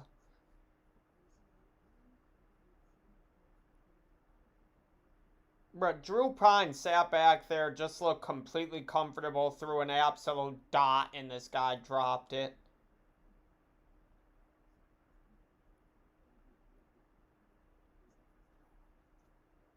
Oh my lord. That's tragic, son. Notre Dame's gonna lose because Drew Pine wasn't playing the entire fucking game.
God, son.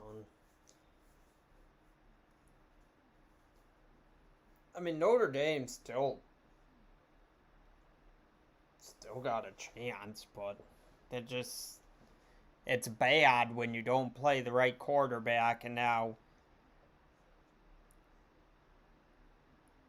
it just feels like it happens so much. It feels like it happens so much in college, more so than it does in the pros, but in college it feels like you see them start the wrong quarterback. The weird thing about college is the difference between a starting quarterback and a backup in college is usually not that crazy.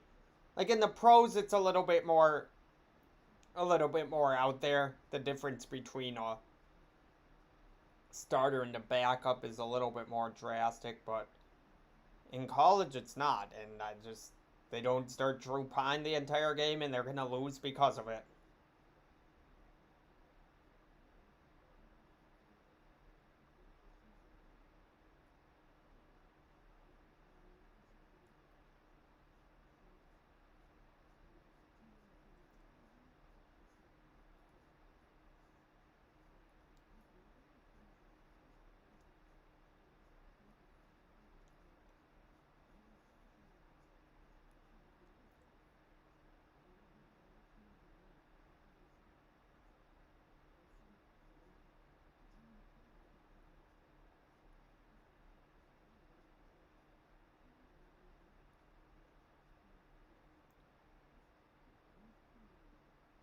Notre Dame got to get a stop here and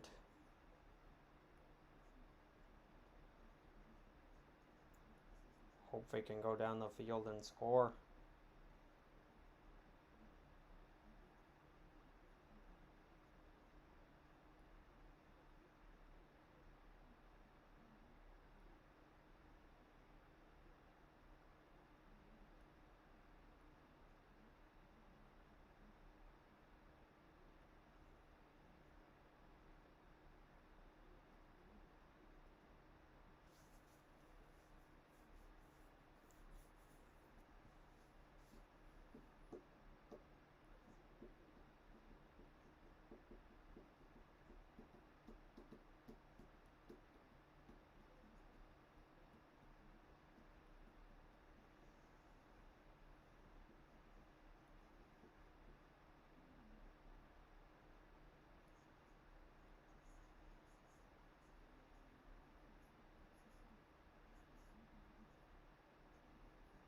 All right, well, there's the stop.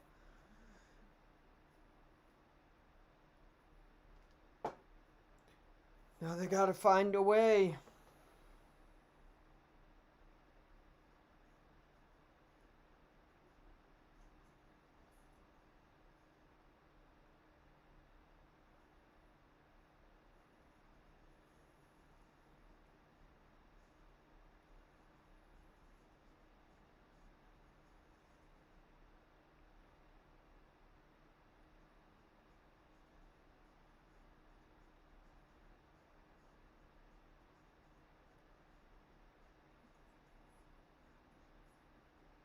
Oh, he missed the field goal.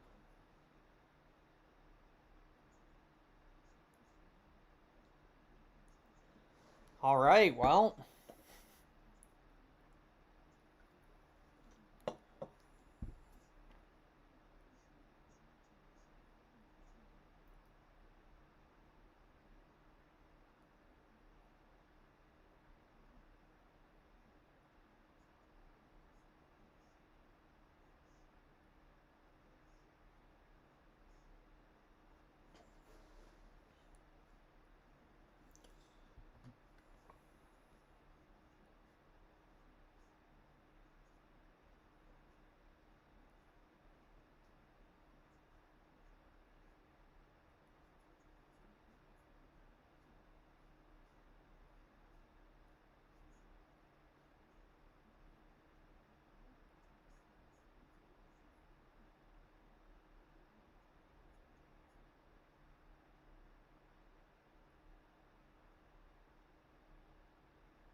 Penn State really plays Iowa next week.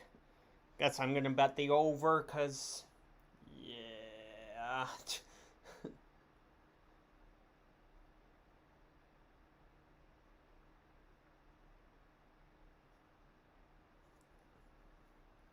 Like at this point, I just have to. I can't keep betting these college football unders when they're less than 50 points.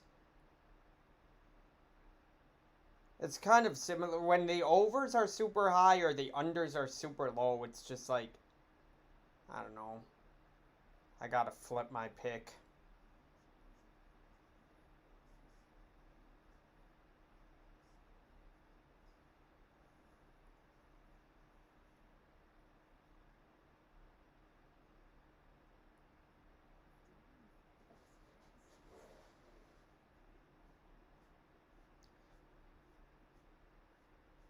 We'll have to see what the line is for that game. I do think I was a better team than Penn State.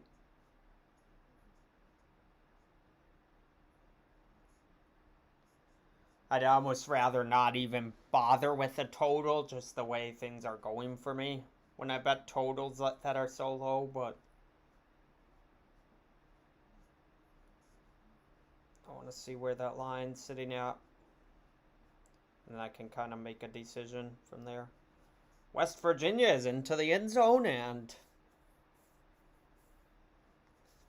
this game is not over.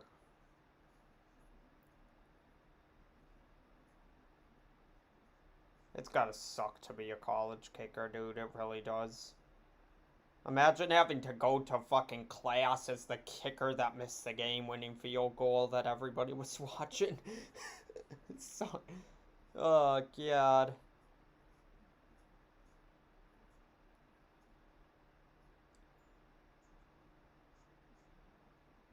College would be much worse than the pros. One, because college kickers are worse than pro kickers, but two, because you actually gotta go to, like, class and shit.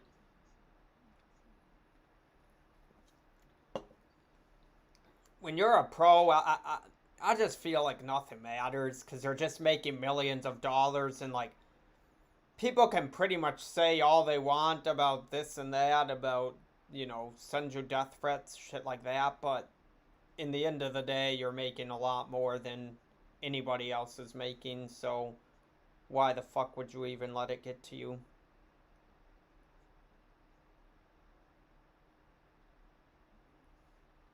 Whereas, like, if you gotta go to class the next day, yeah, that shit would be brutal. If Notre Dame's receiver ain't dropped that one pass, I mean, this could be a 17-14 game right now, a 17-10 game. It could be one possession. Holy shit, though, there are a lot of Cincinnati fans at this game. There might be more Cincinnati fans than there are Notre Dame fans.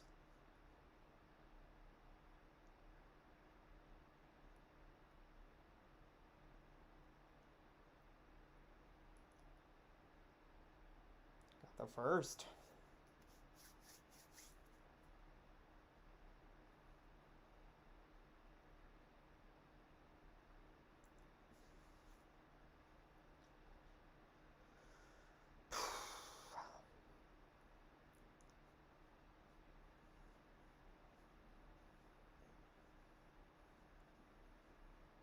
Notre Dame really is fighting right now.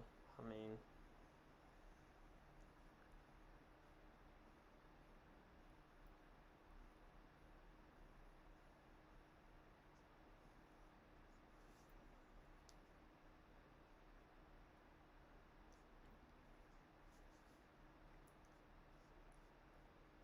definitely ain't giving up.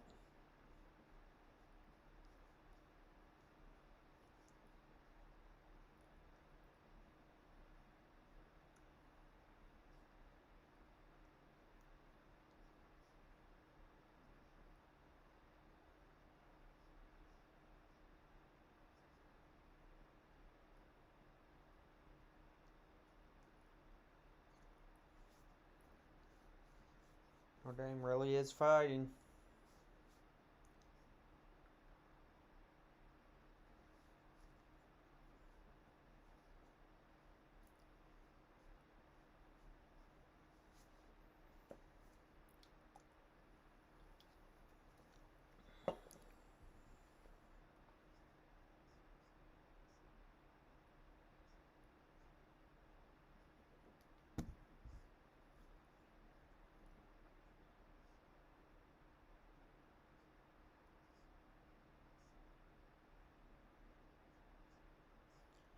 as Michael Mayer tears his ACL.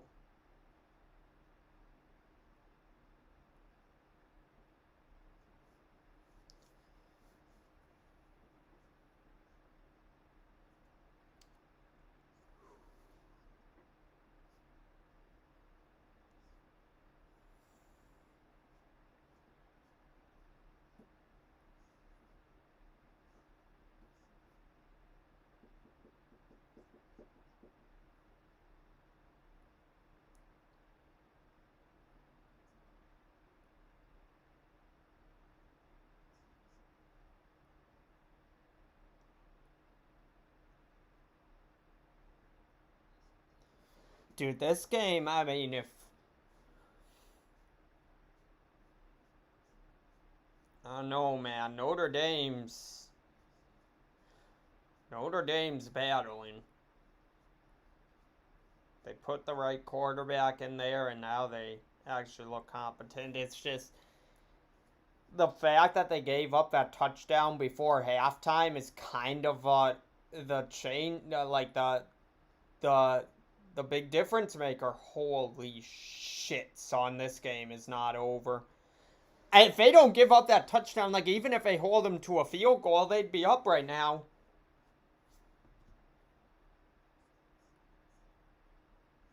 Oh, fumble! And Nevada has it!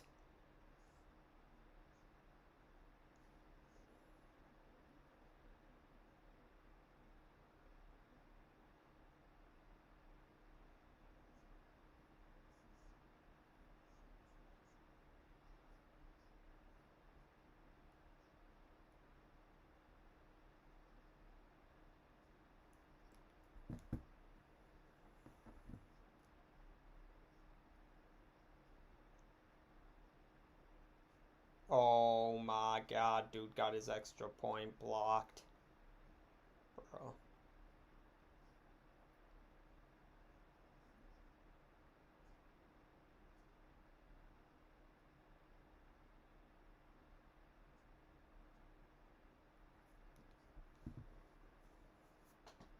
Yeah.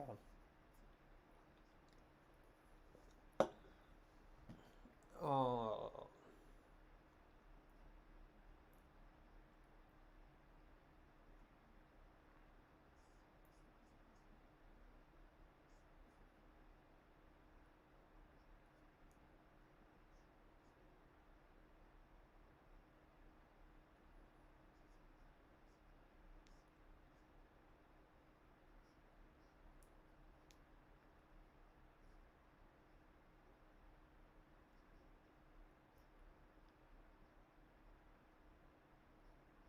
Um,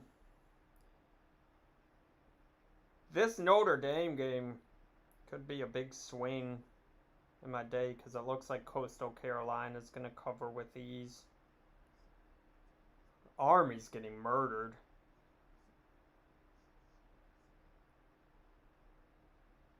Coastal Carolina did cover. Perfect.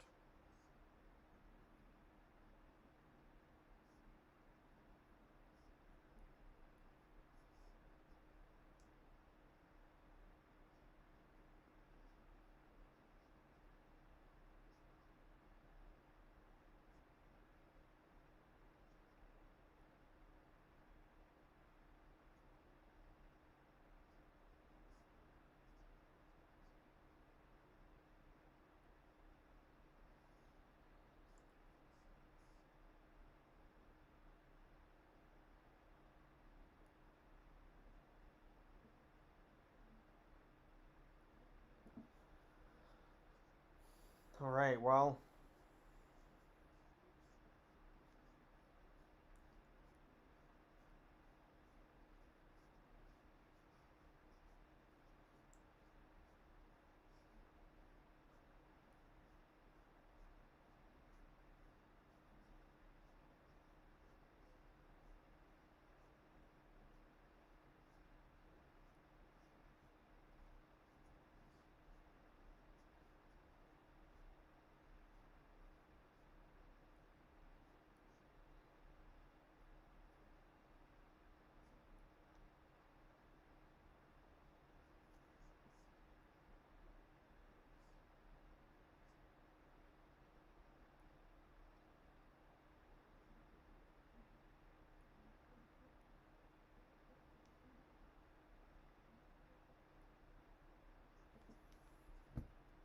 Come on, Notre Dame defense. Step up one time. Step up. Step up. Honestly,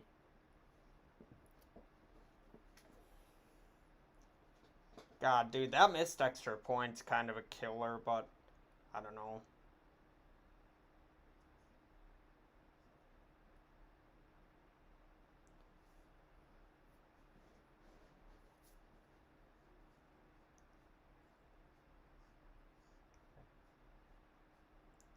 Oh shit. West Virginia fighting a little bit also after being down 17-0 at halftime.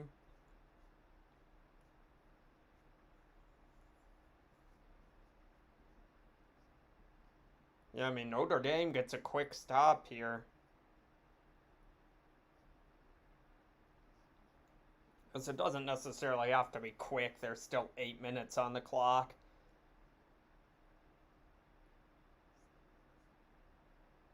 I think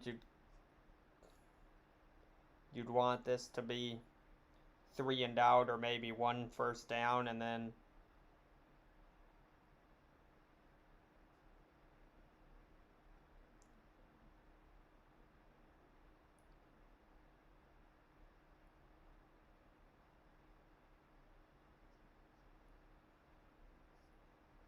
that missed field goal for Cincinnati is kind of looming large right now, because any points here could make this a multiple possession game if he made that.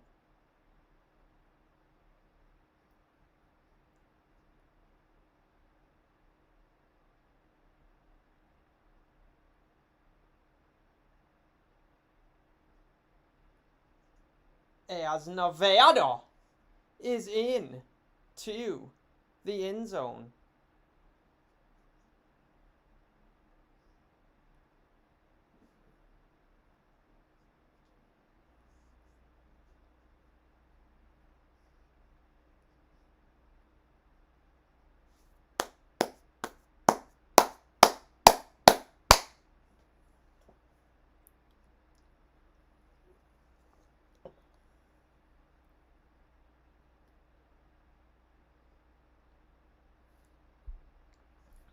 Dude, West Virginia is really fighting. First and 15 for Cincinnati. Texas Tech just got a face mask after a pretty decent run, so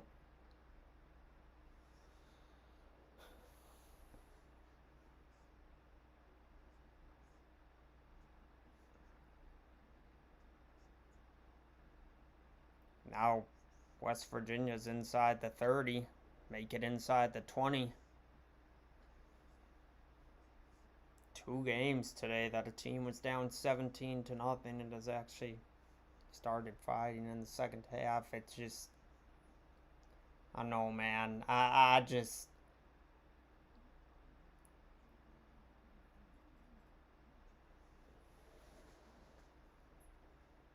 I can't help but assume this game would be a lot different if Pine was playing the entire time. Notre Dame's defense gets shit on.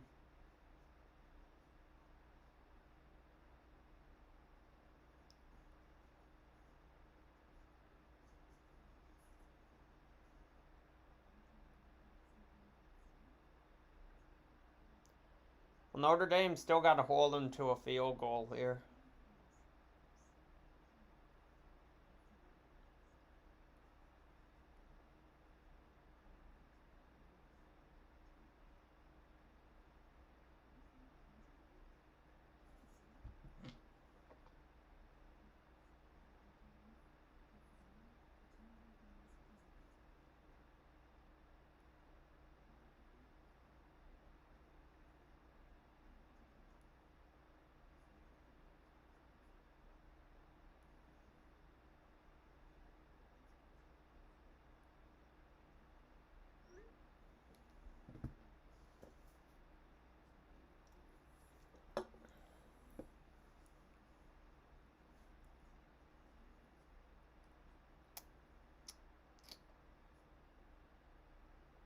Well, Cincinnati wins because Notre Dame doesn't know which quarterback to start.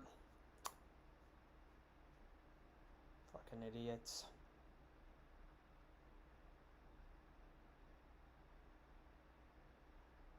Start the right quarterback and you could win. Bro, unbelievable.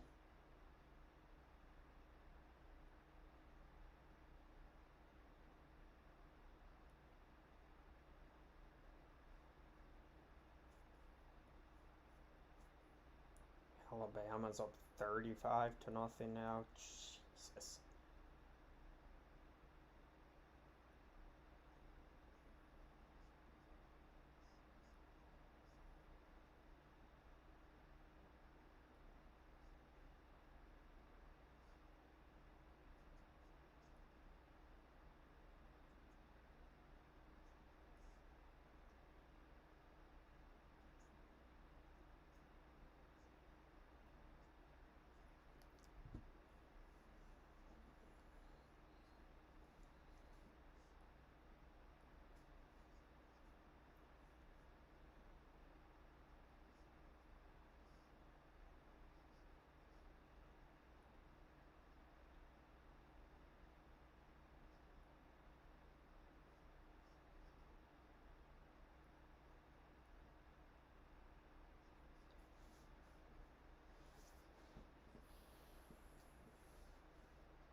Well, Kent State's losing to Bowling Green.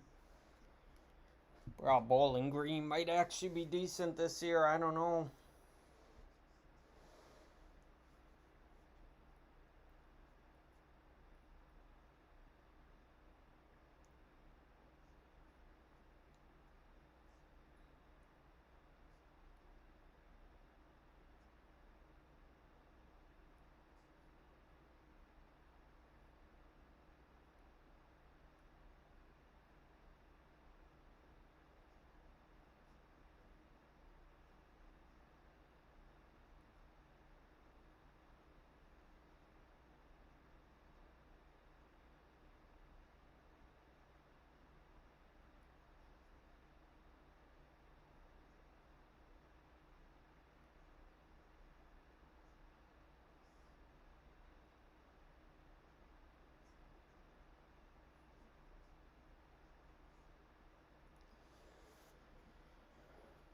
Ooh.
Oh.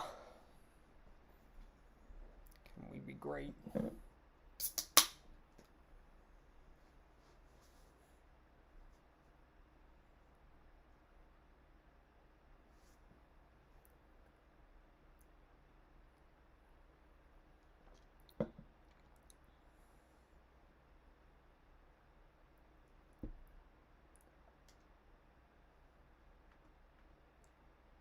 Notre Dame ain't pulling off any bullshit. I don't know which game to watch.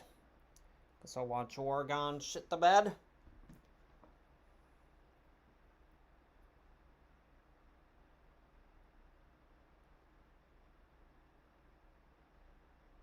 Hey, Ole Miss scored.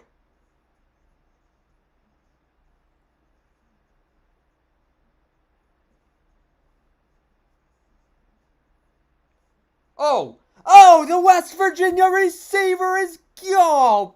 Pooh. I thought he had touchdown. Stanford's about to score again. All right.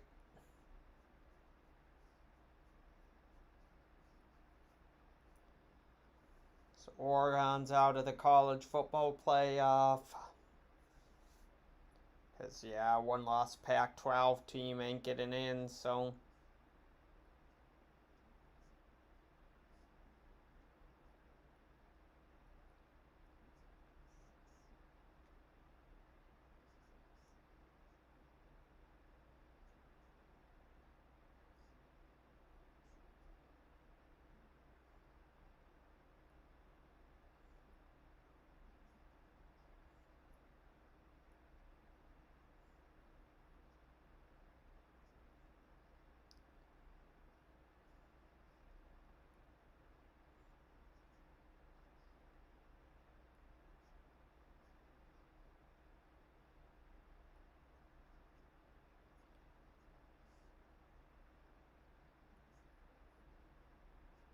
Especially when your one loss is to Stanford. West Virginia on the brink of tying this thing at 17. And I mean,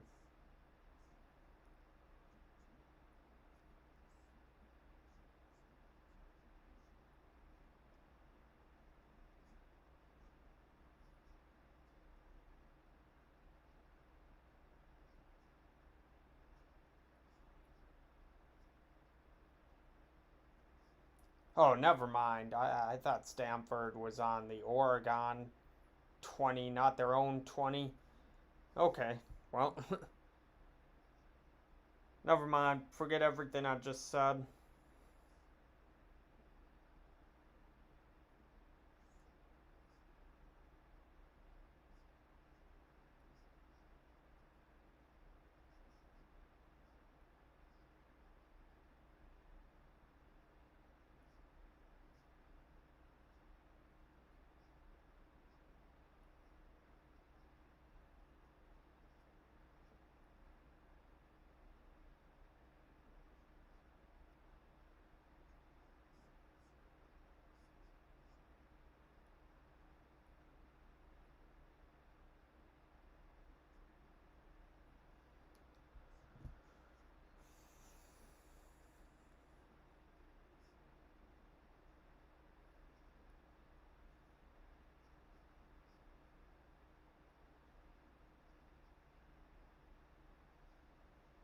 Oh my God, West Virginia just scored, but that receiver got lit up.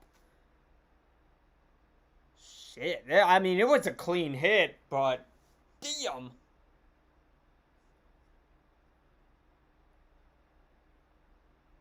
Well, this is 17-17.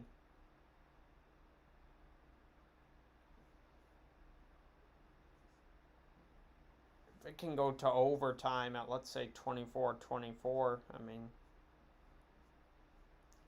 or I mean, go to overtime at 27-27, that would be even better.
Ohio State Rutgers has officially went over.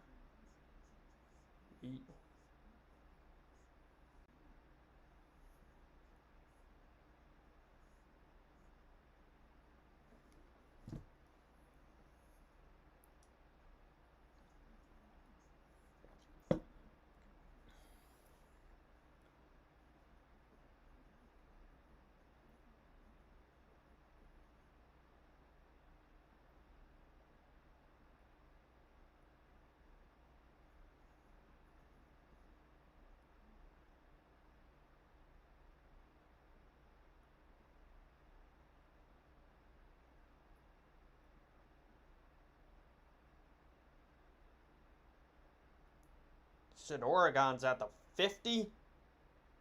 What the fuck did I miss? Oh, Jesus. could be very well be a 17-14 game early in the third quarter. It's kind of a must-win for Oregon. I just don't see a one-loss Pac-12 team getting in over very many teams. I think a one-loss Pac-12 team is much worse than an undefeated Oregon team. I think a one-loss Pac-12 team is probably worse than a two-loss Ole Miss or a two-loss fucking SEC team. Which, then again, Oregon loses could also boot Ohio State, but the only thing is if Ohio State's only losses to Oregon, that's where things become dicey is Oregon beat Ohio State, so can you put Ohio State in if you don't put Oregon in, but at the same time, say Oregon loses to Stanford, like, they just look like a terrible team. I don't know. College football playoff is weird. I think with a 4-team playoff, no matter what happens, there's always going to be some sort of complaint on some team not getting in, some team getting in over another team. It's, you can't really prevent it. Because when somebody gets blown out in the first round of the college football playoff, you're always going to see those complaints.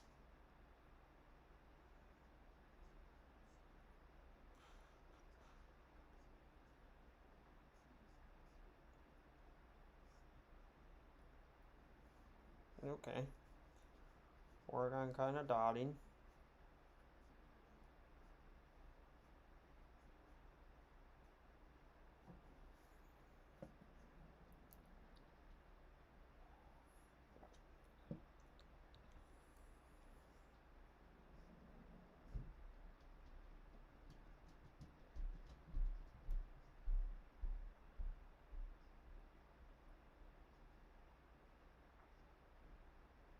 No shit. Ole Miss has the ball again. I know, dude.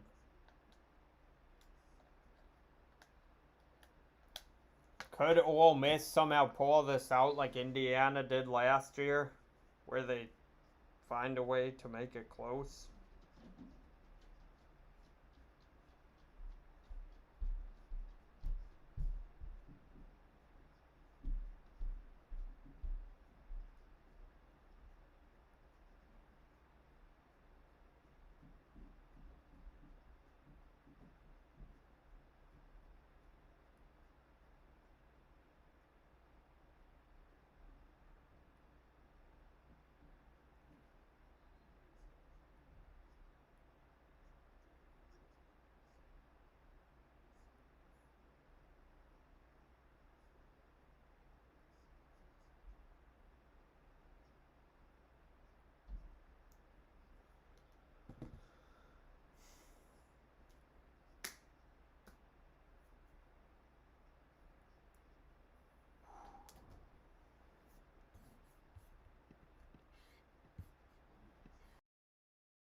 As Oregon is in to the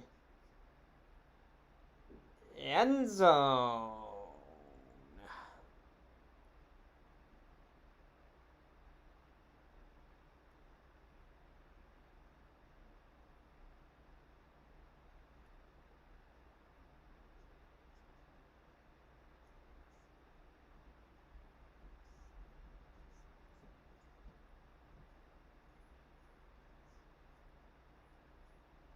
SMU dismembers every stitch.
Oh shit.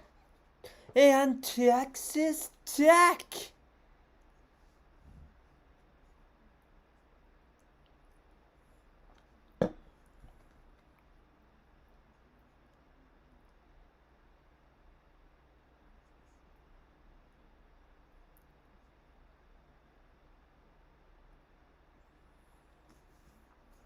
As all piss renders irrecoverable.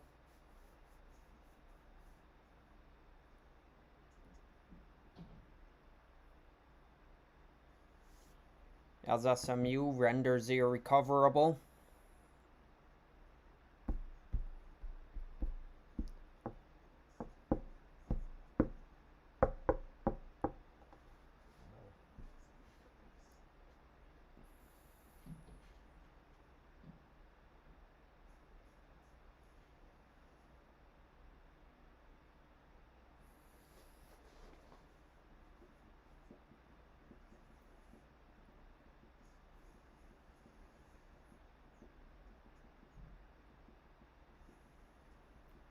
A Tower renders irrecoverable.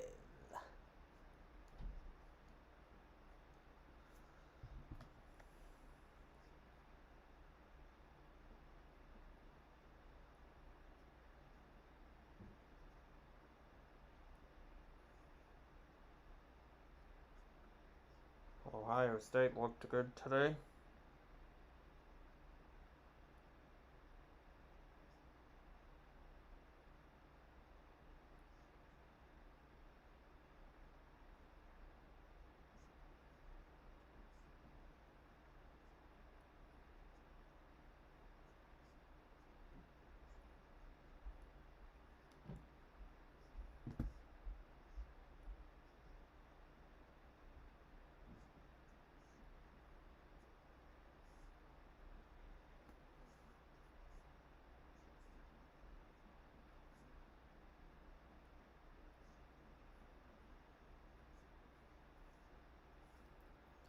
As Nevada.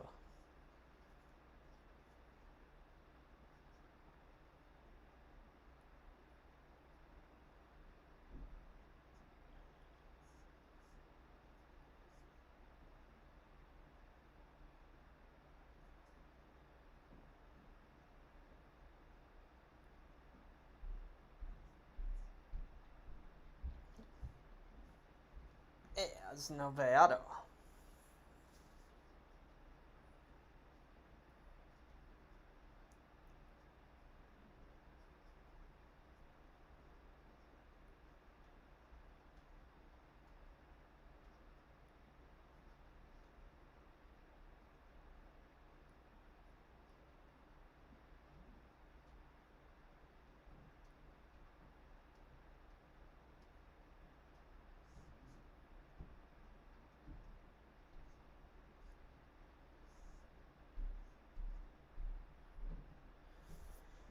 Texas Tech renders irrecoverable.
as Oregon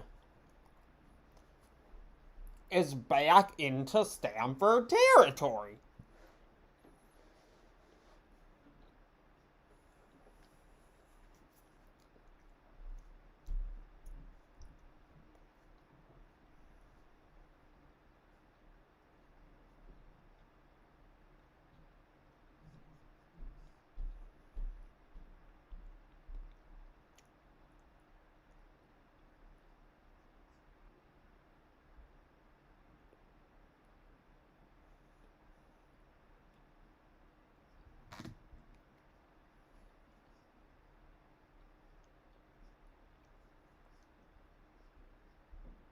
Oregon's low-key making shit happen.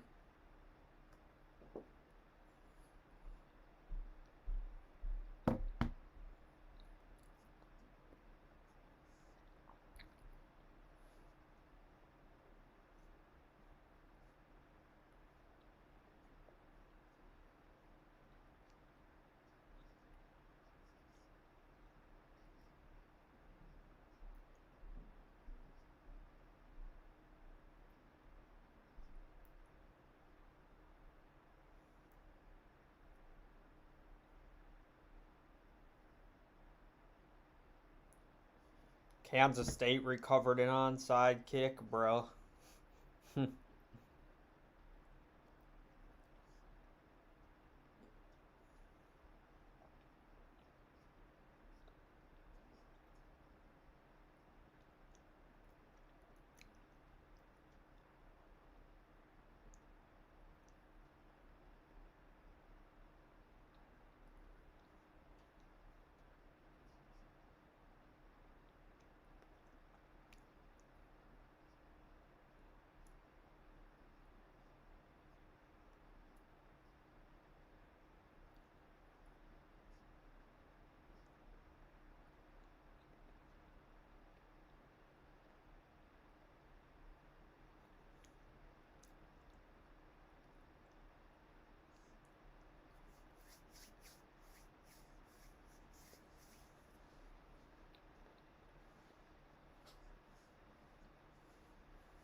Now Oregon kind of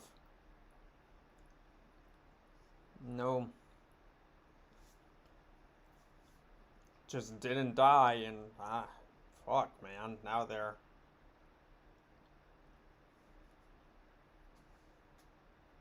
back in the red zone.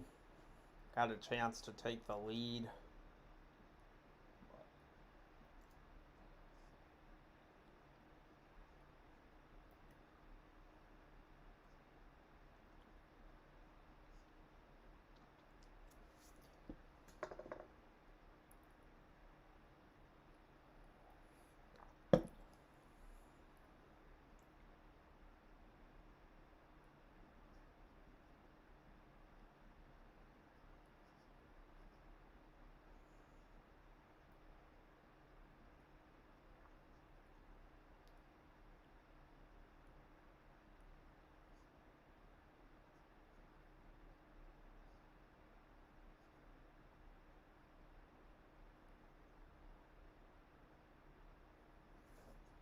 Oh, yeah, I was eating.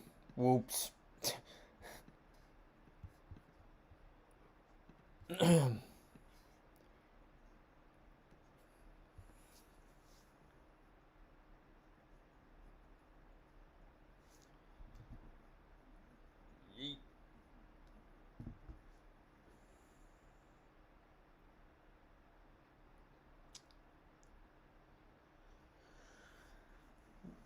Yeah, dude, Notre Dame, man, what are they doing? Start the right quarterback, and I mean, it's a whole new ball game.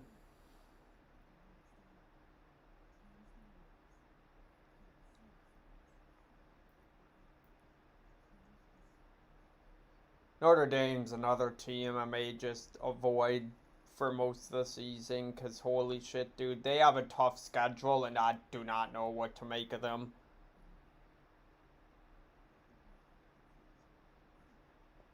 with them, it was just like betting on them today was a recency bias thing. Like, we seen them play good against Wisconsin, we seen them play good against Purdue. Think they're good, and they just shit themselves.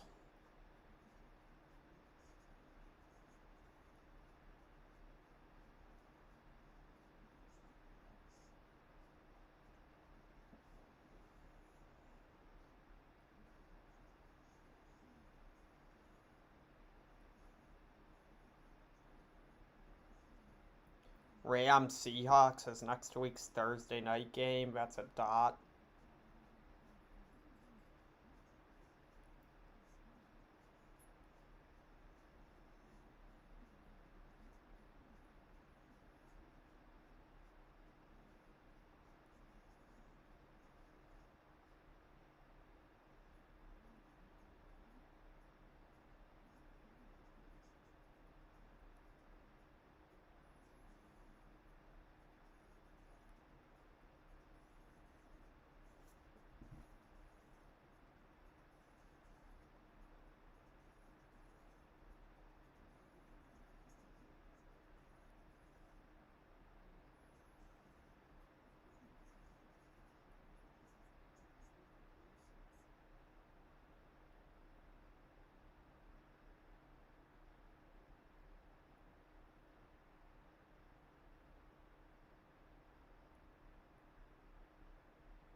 As a Boise State gets stuffed on fourth down.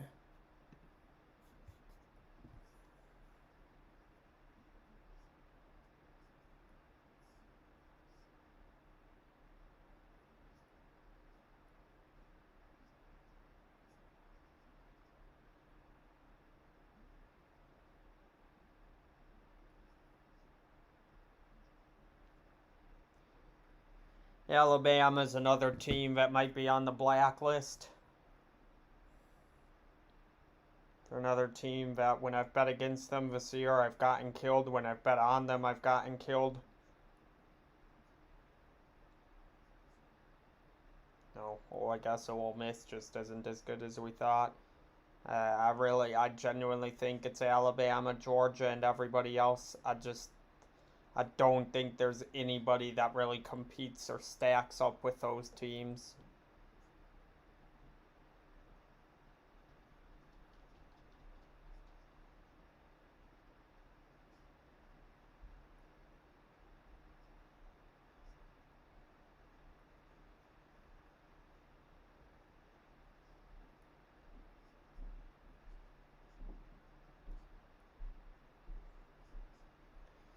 As the Oregon player gets a blindside block call on him, and now it's first and goal from the 20.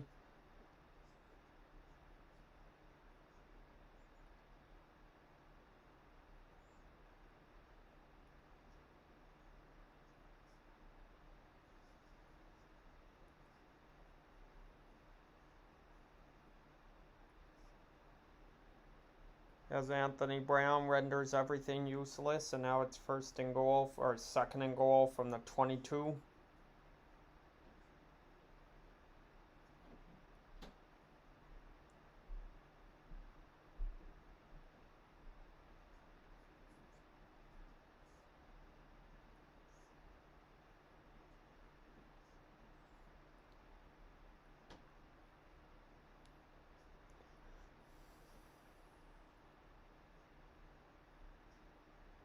As the entire Oregon offensive line renders everything useless, and now it's 2nd and goal from the 27.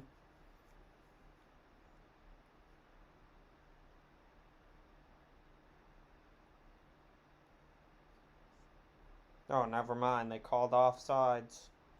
All right. 2nd and goal from the 17 it is.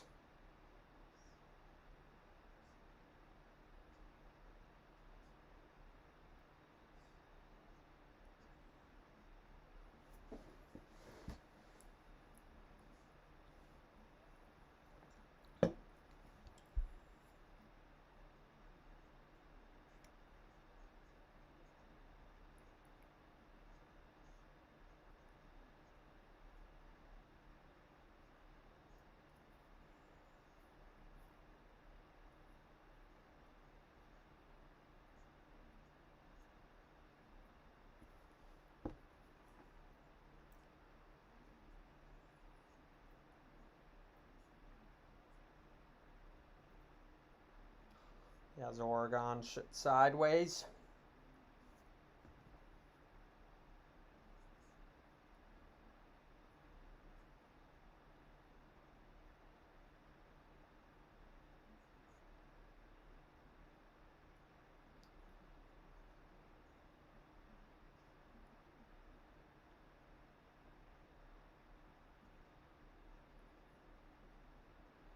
Oh shit, they might actually be able to go for this.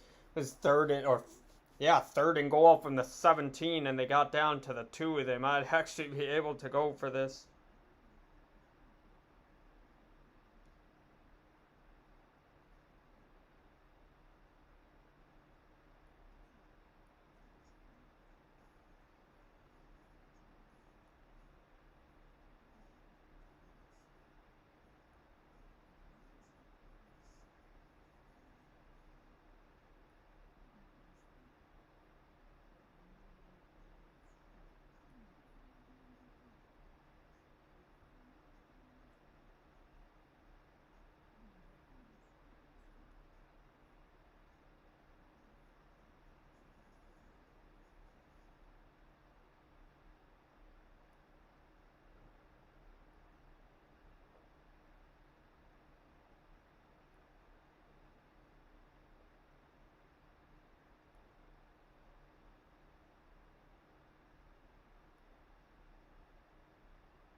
Well,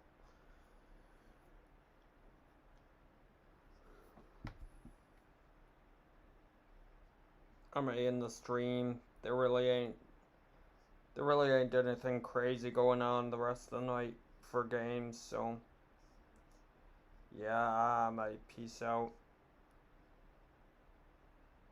I don't know if I'll be back tomorrow because I'm doing some stuff tomorrow, but